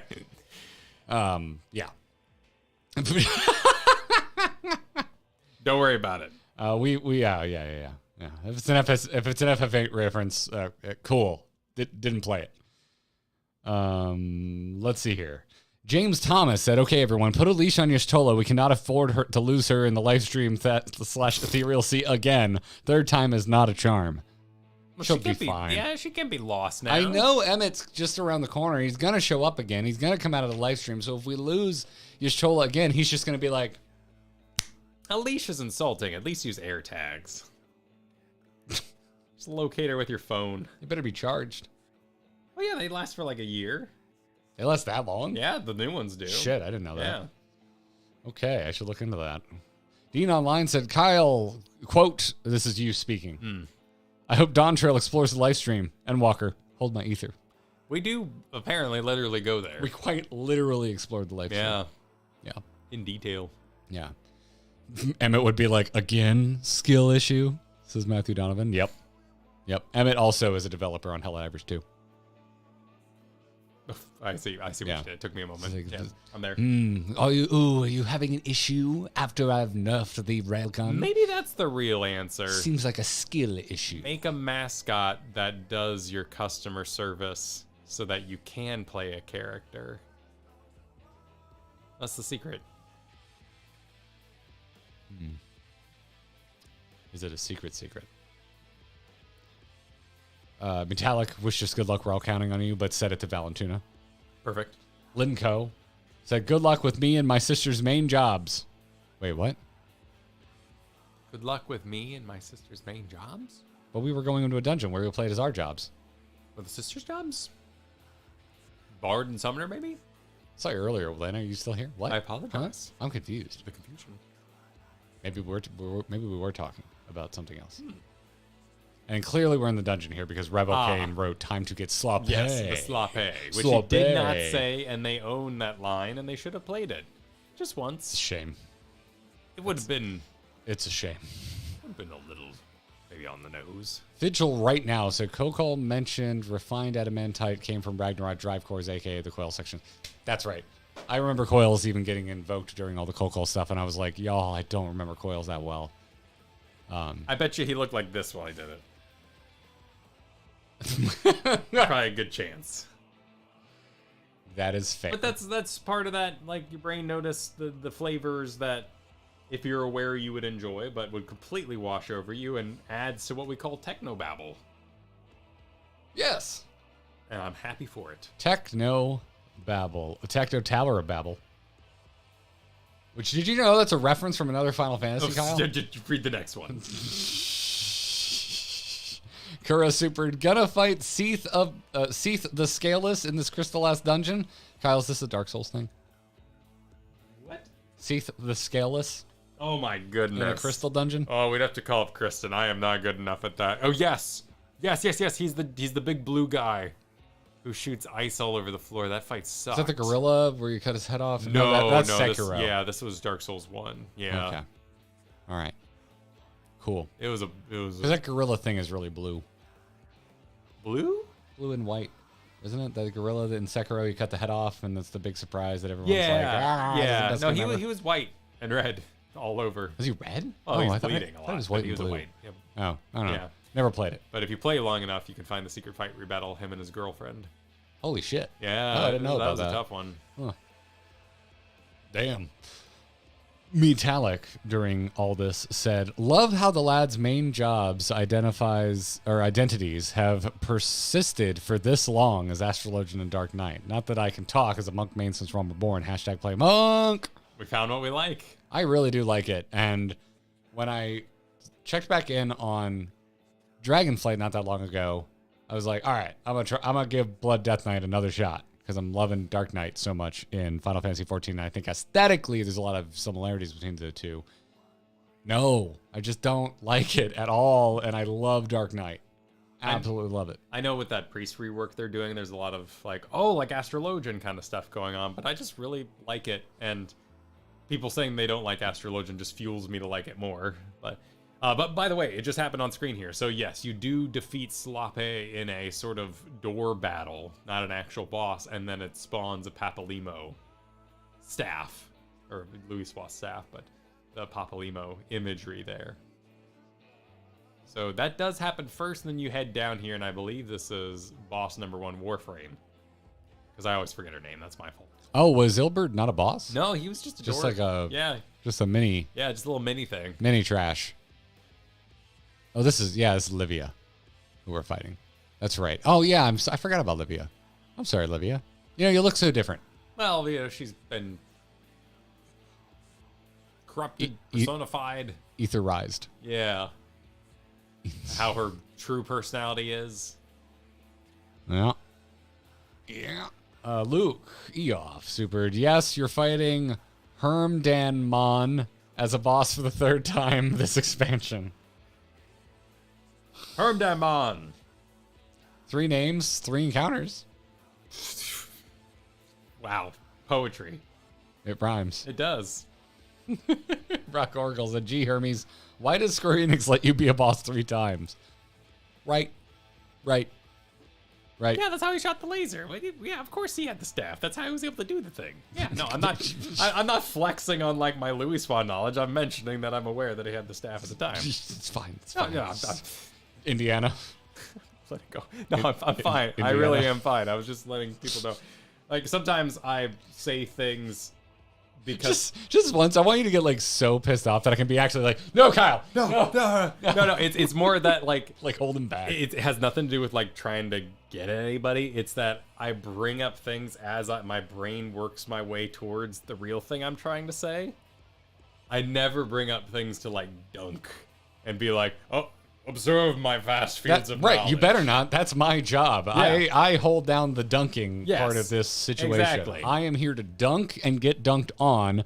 Kyle is here to explore slowly and at times not in a straight line. Exactly. Yes. Done. Time Chaser. Super during this that I love Hermes being a super chatty boss in every version. Souls have personality traits indeed. I love that they started to address that here. That, maybe some part of them carries on even though they are unique people. Yes. And I think it's further confirmed by the Graha scene there when you're like powering up the reactor, the elemental reactor in Labs. Oh my god, you're right. Yeah, I forgot about that. And he's basically being like, now, as we all know, everyone only gets the memories of the seat when they actually succeed in the seat, but maybe some memories do travel on. Yeah, or personality traits are almost like a prerequisite. Yeah, and we got a tweet was sent our way that I was talking to where someone was saying, like, I don't know if you guys put that together. And I was like, no, well, we did. But I think a lot of fans want hard rules. And characters like Y'shtola and Graha work very hard to make sure they obscure those. So, if you come at me, that sounds aggressive. If you are proclaiming that you can't have memories until you get the seat, come at me, bro. You're right. But they also left in this wiggle room to say, but maybe Amon was kind of making Azaslav because he was like, something about flying buildings sounds awesome. And I don't know what it is, but something about me is just like, I really want all these buildings to fly. So can I have that? And they're like, yeah, sure, whatever. And why do I want to resurrect an emperor who just wants to die? Something about that really speaks to me. Or maybe you had as a slaw, and then when you start realizing that you're tying this together, you look at it and you're like, oh my god, I'm gonna grab that, I'm gonna bring it over and inflect it into Elpis. Yeah. Like, it's not always super clear what came first or how much. Like, maybe they had a beginning, a middle, and an end point, but the details in between weren't as fleshed out. Like, there's a meme I saw very recently, which is like, writers, when you say, oh my god, I can't believe you wrote this all out ahead of time, and they're just like, I did. Yeah. And so it's I love story writing. I love it. Like, I always bring up Breaking Bad because they're like, we knew where we wanted to end up, but we frequently would rewatch older seasons to find things to tie back into. Well, that's why I bring up DMing so much, because it is interactive storytelling, and you purposefully leave holes for your players to fill in. You're right. And then sometimes you go, wait, that's a really good idea that person had. I'm going to use that. Yeah. Now, of course, you're dealing here with an international audience. Yeah. And then you have something like the original Star Wars trilogy where they were just making it up as they went along. And it does have its weak moments when you line up all the facts in that way. And as a matter of fact, the prequels are the only ones that were like really planned out ahead of time. And someone was talking in our comments as well, that I think last week, not when we put out a video most recently, that was like, yeah, I think maybe the Asians were tempered, but they kind of dropped that line in order to clean things up. You're dropping way too many things that too many people have too many very strong takes on, and the comments of this video will be and I hope riotous. I hope they realize that they also are exacting an opinion in their conversation by talking that way. He knows and exactly. It's happening right now in the chat, and I'm choosing to ignore that one because people get really weird on that particular one that's happening in the chat. He knows exactly what he's doing. Exactly. He knows. Yeah. Please enjoy your riot in the comments. Be respectful. You never listened to the Ataris, but we're gonna have a teenage riot, and let's go.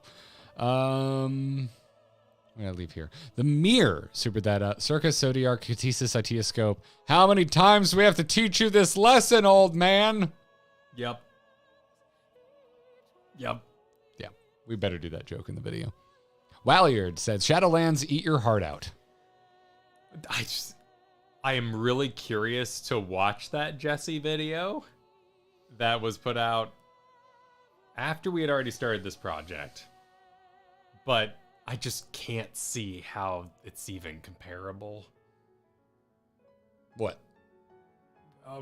A functioning story versus member berries or whatever. I didn't play Shadowlands. Oh. So I can't even accurately compare, but I really can't think of how you would compare these two. And I'm fascinated to see what Jesse has to say about it. And I don't think he's going to be wrong with what he has to say because he makes great comparisons. But there are probably other comparison points that people force that have to be like, this works and this didn't. Why? Yeah. Yeah. But to the point here, yes, we're going to a land of the dead.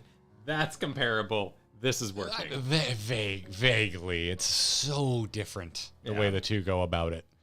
And this is but a portion of an expansion, whereas in Shadowlands, that was the expansion. And that was the selling point, whereas this was a surprise. And how awesome that something this large can be. So you didn't have expectations beforehand. I mean, maybe some I'm certain some folks thought we were heading this direction, but yeah, it's the more I play a Endwalker, the more I'm like, why was anyone even comparing this? it's like, to me, it's uncomparable. Exactly. They're so different. And not just like a dunking on it, like the quality. This is so good and that was so bad, which I do believe. I do like Shadowlands is my least favorite World of Warcraft expansion. But just in like the way the stories are constructed. So it's like, you might as well compare this to Ghostbusters if we're going to compare it simply because we're dealing with dead people. That to me is like just the deeper I get in, I'm like, this is so different.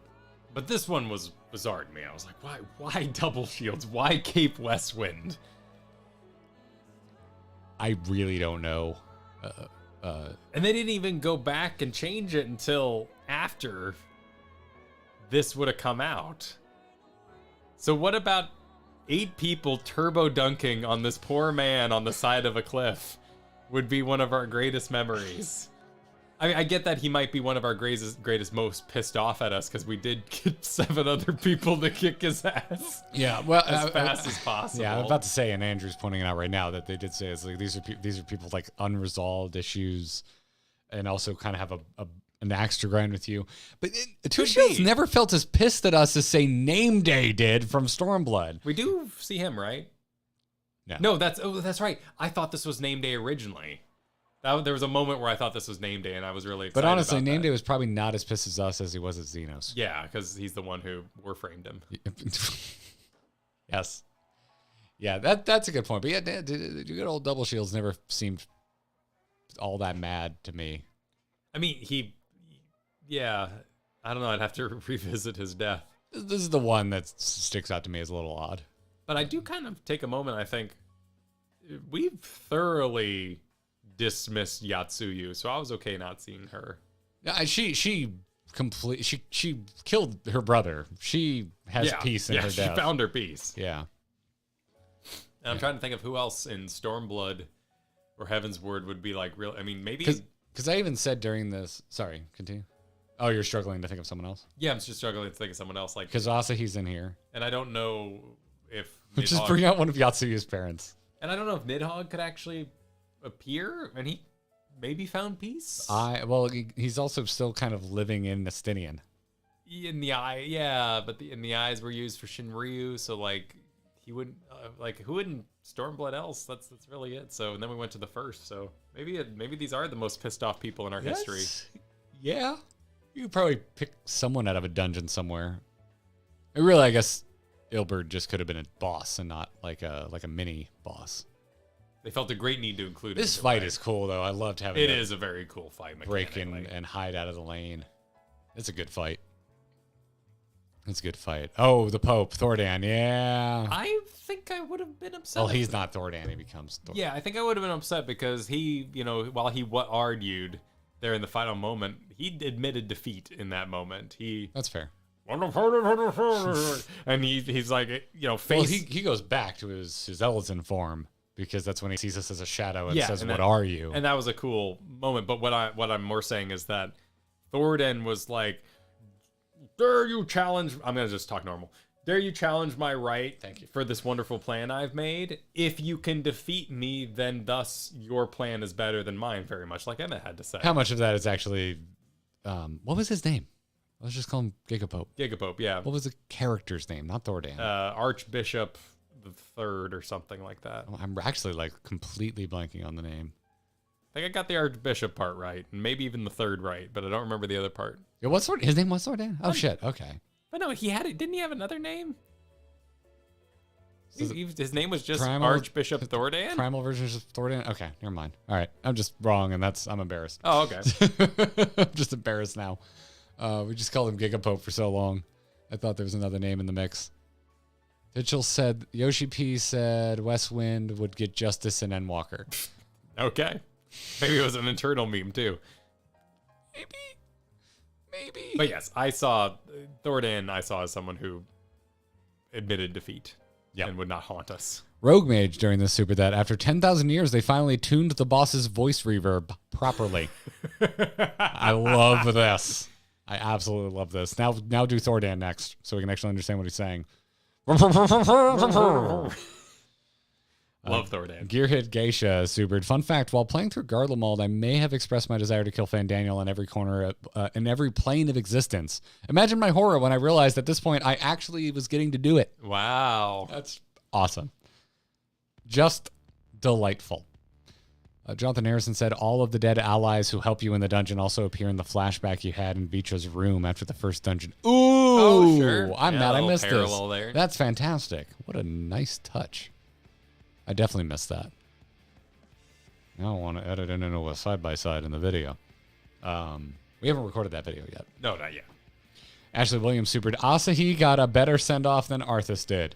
I don't know what you're talking about. Arthas had a wonderful send-off in Wrath of the Lich King. Yeah, it was Warcraft 3. What are you talking about? When he just sat in the chair and it was over? Yeah, it was no. At the end of Wrath of the Lich King, Arthas never got mentioned again. It was weird, but, yeah. it was so closure. weird. They never mentioned him again. But that was a beautiful send-off. Yeah. Yeah. They never mentioned Arthas again after Wrath of the Lich King. Kalar. Exiting Cope. One of these days, chat will learn that when they push too hard for one option, that's the option you guys outright avoid. Ha ha! Wait, what was this? I don't know. Was there a talking option? During Amon's final death, I hope. I didn't read comments. I didn't see any comments that were like, oh, you think you're done There have been so many comments about us picking the wrong comment here. Really? Which makes me happier about it because it's my playthrough, damn it. I think it was later on. I think there's another option. I mean, we can see in the video here that we're not even looking at chat because we often just take our eyes off chat when there's a decision to be made. Yeah, no, I noticed that the comments after the fact on the VOD of this. Oh, okay. Yeah. That being said, I didn't make my choice based on chat at all. I just made my choice based on the choice I wanted to pick. I think it was later on, man. I think there's another choice at some point. Yeah, I don't think this is... I know there's one where we picked different things, too. And ended up unsynced for a while. Maybe that was it. I don't remember. Oh, there was also... Wasn't there... Oh, we were arguing about whether or not Asahi should... These both seem like the same question, so I can't assume it's that one. Oh, so I think it was the one you were on then. Yeah, because Yeah. someone said the kinder option gives you a deeper response. Because we definitely deviated. And I went with I'll do what must be done. Just because that's me, baby. That's my Dark Knight. That's Tuna. That's a good scene. I didn't need this. Like, I didn't see this coming, and I would say I didn't need it, but boy, howdy, did I enjoy it. You don't need Amon closure. Not so, well, Amon, but particularly Asahi. I'm like, Asahi is the last character I ever wanted to see again. It's maybe true. I thought it was interesting. I had a reason to be pissed, and it was cool. I liked it because... It makes sense for him to be there, but Yeah. I was just like, I don't need this. It was well done, but I don't need it. I liked it because we're supposed to be running into all sorts of spirits here, and we've only run into spirits that matter to us, so it was nice to see like another spirit jumping in and being like, I'm not here for you, I'm here for this. Cause, that's a good point. I'm with you on that. So it made the live stream more rich. I think this is... There's probably other reasons, but I think this is what Jesse was trying to hint at on the final grilling, when he was like, is there any other threads you feel haven't been tied up? I feel like he was fishing for Asahi, and Asahi couldn't have been further from my mind. Oh, I thought he was just fishing for Xenos during all that. Yeah, and I think that was our response, because I was just like, I don't even understand how Xenos even factors into this. What is going on? Sorry, my phone is exploding. It's all good. Yeah. And now we're on to the... is that it? Yeah, we more or less catch... Oh, no, never mind. I see this here. My superlatives are up a little higher than they should be. So we're moving on to Heidelin, Kyle. We're moving on to Heidelin. All right. I will advance the track. Vamp for me for a moment, if you'd be so kind. Very well. So Smiling at Angel Lady. I don't want to miss this. But I do need to cut and paste it. And I'm doing it on a touchpad, which, as has been confirmed, I'm very bad at. Honestly, I'm just fascinated to hear what we were talking about in this moment. But I'm not able to hear that from this distance. Because we are having a hearty discussion during this part of the stream. Yeah. Did you get what you needed? Yep, okay. I'm good. Okay. And we're on to the Heidelin trial. All right, it's literally like which, the of next course, scene, is starting off with Dakoth. Which you probably can imagine how this is going. You know what? Good on them for getting out ahead. Dakoth supered Mother, apologies. Mother, apologies. Mother, apologies. And it goes on like that for a while. Nice of him to use such formal language. And then Toonie during the set, at the risk of my wallet, the song is called Your Answer, which I missed in the moment. And then at the end of the stream, I asked, what was that song? That song was awesome. And then was reminded that it was Your Answer. Well, there was immense amount of arguing whether or not it was flow or answers. But yes, we did get what it was. In fact, and your answer being the answer to answers. I get it. Yeah, and it wasn't not flow at all. I think it was between answers and Your Answer. And it was Your Answer, not answers. Yeah. And then Vigil supered Oriange from the back with their carbuncle. Damn. Vigil, I'm loving the wrestling supers. They're fantastic. Rook takes pawn simply wrote life greater than death. With like the greater than symbol. Oh, yes. In reference to what? Um, Life? I'm all for it, you know? Vote life. I mean, also higher level, but they justified that by Zodiark still like missing some limbs and having his mask on and stuff like that, which I thought was a good touch. In reference to... Well, because Zodiark is supposed to kick ass. So much so that she had to perform the Sundering, so why did we defeat him before Heidelin when we were lower level? It's because he's wearing a mask and he's chained and... Oh, you know, well, yes. He wasn't fully formed. Well, There's still some swords in the ground, which I would say if I have a big lore exploration I'm curious about, it's what was the nature of those swords? What was the purpose of the swords in the various locations? I kind of want to know more about the moon still. Is it a short story on the website? Maybe. I don't know. Maybe that'd be some cute... That and the crash spaceship, that'd be really cute. All I'm going to do, my meme for the rest of my life now, is whenever there's anything I want more information on in Final Fantasy XIV, I'm going to say, this would have been more interesting than Labyrinthos and Labyrinthos.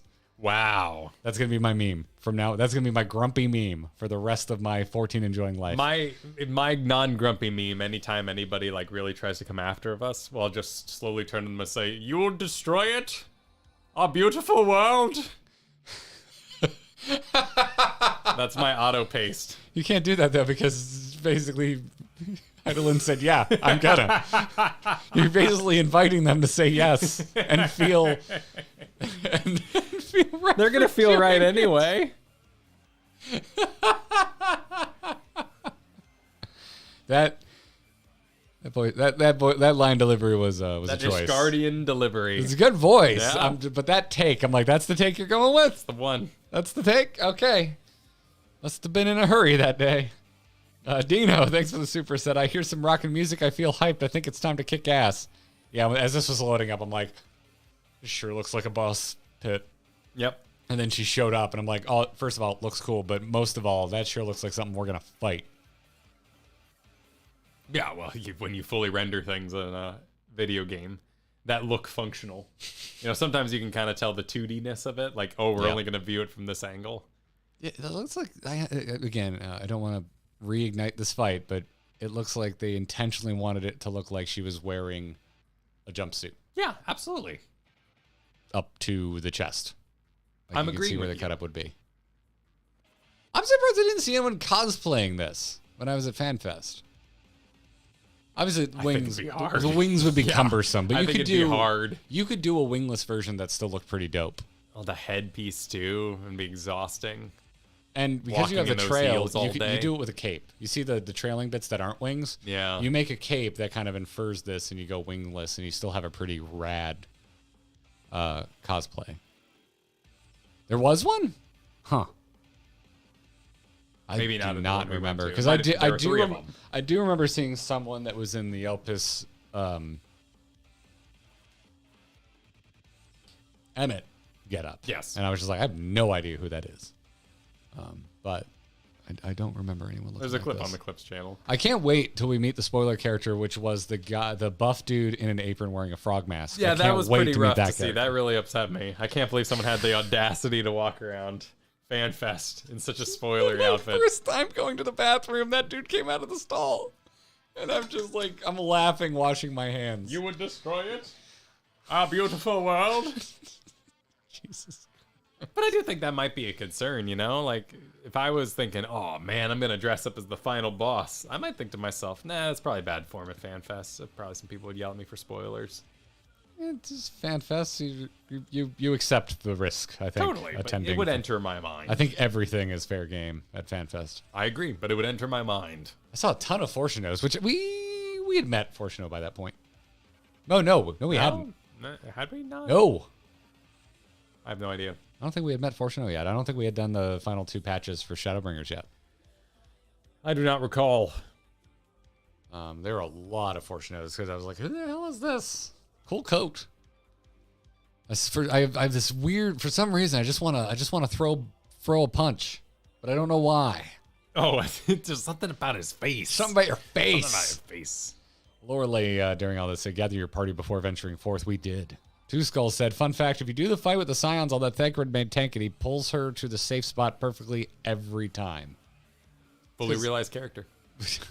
Great tank. Does Alisei still stand in the poop from time to time, though? Probably. Vicky gave us attention and money during all of this. Oh, thank you for the attention and money, Vicky. Thank you. Can't believe this has become a meme within our community. Gaijin Hunter supered an appropriate time to remind chat to like the stream. Lend thy energy to the algorithm. Yes, like a spirit bomb. Makes me sad, man. I'm still sad, man. Like legit, and it was a bit of a bit there, but I loved our talk on the podcast yesterday. Yeah. If y'all want to hear me go deep on my love, on my Dragon Ball love, my Toriyama love, yesterday's Grinding Gear podcast. It's a good chat. It's a good chat. I particularly enjoyed talking to you about it because you didn't grow up a DBZ fan, and it was cool to hear your take on just like how much it permeated through, even when you were like, I'm more of Yu-Gi-Oh! You were big into Sailor Moon. No, that was after I met Kristen. We watched Sailor Moon together. Okay. So gotcha. It was one of our early dates, was watching Sailor Moons together. That's adorable. Yeah. That's sweet. Absolix invoked Vana back on Elpis when we were standing with her looking out onto Elpis itself. Which was perhaps my future self is still waiting for it the moment she can let go and walk into the end safe in the knowledge that man will find his own way. Which... that's the idea. Think of that in this moment. It hits a little different. Mayo Foxy said, welcome to the only time the MSQ made me cry. Did a stranger come to your house and say, react more? Don't take that. Don't take that from them. You would destroy this? Yeah. That beautiful. God damn it, That's all we're going to do now. It is a beautiful moment. That's your new heart. Don't harsh my vibe. I just love how she goes character by character and gives everybody their moment here. Oh, it's so good. It did make me think of Wizard of Oz, but like in the best way possible. Sure. I guess it does kind of have that vibe a little bit. And you were there, right? Well, actually, no, it's not the and you were there scene. It's before she goes home. And it's like, oh, you had a brain all along, and you had a heart all along. And well, and you and I talked about in the stream, you know, like there is an overimportance on legacy and children and real estate. But, like, she turns to Y'shtola and she's like, pursuit of knowledge, that's sick. That's a reason to live. Hey, you there, collecting minis, like, hell yeah, like anything. Yeah. If you're passionate about it, if it's wholesome, it's a reason to live. That's badass. It would have been. It would have probably hit extra hard if you played this when it came out in the middle of freaking COVID. Well, yes. But that I would say equally as flattering is the timelessness of the product they made during that time. Yeah, it's not steeped in that time period. You can still find a great amount of meaning in it. Yeah. Yeah, because Katie and I, man, we picked up some hobbies. We reconnected with hobbies we hadn't touched in forever. Yeah. Just generally spent more time together. Yeah, a lot of soul searching. Mel, the red cap during this, said, wait, mommy, we didn't give you our answer. All caps. I'm not going to yell. It's a phenomenal freaking scene.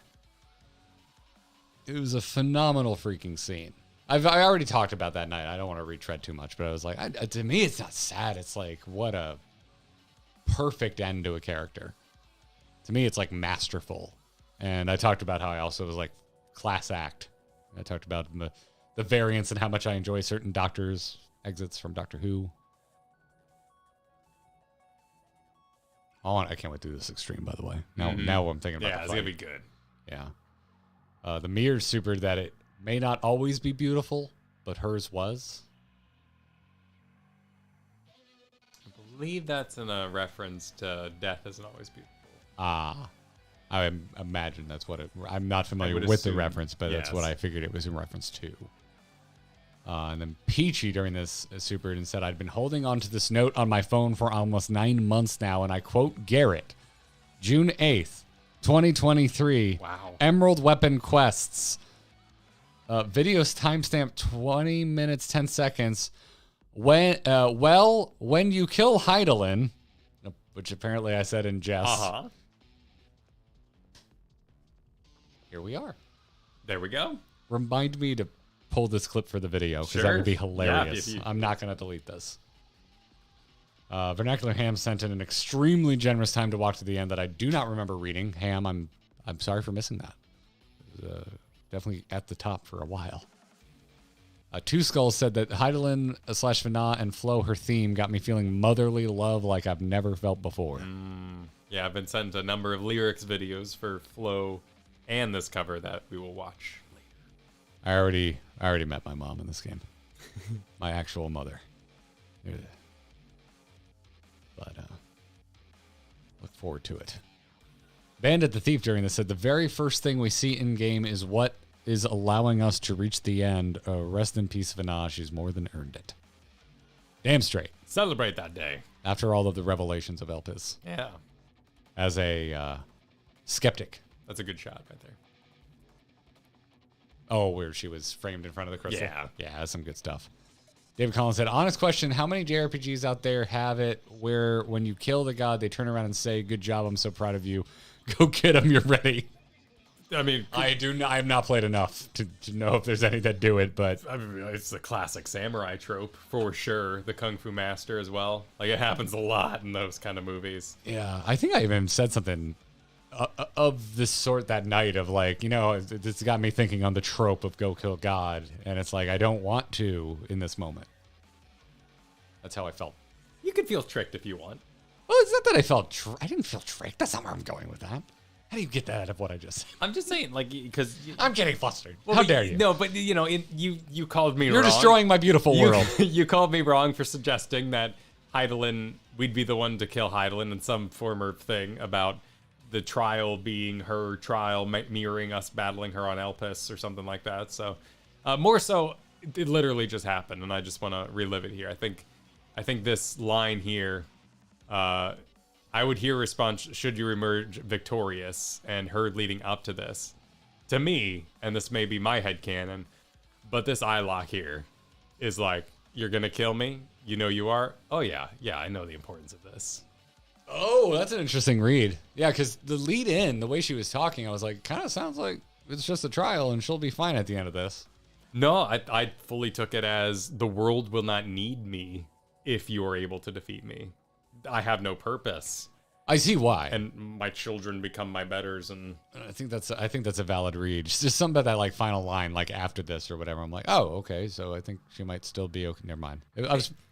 I'll fully admit I was probably coping. Well, it's also a little bit, it's very much in that fatherhood kind of parenting vibe of like nothing's greater than seeing your kids overtake you. And to the samurai vibe, it's very much a thank you for giving me a great last battle. Yeah. And there's nothing more, there is no better death that I could have wanted than this one I received from you.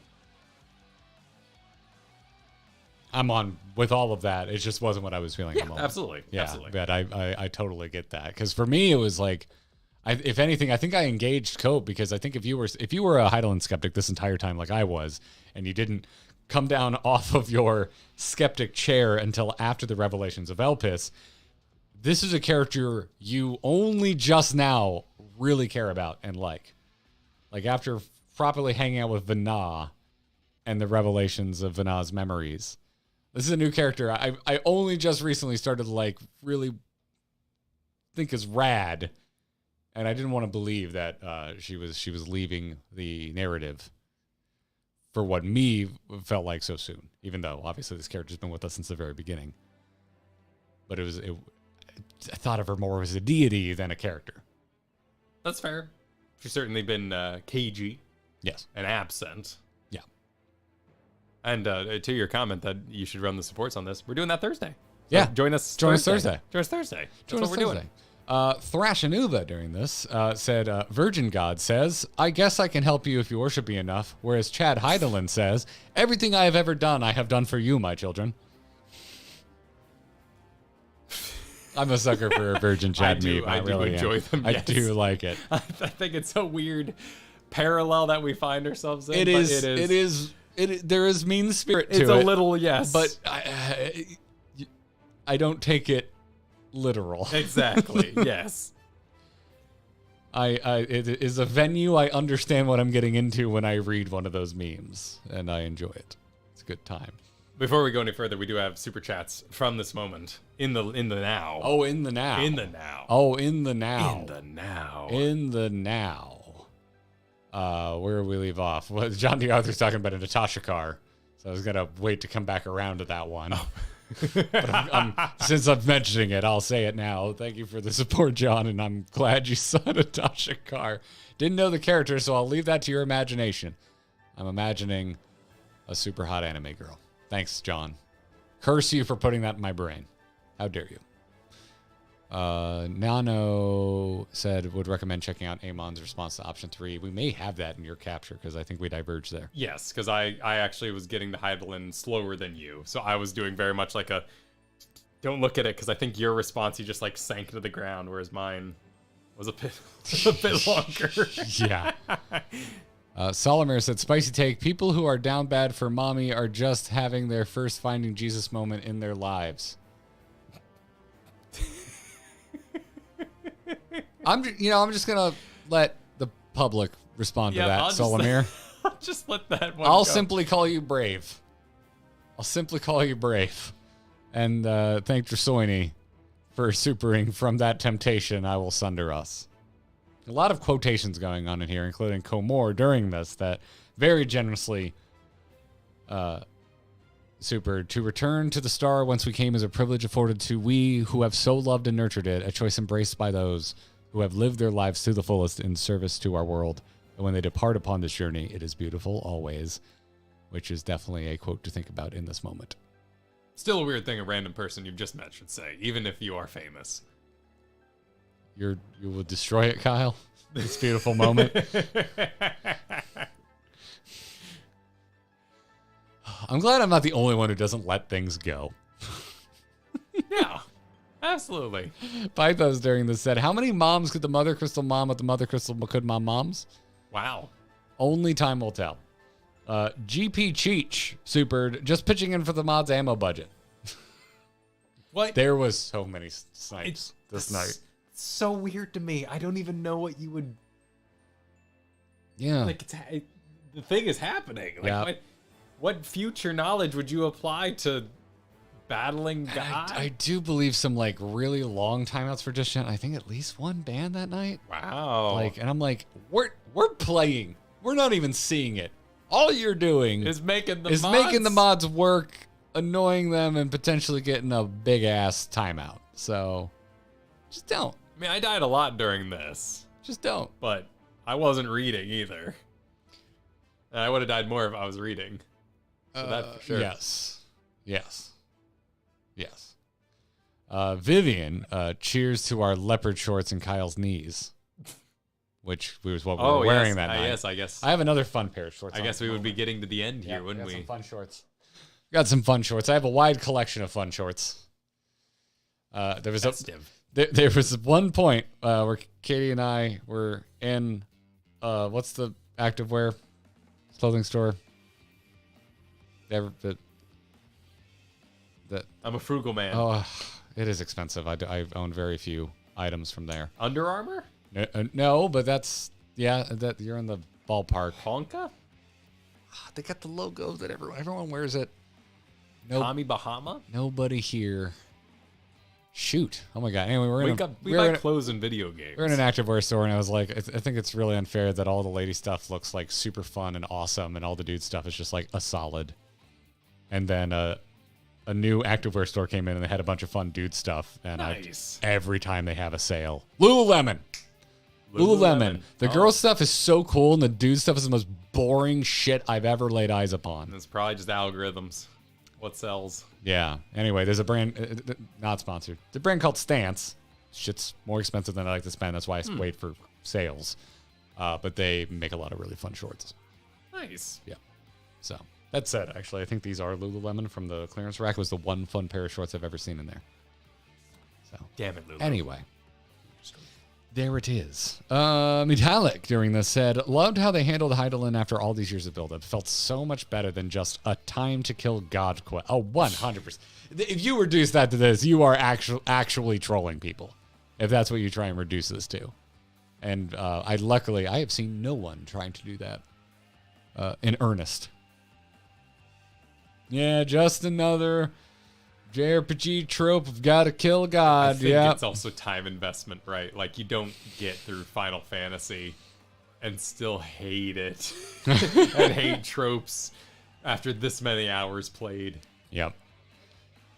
Ariel. I don't want to say Areola, but it's Areolo. Okay. So there's a Zodiac and Heidelin Endwalker concept art by Yoshitaka Amano that was used for the boss models, if you want to look. Oh, I meant to pull this up ahead of time, and I completely forgot. I have seen the art. Let me borrow this for a second. Yeah, go for it. I can do this. I can make this happen, maybe. I don't know why. Oh, it's working better now. Weird. I think maybe the juices had to start flowing, the alkalines and lithiums. Oh, now it's not working. Oh, yeah, this is having trouble. it's just laggy is what's going on. Yeah, it's weird. Oh, it's just... Oh yeah, let it die. Okay, hold up. Straight up rude Heidelin. Wow, this thing's done. Those are the waves that killed the first. That's insensitive. All right, I'm gonna move. Okay, he's going to the keyboard. Oh god. Oh god, Windows 11. For the sake of art.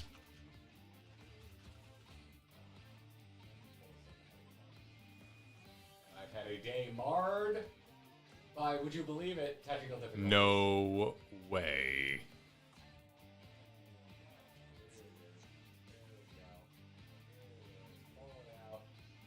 Drop it in. There it This is. what we're talking about. There it is.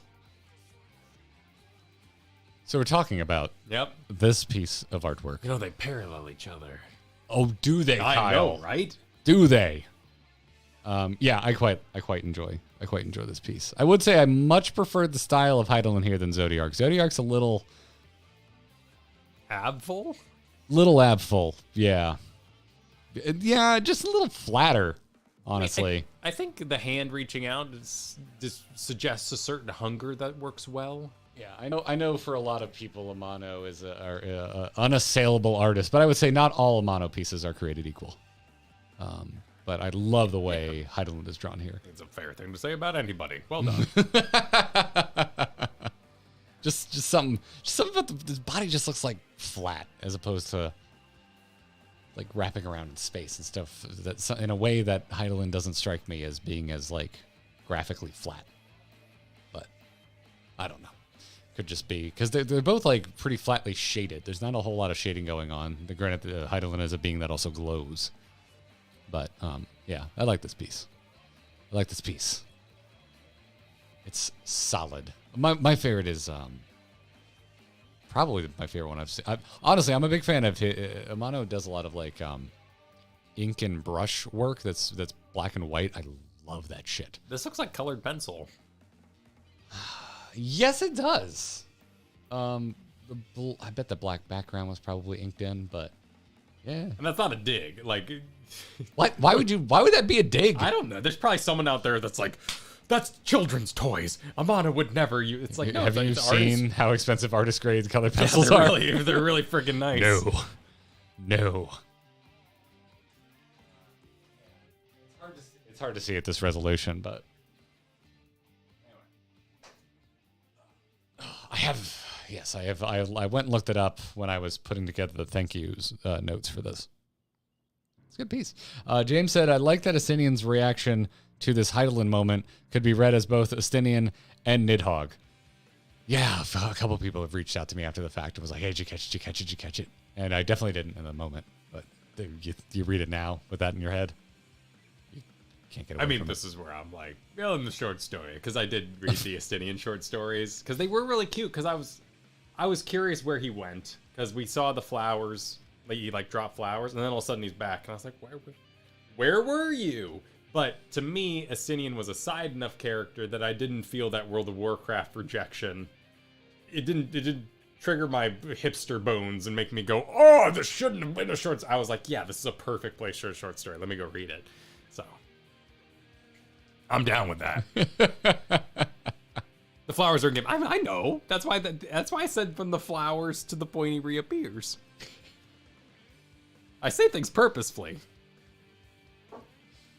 And then we've read a decent amount of messages during this, so there's a bunch that we already read, but we missed Nomads. Wait, streamers have legs? Oh, yes, they do. Yeah, we do. We do in fact have legs. For those of you into knees. Yeah. I just slapped him shortly ago. Knees. Mel the red cap right now, supering. Booyah, I have a car. Throws confetti. Attention to money play monk. Did you? Congrats on the car. Did you just buy a car? The wheels of freedom. Go round and round? Well, that's the wheels on the bus. But yes. Sorry, Mel. Yeah, shit. Oh my god. We were just talking about Atasha, so my brain ejected the storyline of this stream from Mel, which is getting that alt level to they get a were car. leveling up to get a car. Yes. Congratulations. Please find 3 friends and go on a joyride. Hell yeah. I'm waiting for a message from Mel in chat to shame me for my forgetfulness. There's been a lot's happened on screen. We've had a lot of big conversations. I think we can be forgiven. That's how these streams go, though. I'm gonna forgive us. That's it. But are you forgiven? Oh, careful, because it could become a sin eater if you're forgiven. No, not too forgiven. Forgiven Nor do memory. I despair too much. You gotta have the right amount of each emotion. Balancing act.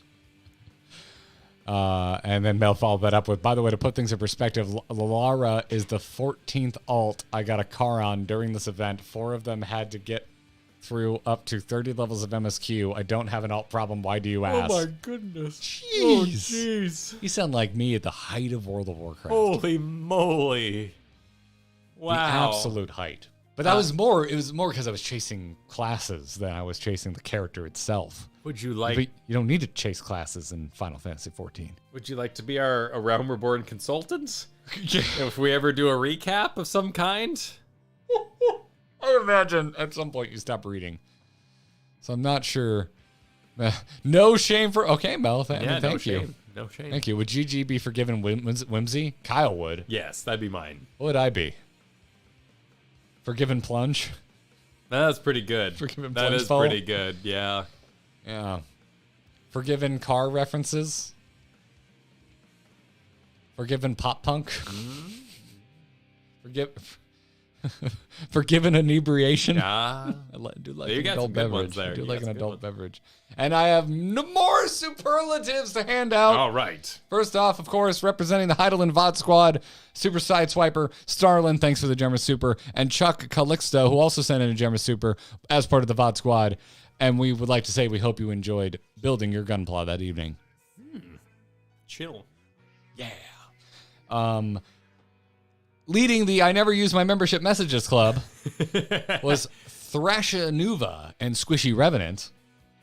The Gifted Membership Club is Leith and Absol, who has almost a year on gifted memberships. Nice. Cal Torin at 11 months on gifted memberships. Wow. And Tam Lin, who's been gifted memberships ever since they swapped to Patreon. So they're still a member, even though they were like, I'm going to swap to supporting you on Patreon instead. That's badass. So thank you. Thank you for the generosity, everybody. There's the Playing Final Fantasy VII Rebirth Simultaneous Club. Of course, it was the night for some which things. is one person, and I just want to give a shout out because I think that's so cool because that game looks awesome. And I can't believe you doubled it with us. Neuro Squared. You're a champion. Thank you for spending time with us, despite having a fresh new game to also enjoy. Play Monk Club. Just Neko Punchy, whose name I think is quite punchy. Huh. Yeah. Huh. Yeah, thank you very much. There were other Play Monks, but I believe we read them in time. Lahi Club was simply a Strano Weeb that we didn't read at the beginning of the stream because we started with Lahi. The Garrett Was Right Club, the only club that matters. Wow. Has one member, Tony. Thank you, Tony. Thank you. Forgiven stalling. That's grinding gear together. And what's the next? Kyle needs a spaceship club? Eka, sent it twice. Why do I need a spaceship? I mean, we met the spaceship in the stream. Yeah. I'll take a spaceship. Now I need a spaceship. I need a gummy ship from Kingdom Hearts. Whole Hydaelyn crystal into it. Kingdom Hearts, the gummy ship. Gummy ship? Have you not played Kingdom Hearts? No. I didn't have a PlayStation. Well, so it was... Spoilers. Oh, no. Spoilers. Surely. Not Jafar's gummy ship. You've never played Kingdom Hearts? No, I thought the jumping was ass. Okay, so the first one controls like someone was told to design a video game and they'd never seen a video game before. Yeah. Because it was on the PS2. We had a second analog stick, and you turned the camera with the shoulder buttons. Yeah, that was weird. It was objectively terrible. It was trash. But I still played it because I love Disney. I didn't know really shit beyond Final Fantasy X about all the characters. I really wanted to, but I chose Xbox that generation. Oh, well, yeah. I kind of wished I had. I don't know. I'm still pretty... I have fond PS2 memories, but I was such a Halo nerd, but I had to just go over to my neighbors and play Halo because I didn't have a first Xbox. So, yeah. Yep. That's that. Sniped Club was Rogue Mage. The message was deleted by one of our lovely mods. Shout out to Christian F. Explained how Hydaelyn was cycling through the different jobs and how each color corresponded to the jobs. Red for DPS, blue for tank, and green for healers. Oh, mechanical. It was a mechanical spoiler. Yeah. Which I will say in general we're fine with, because if it's the normal, it's the normal. It's fine. Yeah. We're totally fine with knowing that kind of stuff. But I do appreciate the concern for future extreme attempts. Appreciate it. Basically, if I see it and I miss it, open season. Yes. Not a spoiler. No need. If I miss it, that's on me. I don't consider that a spoiler. I'm all for that. Making it Rain Club, which, as you know, means it's a super with nothing attached to it, came from Gearhead Geisha. Well, thank you. They retracted their message. So, the stream honor guard that we didn't read was Firefox. Thank you, Firefox. New members was also Firefox, peer pressured. I hope you weren't peer pressured into becoming a member. No. Valyria, although only the coolest people become members or patrons. Just saying. Eddie Ruckus was a new member. Tone, Catsup, spelled in that fashion. Cornith, Swordbreaker, and Stephen Oss. Thank you all for becoming members of the Gearbox. Hope you're enjoying your perks. And then we got the thank you for tempering others club, which means you gifted memberships, and we appreciate you. Which was KLG Chaos, Carrie Ann, JG Giant, Ryan Karshner, Shanietta, Final Family, Reffy, Metallic again, and Pyrobug.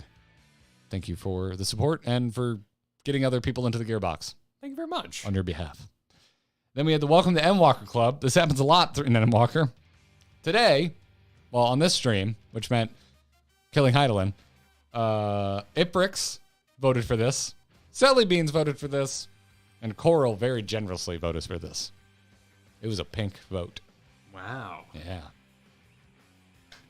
And then we have questions that I extracted and I put here because the two of them were about drinks, and one was a proper question, and I knew it would derail us horribly in the middle of trying to get through here. All right, very well. So I'm calling this the Speakeasy because Gimme Tokyo sent in a Gemmer Super saying Midori is Japanese for green, and green melons are the most famous in Japan.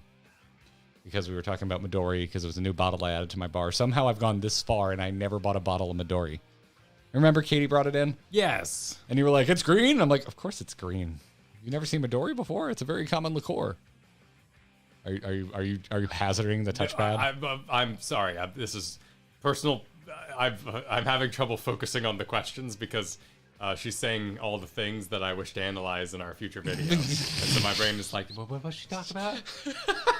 What's Hydaelyn talking about? Hang on a sec. So I'll check that out later. Yeah. And I will advance the video. And then Red Hero asked, I also have a bottle of Midori. What would you recommend to make / mix with it? Make a Midori sour. It's a fantastic cocktail. It's famous and well known for a reason. And then I just made, going to look it up. I did post it in the Speakeasy thread in our Discord, the Grinding Gear Discord. And this is not in the members only chat. This is a thread in the Grinding Gear Discord forum. It's called the Speakeasy. We talk about drinks there. And I posted this drink and how to make it. think I've just found it on liquor.com. Yeah. Oh, I have a recipe app that I keep all of my drink specs in. Sure. And while you look that up, I can take. I've got it. It's called the Greenhorn. And it's 1.25 ounces of Blanco tequila, 1 ounce of Midori, and 3/4 ounces of Suzette. It's actually kind of a Negroni riff. It's very good. It's very, very good. Anyway, sorry. You were going to say? I was just going to cover the time if you need to look things up with Rogue Mage, who just supered.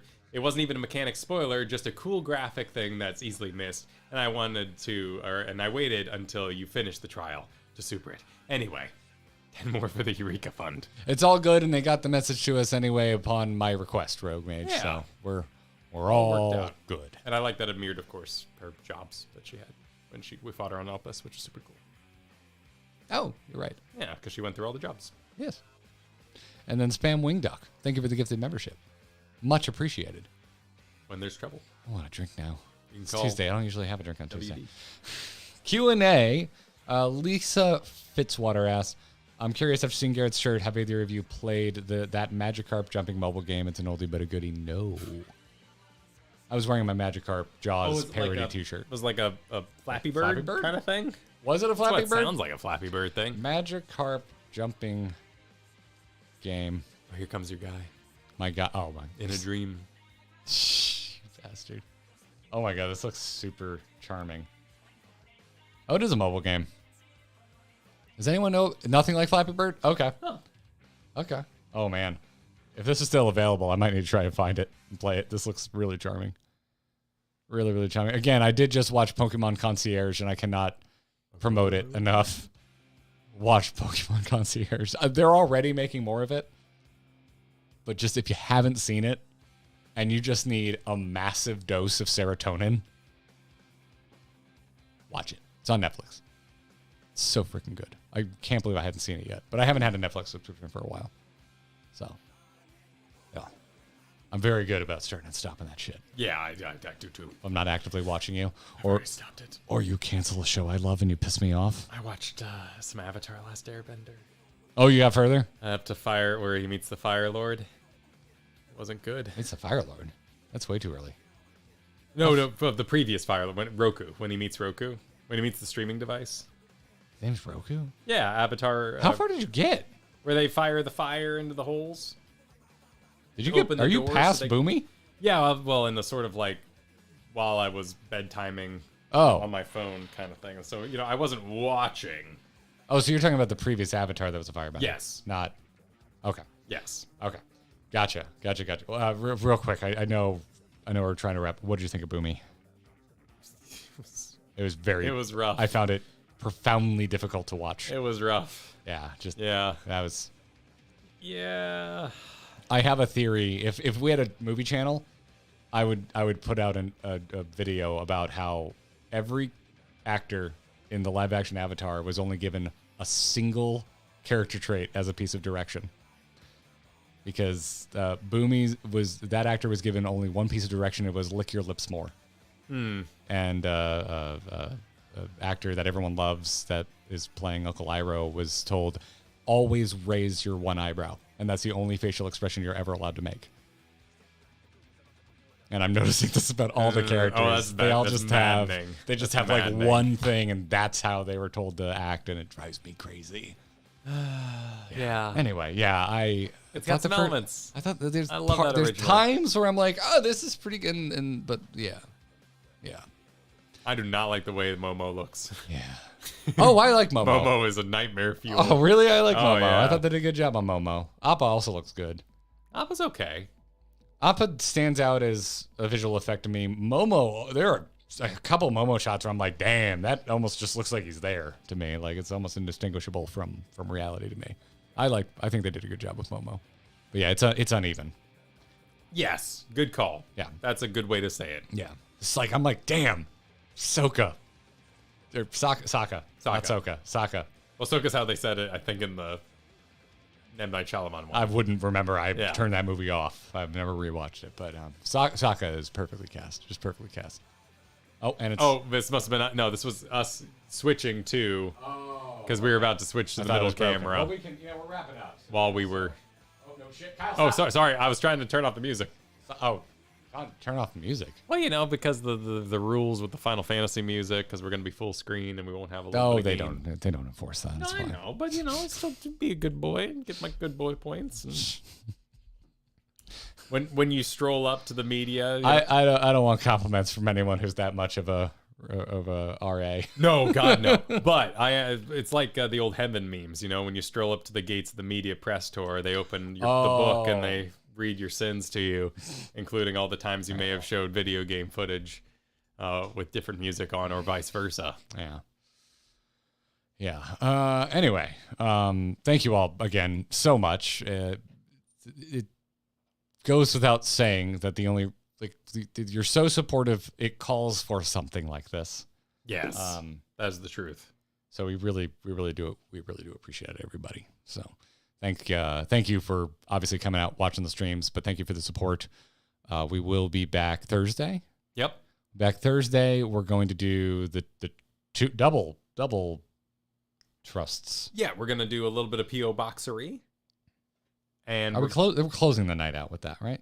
Or are we opening with? Maybe we could scatter it around. We'll see what Oh, happens. that's a good point. We'll Yeah, we could just kind of see how we feel. But we're gonna do the Antioscope, if that is indeed how you say it, and then Mothercrystal. I've been going back through, and I'm like, I don't think it was ever. I don't think it was ever voiced. said. Yeah. I've just been saying ITScope. IKEA-scope. Oh my God. Now I want Swedish meatballs. So we'll get that up very soon. Hopefully not made of horse. Yes, that was a thing. That was indeed a thing. I probably ate horse because it was around the time I was living in LA, and about the only thing I could afford to eat was IKEA food. Well, was it good? I don't want to answer that. You bastard. Did you ever see the episode? You know what I always think of this is some more of a thought, when I think of horses no longer being among the living? Yes, what do you Did think? you ever watch Fresh Prince of Bel-Air? Yes. Did you ever see the episode where they had to put down Carlton's horse? No. Oh, weird. It's one of my single favorite gags because he's sad about it. And he's like, I'm going to watch some TV to take my mind off of it. And he turns on the TV and you hear, I am Mr. Ed. And he just yells, you bastard. And that's the joke. Oh, that's a good joke. I think it is one of the I still think of it as one of the funniest jokes ever committed to television. So, yeah. I think about that joke at least once a month. I watched a lot of Fresh Prince growing up. It was a good show. It was a good show. He went on to do a great rendition of Funniest Animals. I like that actor. Yeah. He's a good dude. Well, shall we bring it down and get you home hopefully in time for dinner? It's kind of late. Yeah, we ran long, but we were talking a lot. We were answering. I'm glad we took the time to thank everybody. If you enjoyed this review, obviously you probably enjoyed the videos that are way more focused than this ever was. So check out the video Friday. And check out the video the Friday after that as well. That would be the other chunk. Uh-huh. And then join us for our streams and all that sort of business. So yeah, thank you all for the support and being here. We'll see you Thursday. GG. Bye, everybody.